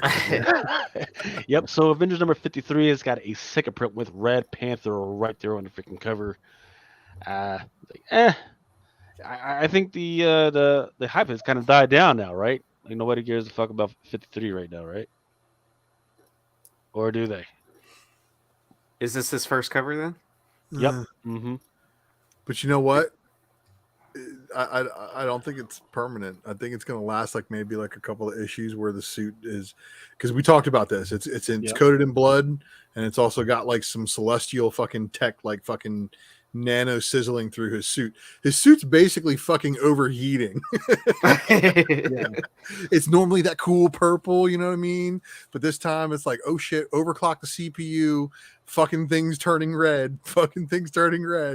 But and that's also why he had to tape up his hands, because like shit was, his hands are all fucked up too, if I remember. He's hurt is what's going on here. But he is fighting a multiverse version of Doctor Doom, which I guess is what everybody wants to see, but not me. But yeah, I'm not everybody. Venom Lethal Protector. There's going to be a Nakayama variant, which is a 1/25. Fucking love this cover. Yeah. Brain bib. Amazing Spider-Man number 93, Sandoval variant, 1/25. It's tough because each qualifier is $5.99. And you know what else? There's 3 other covers. Yes. So I'm not going to bring up also, every cover. get ready, everybody. You got your wallets out. It's a Gleason. Yes, I can add that one. Yes. Open order. Right. Yeah. So if you see some full shop out there and they've got it for a ratio, and you're going to read it anyway, you want to grab it anyway, grab that. Don't fuck around. Go ahead and grab that, because $5.99, that's way above the call for ratio. No, fucking, it's not a $3.99. Isn't 93 the final issue of this volume as well? I don't know. Are they ending the Beyond freaking storyline? Yes. As far as I know, they're relaunching with a new number 1. I can't remember what month it I actually think it's either launched. 93 or 94, and then I think in April, May, they're going to go with the new number 1. Okay. Same writing team or creative team, I should say, or is it going to be? Do you know, Adam? I don't remember off the top of my head. Neither do I, but stay tuned. Yeah. There's a Shang-Chi Carnage Forever variant. What I have here is apparently not the final art. Then the Star Wars Vader number 21 Ianco variant is a 1/25. The A cover looks better than this. Got the Sprouse? The Sprouse is a cool cover as well. Yeah, I can bring that up later. In fact, actually, I might be able to. That Dark Saber, right? It's kind of an important one, and unlike the Mando and Baby Yoda, which stings a little bit for some people, the Sprouse for this one should be on pre-order. Help the stores order an appropriate amount. Don't tell too many people about it until after FOC, unless you really like them. And Moff Gideon. I mean, there's a Juan Carlo Esposito. I mean, come on. I mean, one of the greatest character actors of our time. So I'm giving the guy credit, and I definitely want people to get signature series on that shit. Okay. Oh, and it has a good spacing for it as well, too. Really does. And of course, you can do it down the sides. You can do it, across the cover, but the gold border and the Dark Saber. And it's also the first cover appearance of the Dark Saber. It's also the first cover appearance of these Dark Troopers, too, if I'm not mistaken. I thought one of the Son of Dathomir covers had the Dark Saber on it. Maybe. That's why I said it. If I'm not mistaken, I might be. At least the hilts. Star Wars is not my thing, so the limited knowledge that I actually do have, I'm thankful for. But everything else is just research. Yeah, I want to say it's the hilt and not the full blade out. Yeah. So pay attention. There's also the ones from last week. If hope you pay attention to those too. Whoops. Yeah. So the question is, Lucas, is the average resale price nowadays, or what is the average resale price nowadays with the cover price increases? $50 for a 1 in 25 and $100 and 150. So it's a loaded question. Right. Yeah. So right. So it all depends on what the average or what the price is. So for instance, DC is like all over the place. They've got $5.99, they've got $6.99, and they've got $9.99 for some of that stuff. Right. So quick math in your head is the cost for your store with, and that's like, hey, they really love you.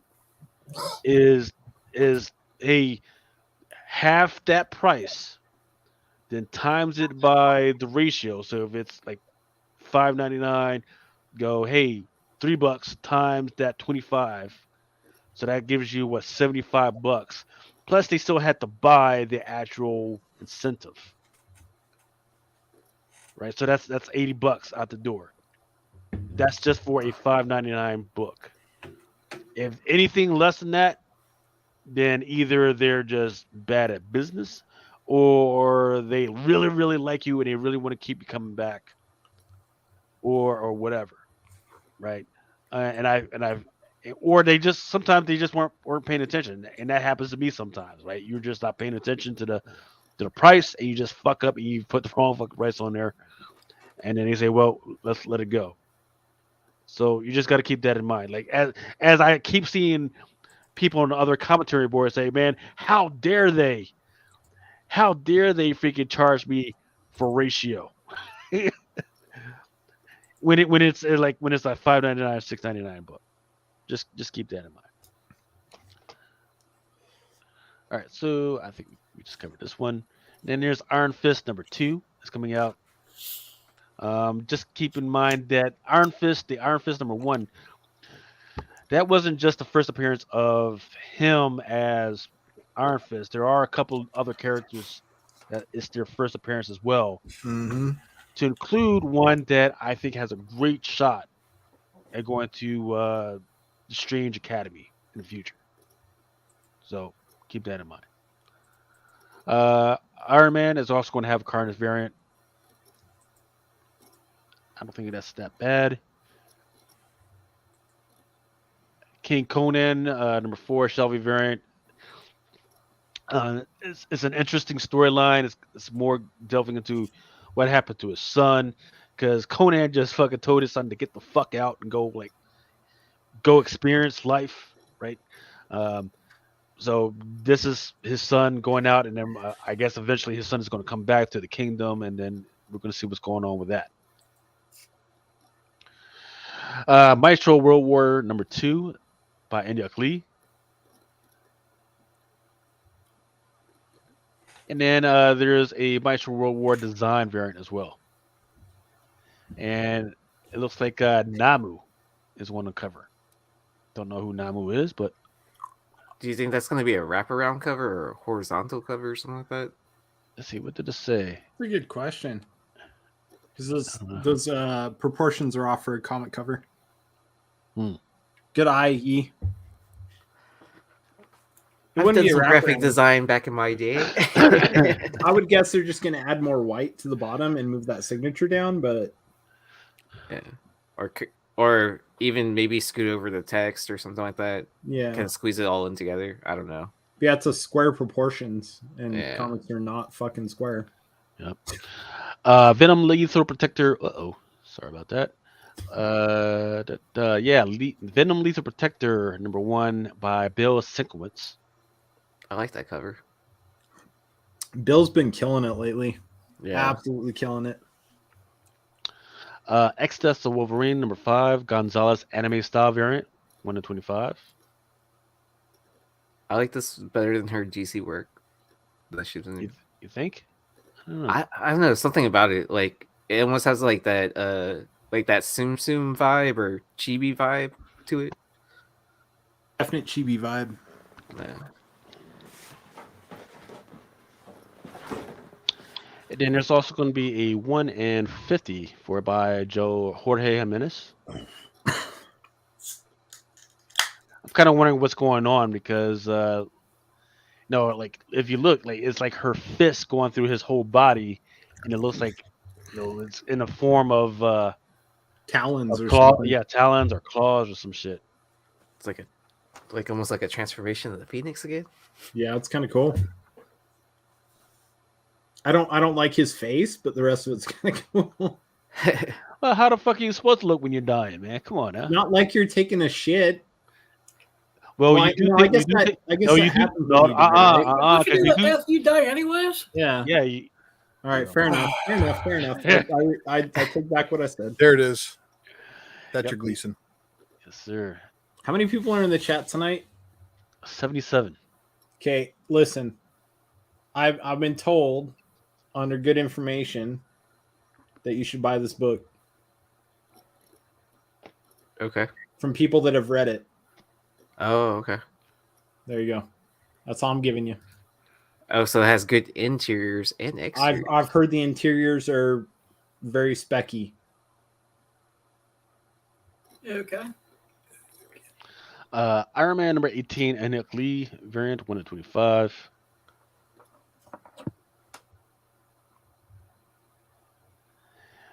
For some reason, I have an indie up here. It's Alt Control Delete number 1.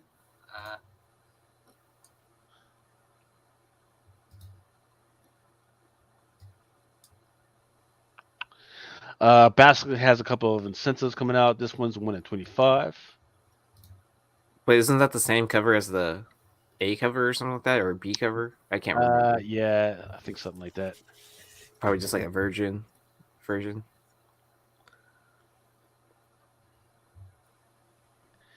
And I believe there's also a 1 to 50 by Jenny Frizen, which is also an unlockable that's out there. Ooh, 1 per store, unlockable. So the one per 50 is probably going to be the foil, and the 1 per store is just going to be the regular kind of. Yeah. Maybe a different background color for the 1 per store or Maybe. something. Maybe. I mean, it's it's Frozen. They tend to do that to her. Yeah. Oh, and it's a boom title as well. So yeah, it's going to be. Yeah. Really with it. This one's an incentive as well. I forget what the ratio is though. Off the top of my head. That's they've been the 1 in 25s have been that kind of background design, so it's probably 1 in 25. I would assume it's 1 in 25. Yeah. They usually do. If it's the A cover, the 1 in 10 will be a version of the A, and if they do a 1 in 25, it'll be a version of the B. Yeah, and they've been doing that kind of background design variant for the 1 in 25s lately. What title is this? That's Basilisk. Oh, okay. I fell off of that storyline a long time ago. Is anyone still reading it? All right, so It's good, man. It's a good story. all right, so my apologies. I fucked this up. This one right here is the unlockable. Oh. The Jenny Frizen, that's the 1 in 25.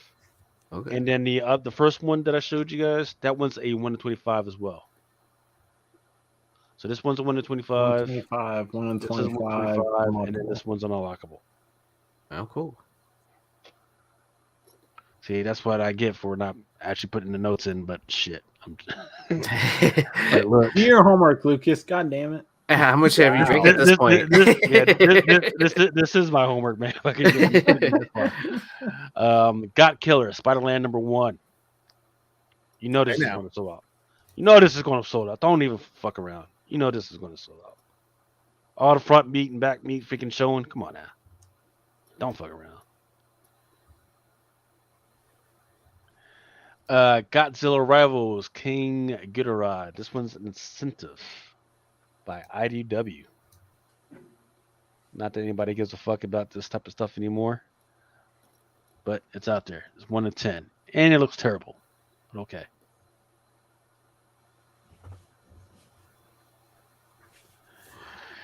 You got to get some red sign stuff in here. Yeah. That belly button look funky as fuck. Pod people? Come on now. She's It's talking not, to you. yeah, she's well. I mean, she's in that compromising position. Her belly button is not going to look. Dude, nobody's belly button looks like that in any position. Where the fuck hit the belly button, anyways? Bro, that's 99% of an amazing cover, and they. So this and is they a got cosplay, fucked up right? at 1%. No, it's not. It is I know it's a Celine. It's a Celine.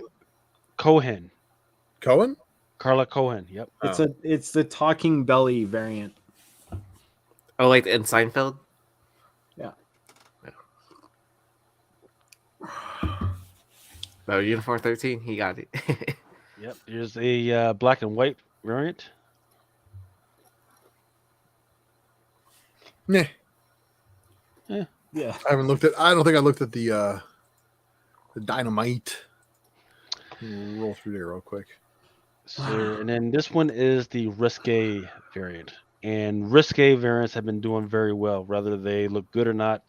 So just keep an eye out for this one. What in the? Okay, I see. What's going on there. Don't ask. I had to triple take. Mud Yeah. Kong. Mud Because Kong.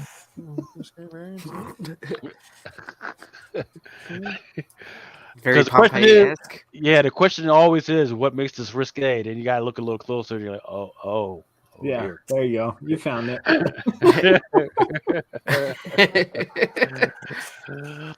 Rain number 3 is coming out. Been a good read. Somebody come get her. She's dancing like a stripper. Okay, go on. Land of the Living Gods, number 1, a later print.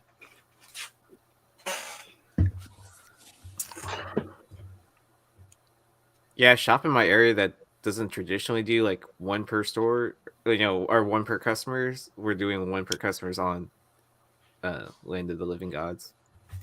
Jeez. It's an Aftershock book. I mean, come on. The fuck? Nyx, number 5, beige. Hey, Lucas. Is that the A cover? I think It it's is, yes.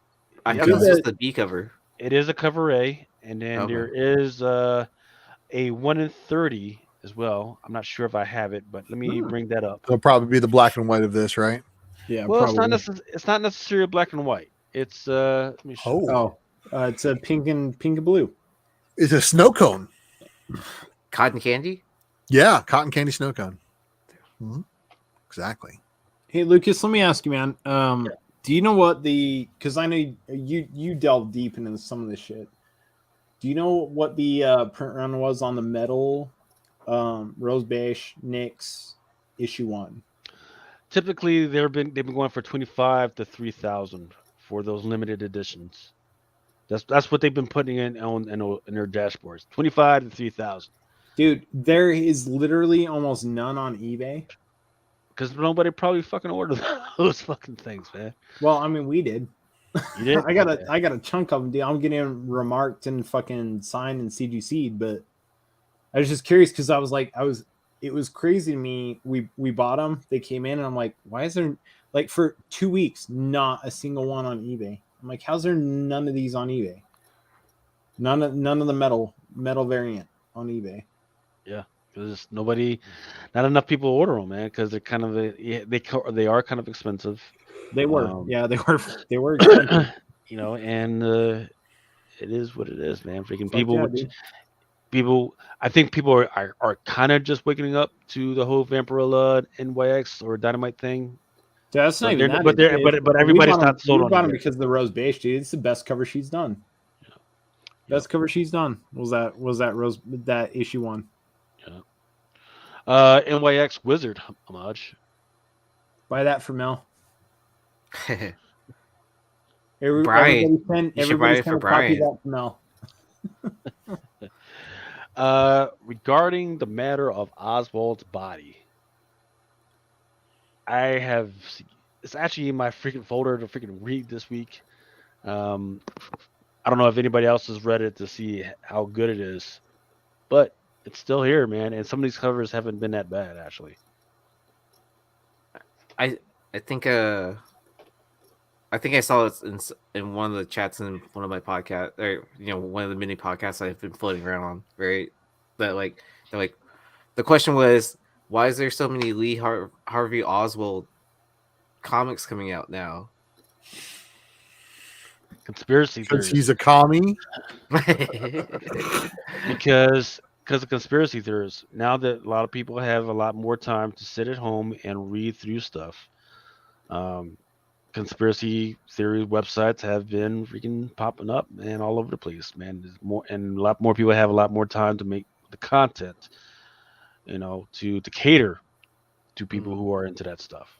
Makes sense. Hey, Nathan. Hi, Nathan. Did you see the unused artwork for that Campbell Doctor Strange or Campbell Strange cover? He actually had drawn her not only with her arms up in the air, but he had also drawn her with like a bunch of other arms like crossing and stuff like that, and like many more arms. You should check out Campbell's I believe his Twitter and his IG will have those photos of the unused art. You should definitely go check it out. Looks pretty good. But yeah, it's a 1 in 500 incentive. Yeah, or an open order. Which one you getting?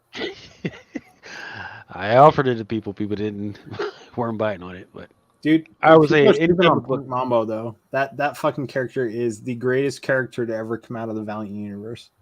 And here's Mumbo. Yeah. The Shadow Man by Valiant. Mm-hmm. I know a few people who read this one, and they very much love the Shadow Man character. Yeah, Shadow Man's badass.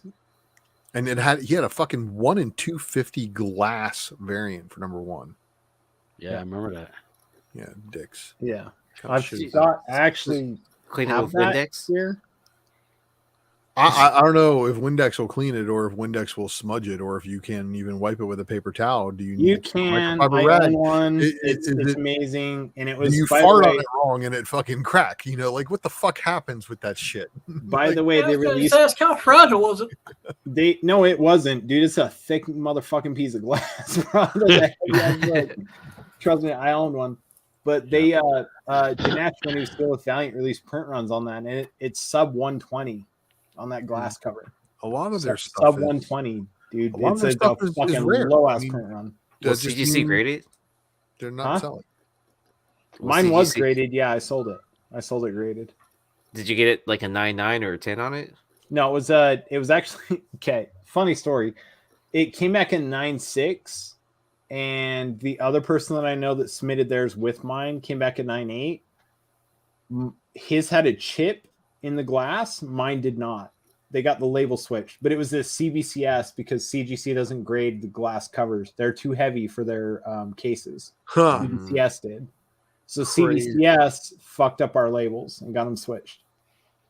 But CBCS doesn't do anything wrong according to Dennis. So it's past his bedtime, so I'm allowed to say that. Yeah, it's past my bedtime too. I should have been in bed fucking 2 hours ago. But it's Yeah, well, Dennis is an old man. He should have been in bed like 8 hours ago. He's not. Slumber.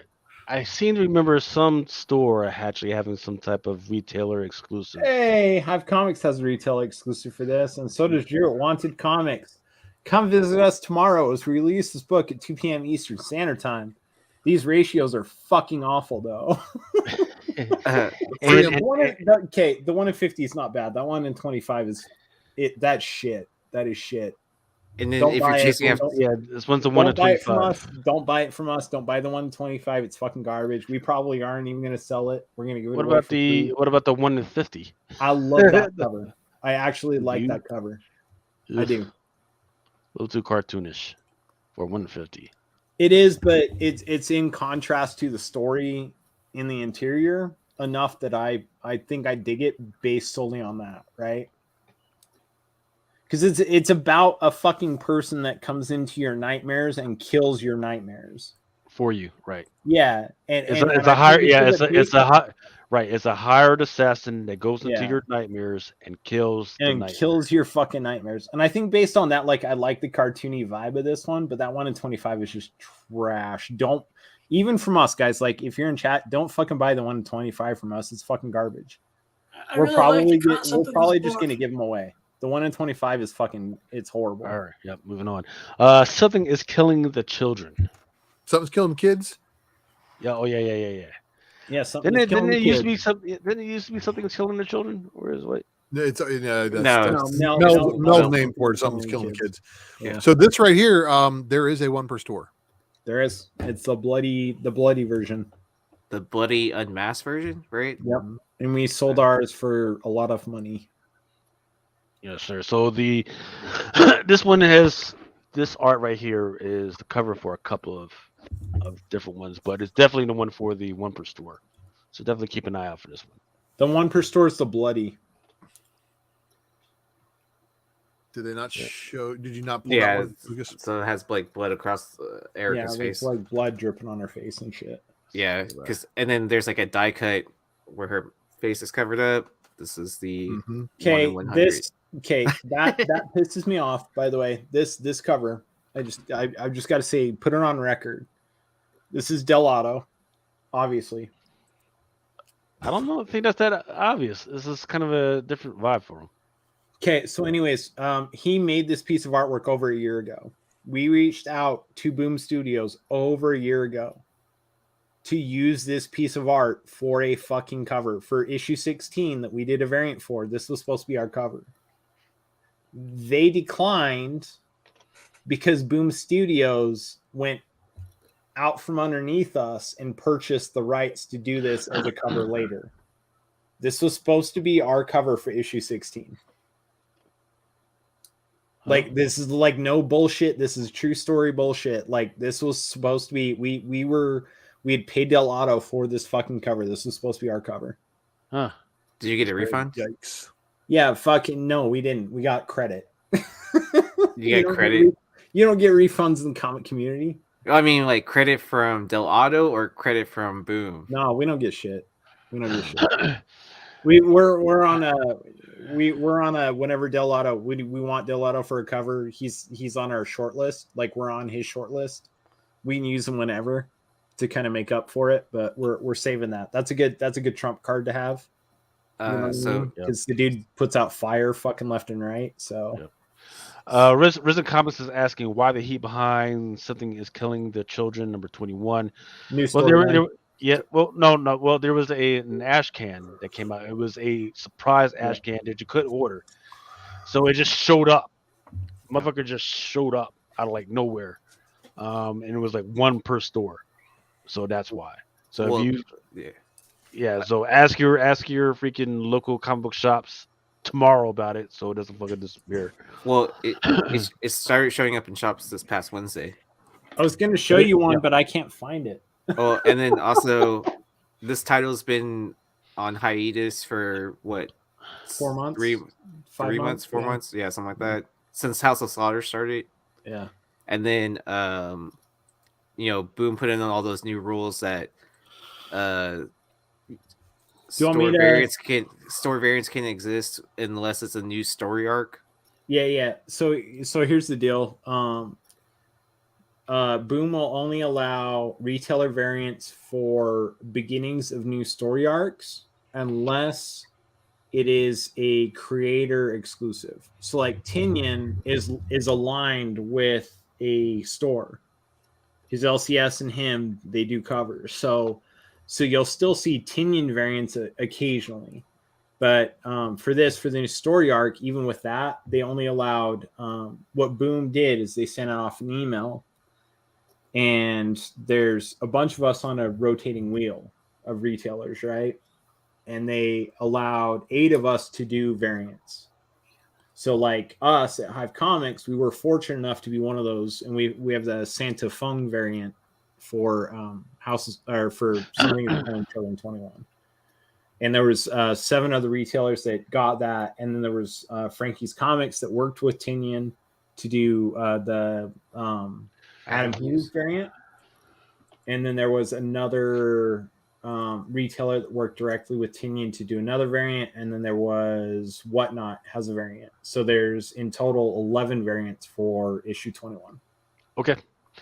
Let's keep it going, guys, because you guys are passing out on me. Freaking 1 in 25 for Something Is Killing Children. Beautiful. Yep. And then this one is a Cover H BG variant with Cardi. The solicit says that the BG variant by Boom is only orderable to retailers who are enrolled by the Monday before FOC. Right? So FOC is like Monday. next Is week. Monday. So it means it had to be the Monday before, which was last Monday. That doesn't make any sense, but that's typical Boom. It- This is the reason it why it's happened. allocated and why it's going to go second print. Yeah. So this one, if your freaking retailer has not already ordered that, they're not going to be able to freaking get it. I wonder if I ordered that early. I hope I did. If not, we have It was- some. it- Aaron, was he- just let me know. Yeah. Just let So me know, dude. right. I'll Yeah. got you. So it doesn't even matter if you ordered it early. You could have ordered it early, but if your retailer didn't put in that order early, Oh, gotcha. that's the throw. Yeah. You know. He's usually pretty good about that. Usually. Yeah. Like I didn't get anybody that ordered it from us, but I went ahead and just put in a few orders anyway. Let's see. All right. And then Snow White. Come on now. Steampunk Snow White by Second Sight. I don't know what they were thinking of because the cover is kind of corny, and there's nothing on this fucking cover that says steampunk. The goggles at the very top under the title. It's kind of an okay cover, but I agree with you. Nothing about it says steampunk. Oh, he's wearing goggles. He's crazy. Let me fuck out of here. Stargirl #1 by Behemoth. Lucas, you wrote that? Huh? Nah. Lucas. Oh, different Mendonca. Lucas. Yeah. Oh, you gonna know if I wrote some shit. You gonna know. Shit. Transformer number 41. This one's a 1 in 10.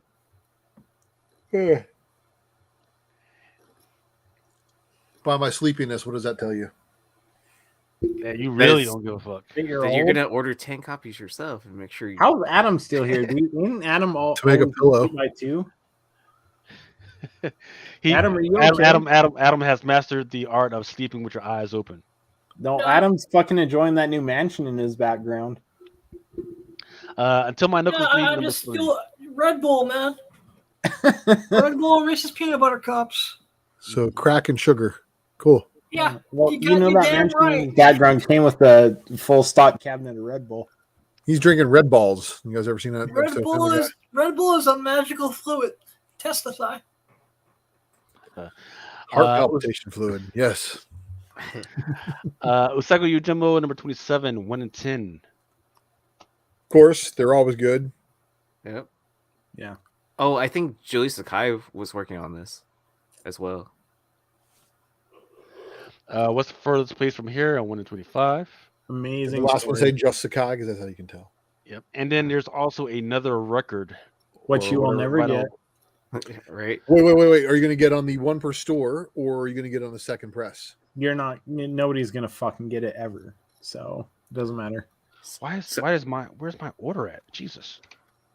Yeah, I mean, the only vinyl I've ever had in hand was the first issue, and luckily enough, I ordered it from Hive. Yay! Yeah. Well, y'all had the red exclusive vinyl to it too, right? Yep. Only 100 printed. I just found 10 more of them lying around in the fucking box today. I still need to listen to it though. Nice. It's All right. good. It's good. The songs Yeah. are good. Yeah. Okay. Listen to it and then read the comic. It's fucking great. That's exactly why. Yeah. Okay, so here are the new releases coming out on Wednesday, the 23rd. Yeah, I messed that up. Alt control, delete. That's not coming out Wednesday, is So it? if you hit No, it's not. Control Alt Delete twice, does that shut down the comic? That would be cool, right? Marvel's Devil's Reign coming out. Cool cover with Frost and Kingpin. There's a DF Harley Quinn. I forget which one this one, but there's Faithless.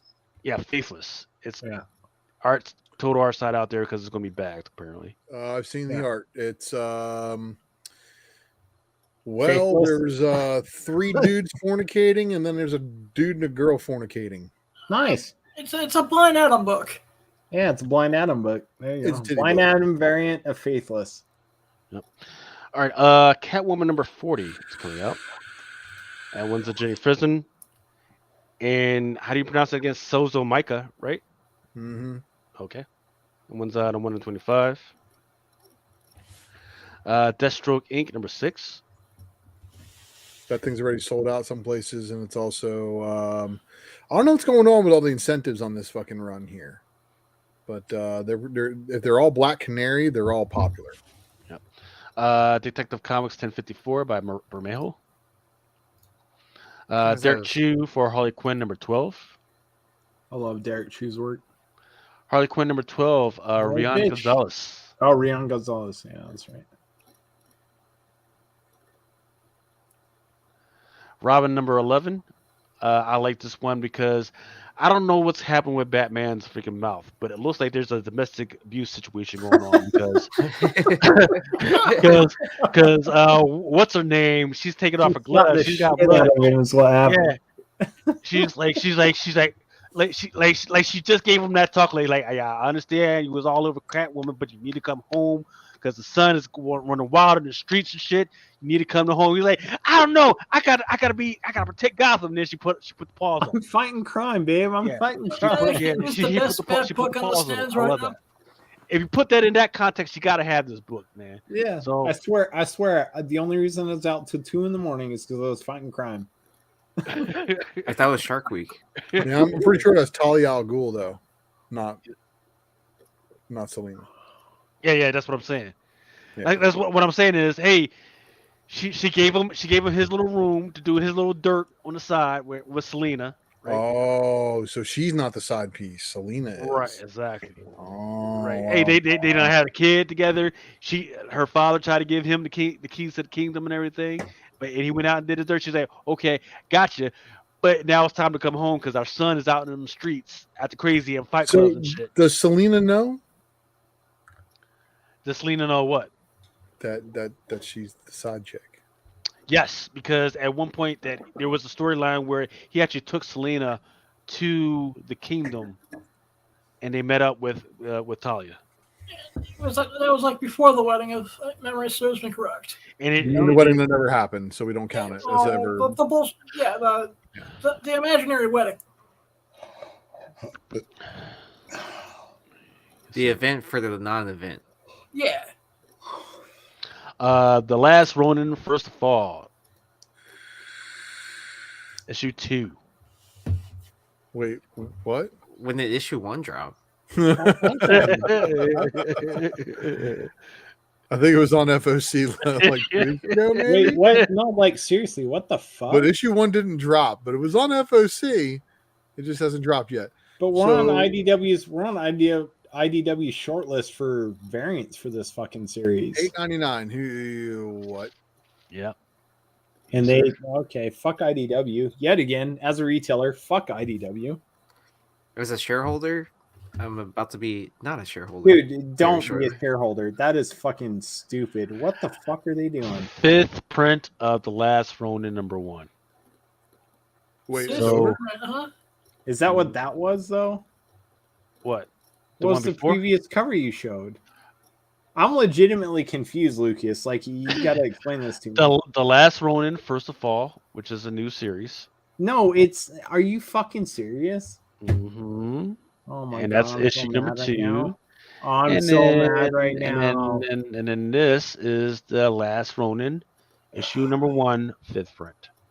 So for those of y'all that were chasing the 2nd and 3rd prints, you're welcome. Here's another print coming out. I'm not surprised. Keep going. Keep collecting those, especially for $8.99. Go ahead. Keep it going. I didn't know that there was a 4th print. I didn't know there was a new fucking series. Fuck IDW. Jesus Christ. $8.99 for this shit. Star Wars: The High Republic Avengers #13. Star Trek Klingons 1-10.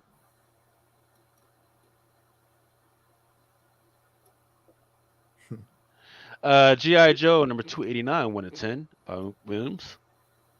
Love this watercolor that print. cover. It feels like it should have been came out though, but I forget the name of this freaking thing. That's the one with magic and they're fighting war and shit.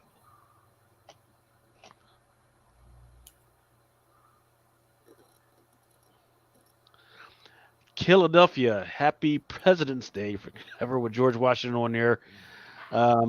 This is going to be interesting because they already established that John Adams and his wife were kind of vampires and shit. Now, are they going to try and say, hey, George Washington was a vampire as well, or is he like a vampire hunter or some shit like that? So I'm definitely going to freaking read this one. So is this Ultra? Is this the start of the Freemasons?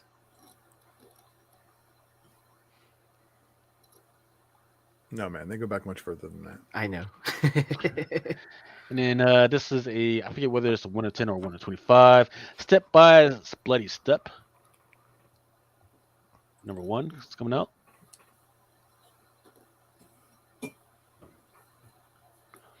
Black Widow, Adam Hughes, qualifier. Not, yeah. Skagaway Comics. That's a funny comment. 4th appearance of George Washington in comics. But the first appearance of his wooden teeth. Oh, that's a good one. 1 to 25 by Jorge Jimenez. I'm not feeling it. Yeah, how you gonna have that? But this. Adam Hughes is on A covers. They want to sell A covers. They don't want to sell 1 to 25s. Jeez. Dark Ages with this one is the Black History Month by Joshua Sway. Yep. Elektra, Black, White, Red, and Blood. Or no, Black, White, and Blood. And Butt. Elektra. Love this Black, cover. White, and blood. Yeah. Butt cheek. It's not a butt cheek. Well, because it's a side thigh. Her butt cheek is covered by the red. Yeah, you clearly see cheek. You're imagining things, man. No, man, that's Adam Hughes. He's cheeky. God moved there too and everything, man. Come on. John Boy Myers. Negative space butt cheek. There we go. Elektra, more Black, White, and Blood of her just hiding out in a tree. And then Ghost Rider X-Wing variant of her dressed as Emma Frost.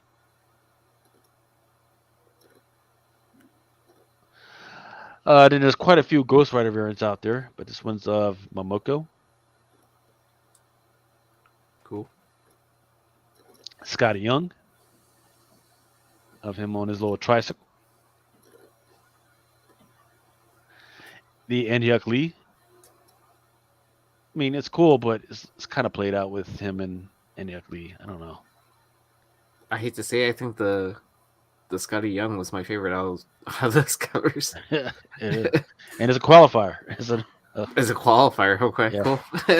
Nice. This is the Hulk number 2. I believe this is a later print, maybe like a second print or third print. First appearance of Spaceship cover. Right? Yep.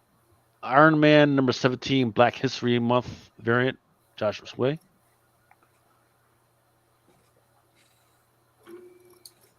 I know Ninth was big on that book for cover picks. That book's also being allocated. Which one? The Black History Month joint?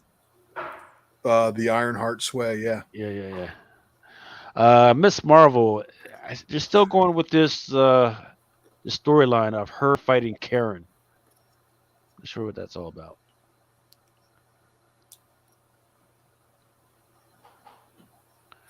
Phoenix Song, Echo, by Maria Wolf. I like the background. Fire, right? Yep. Shang-Chi, X-Gwen variant.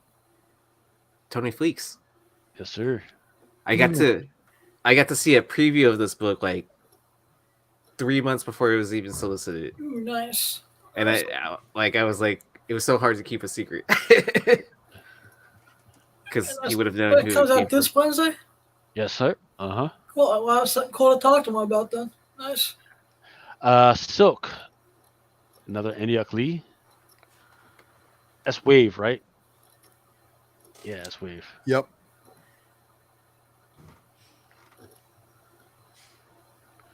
Bartel. Kind of like this one. Silver Surfer Rebirth, another X-Wing variant of her as Polaris. I like that. Two of my favorite female characters on one cover. Star Wars Crimson Reign, second print. Nah. The Thor number 20, second print, 125 is coming out.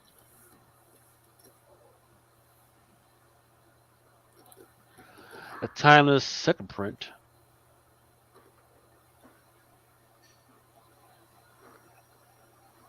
I like that Timeless third print cover. I don't think I've seen it yet. Venom number 2.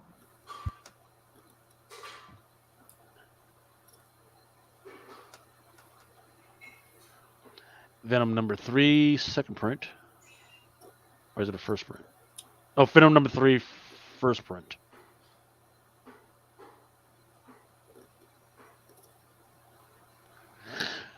X Deaths of Wolverine. Anime. Another one, I forget who the artist is on that one is. Berserker number 7. Negative space. That's only a 12-issue series, right? The Yeah. Berserker. Hopefully. It feels like it's dragging on forever, though. Yeah. I think it's taken so long to manufacture the foil covers. Yeah, what are you doing? I know he's not trying to build a TV series. So I just do a. It's a movie. No, they've already stated that if this shit takes off, they got the movie fucking pre-production right now, I think, or something crazy like that. They're trying to push forward with it. I don't know. Like all those like random interviews I've seen with Keanu Reeves in it, like he just kind of like says like, it's like, oh, we're writing the comic book, but whatever we're doing visually is nothing even related. Like it sounds like he's not. His name is just like on the top. He's like an executive producer almost for this, right? Mm-hmm. Right. Let's see. And then Advent Comics, Chamber of Terror. It's got the writer. He's actually a pretty cool guy. You know, I've seen him at Baltimore Comics or Baltimore Comic Con quite a few times.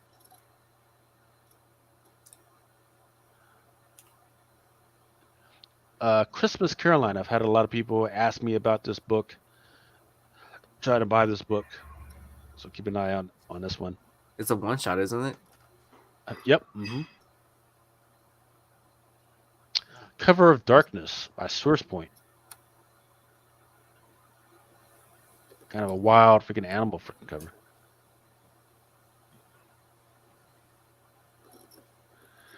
Some Xenoscope.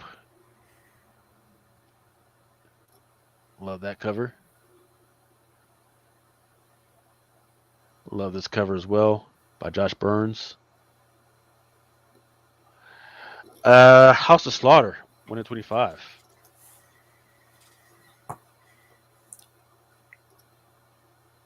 There's a 50 in there, 1 in 50, and 100. Yes, I forget what it is. Tales of Science Fiction by John Carpenter. If you don't know who John Carpenter is, Nice. Where have you been? Are you sleeping under a rock? I forget the name of this title, but apparently nobody gives a fuck about it. Power Rangers. This particular one has been doing well, so keep an eye out for this one. The negative space variant. 50. There's the Nakayama 1 in 100, and it's his first Power Rangers cover. He said. Boom.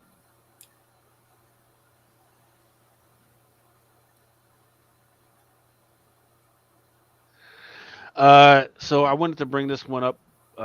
Eve, her graphic novel is coming up. So definitely think about like how it happens sometimes. Like sometimes people don't care about a particular comic until the graphic novel trade paperback comes out.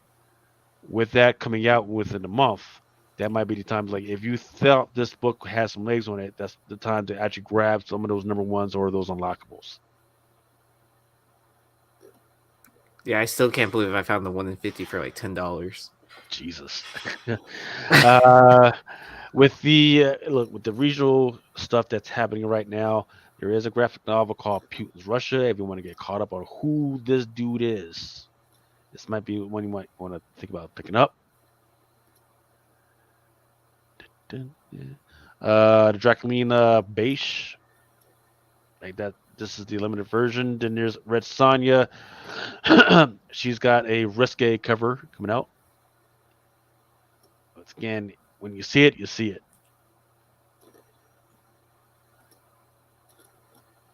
The Sheena Beige as well, limited version. Unholy Dracula, number 3. This is a Perillo.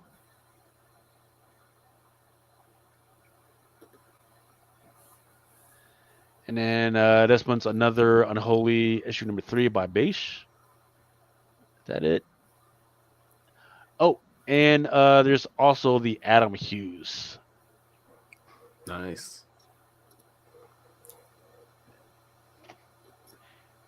And then that's it. Stealing the covers.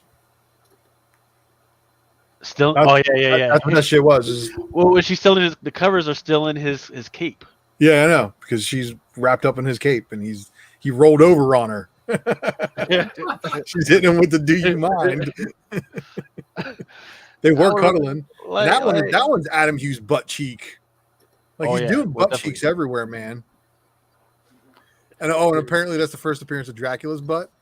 And so is that like a Batman Wang freaking type of situation? Well, the news I hear is that somebody's going to be doing an Aqua Wang. Aqua Wang. That is not something we want to see. Peacemaker was correct. I don't know about him fucking fish, but I mean, he might be correct. Well, you can't. If you know what fish do, you can't fuck fish because fish they just lay their eggs and then they get fertilized by the other. So it's a whoa! That's how fish reproduce. That is not how Aquaman fucks a fish. he's part fish, so It's not like Aquaman the Knighted. Barry even made fun of him for it. It was hilarious. Yep. Like there's also I've been waiting to talk to somebody about this fucking spoiler forever. All right, well that means it's really time for us to get the fuck out of here because we're talking about Aquaman fucking. Who the fuck gives a fuck about Aquaman? Yeah. Hey, this is a channel that's started the specking on fucking, right? Just to end the show with that, I'm happy there's finally a superhero that I can identify with. That fucks fish. Okay. That's what we're leaving with. That's really what you want to do. We will continue this conversation Wednesday night, 9 p.m. on Awesome Sauce Radio. Right then, you're just supposed to end the show. You fucked it up. You're just supposed to end the show right then. Because we are not going to do that at 4:30 in the morning. Don't think that the FBI is not listening, and they won't be knocking on your door within a half an hour, fucking looking through your house for fish. None of that, right? License and registration, fish fucker. Yeah. Man, you better hide them motherfuckers right now. Just saying. All right, everybody. Good night.